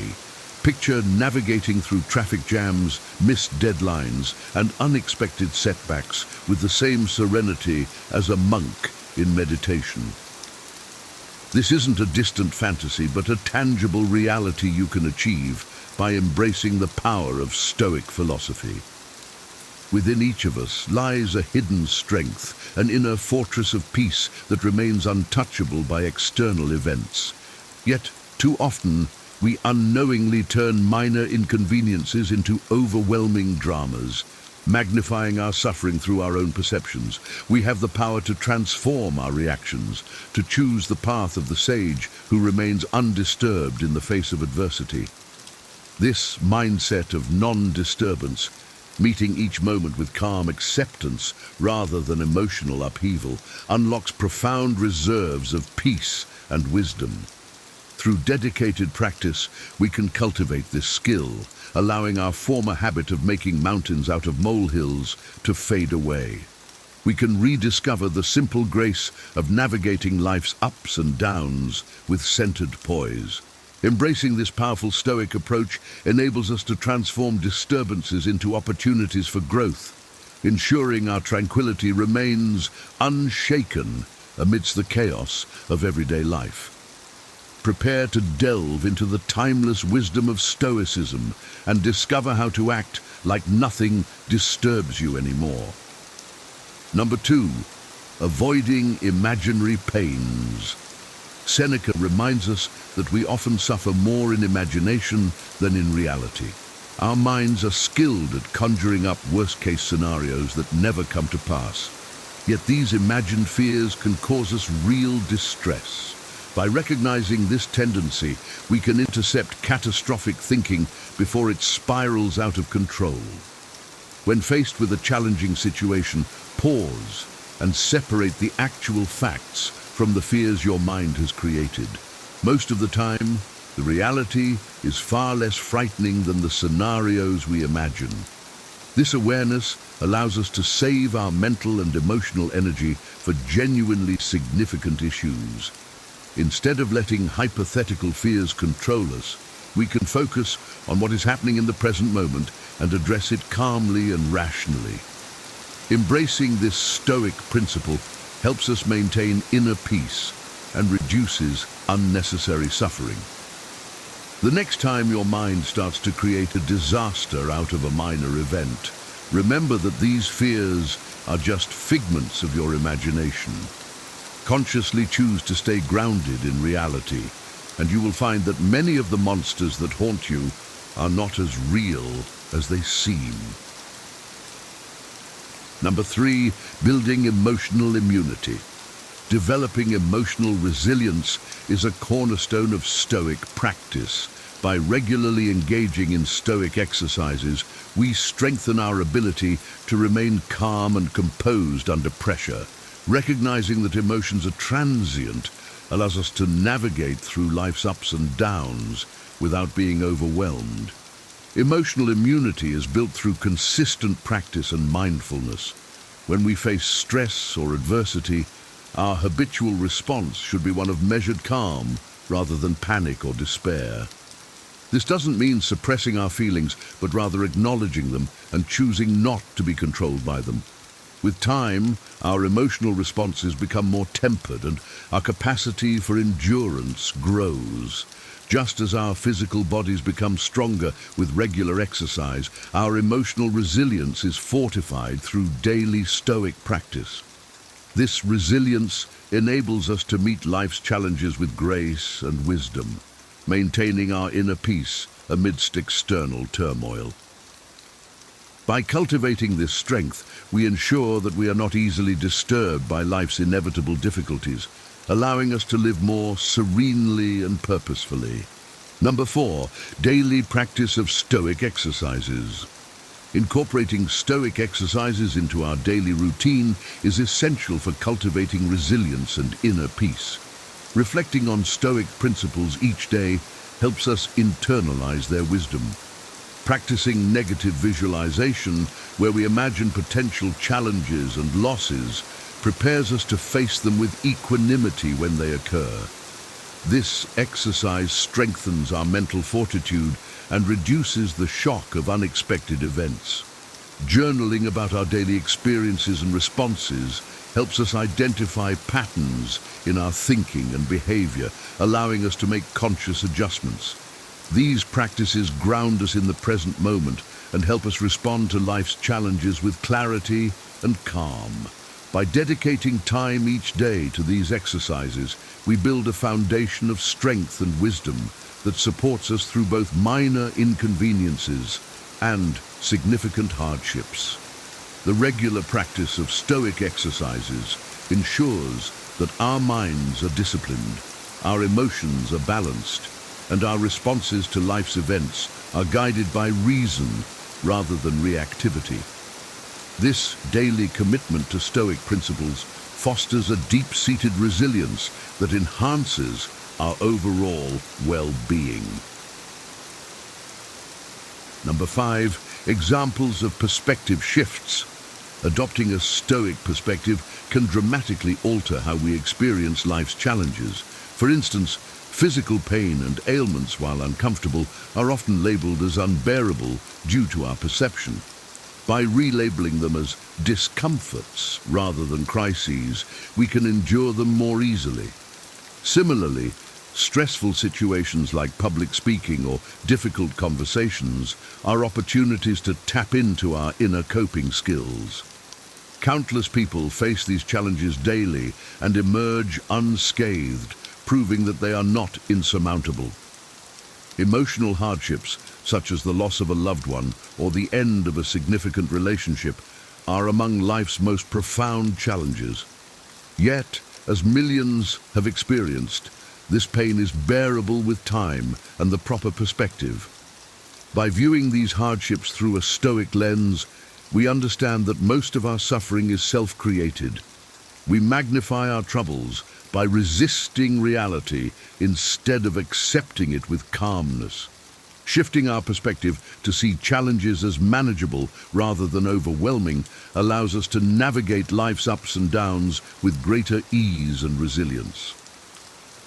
Number 6, questioning endurance. Marcus Aurelius challenges us to question our inability to endure hardships. When we declare something unbearable, we should ask ourselves why.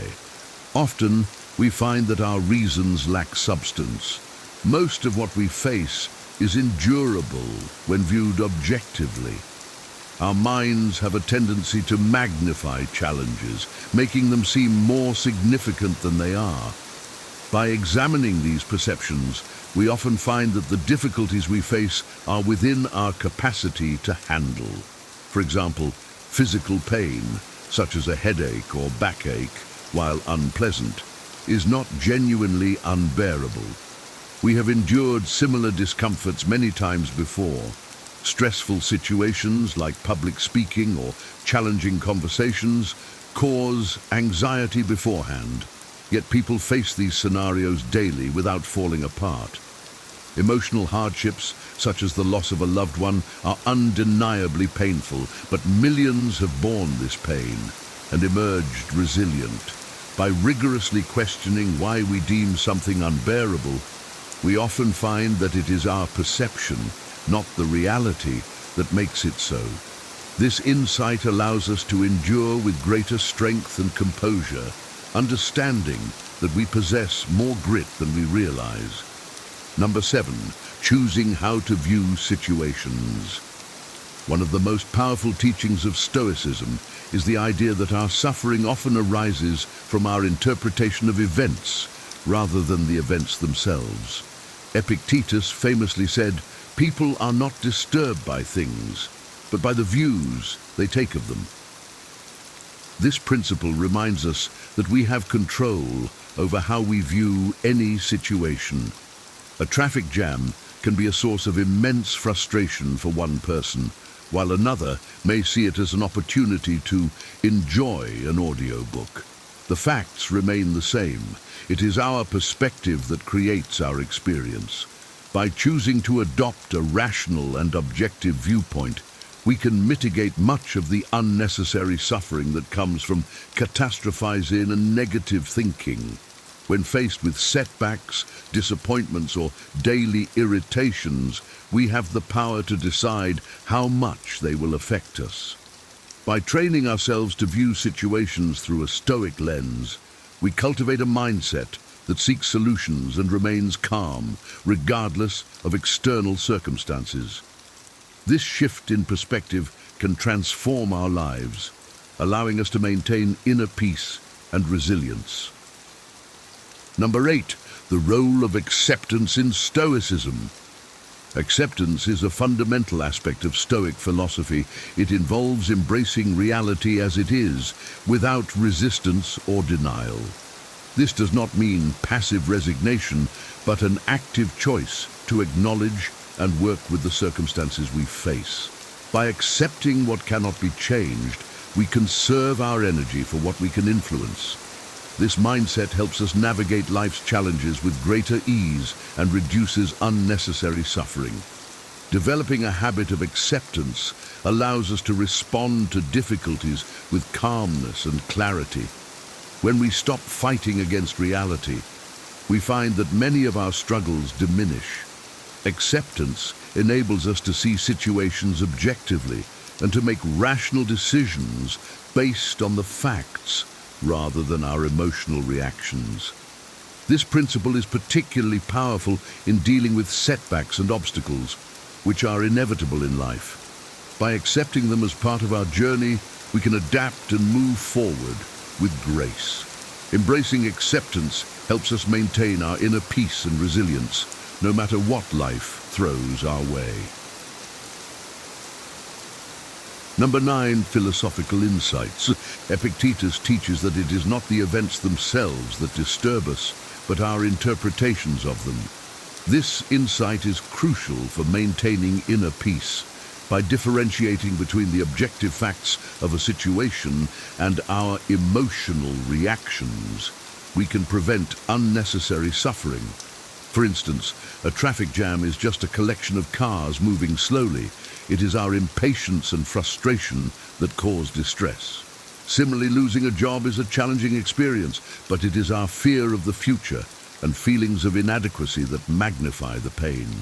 By focusing on the facts and viewing situations objectively, we can maintain a sense of calm and control. This approach allows us to respond to life's challenges with wisdom and composure. When we strip away our emotional narratives and focus on the reality of a situation, we often find that it is more manageable than we initially thought. This Stoic practice of maintaining objectivity helps us navigate life's ups and downs with greater resilience and serenity. Number 10, adopting a resilient posture. Embracing difficulties with a posture of strength and calm is a hallmark of Stoic philosophy. When we encounter challenges, it is crucial to maintain perspective and engage in problem solving rather than succumbing to panic or despair. By viewing obstacles as opportunities for growth, we transform adversity into a catalyst for personal development. This resilient posture involves staying grounded and composed, even in the face of significant setbacks. It requires a conscious effort to focus on what we can control and let go of what we cannot. This mindset helps us navigate through life's inevitable challenges with grace and wisdom. Adopting a resilient posture means approaching each difficulty with a calm, measured response and seeking solutions rather than dwelling on the problem. By cultivating this resilience, we build an inner strength that enables us to face life's trials with confidence and poise. This Stoic approach ensures that we remain undisturbed by external events and maintain our inner peace regardless of the circumstances. Number 11, practical application. Stoic philosophy is not merely theoretical, but highly practical. offering concrete strategies for dealing with life's challenges. When faced with setbacks such as losing a job or encountering obstacles in personal projects, it is essential to redirect our efforts constructively. For example, an entrepreneur whose venture fails can use the experience to reassess and develop new ideas. Similarly, a person facing relationship changes can approach the situation with maturity, focusing on growth and understanding rather than resentment. By viewing setbacks as opportunities for redirection, we can maintain our momentum and continue moving forward. This practical application of Stoicism involves consistently seeking ways to adapt and thrive despite obstacles. It encourages us to remain flexible and open-minded, using each challenge as a stepping stone towards greater resilience and wisdom. By embracing this approach, we transform potential failures into valuable lessons and maintain our progress on the path to personal growth.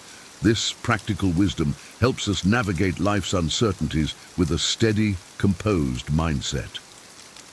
Number 12, mindset and adaptability. A Stoic mindset views obstacles not as insurmountable barriers but as integral parts of the journey. This perspective allows for continual realignment with our core virtues and wisdom. By anticipating challenges and adapting our plans accordingly, we remain flexible and resilient.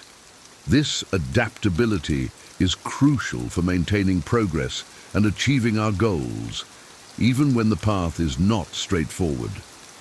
Viewing obstacles as opportunities for growth rather than setbacks fosters a proactive approach to problem solving. This mindset ensures that we do not become disheartened by temporary detours, but use them to refine our strategies and reinforce our commitment to our values. By maintaining this flexible approach, we can navigate life's twists and turns with greater ease and confidence. Adapting to changing circumstances while staying true to our principles is the essence of Stoic resilience. This mindset empowers us to transform obstacles into opportunities, ensuring that we remain steadfast on our path to personal growth and fulfillment. Number 13, living by virtue. St. Marcus Aurelius emphasizes the importance of living by virtue regardless of external circumstances. He teaches that no obstacle can prevent us from acting with justice, self-control, and wisdom. By embracing obstacles as opportunities for growth, we align our actions with our highest values. This approach transforms challenges into catalysts for personal development. Living by virtue means consistently choosing to act ethically, even when faced with difficulties. It involves maintaining our integrity and commitment to our principles, no matter what external forces we encounter. This steadfastness ensures that we remain grounded and resilient, capable of navigating life's challenges with grace. By focusing on our inner virtues, we build a foundation of strength and wisdom that supports us through all of life's trials. This Stoic commitment to virtuous living empowers us to face obstacles with courage and equanimity, knowing that our true strength lies in our character and ethical choices. Number 14, compassion for genuine hardship.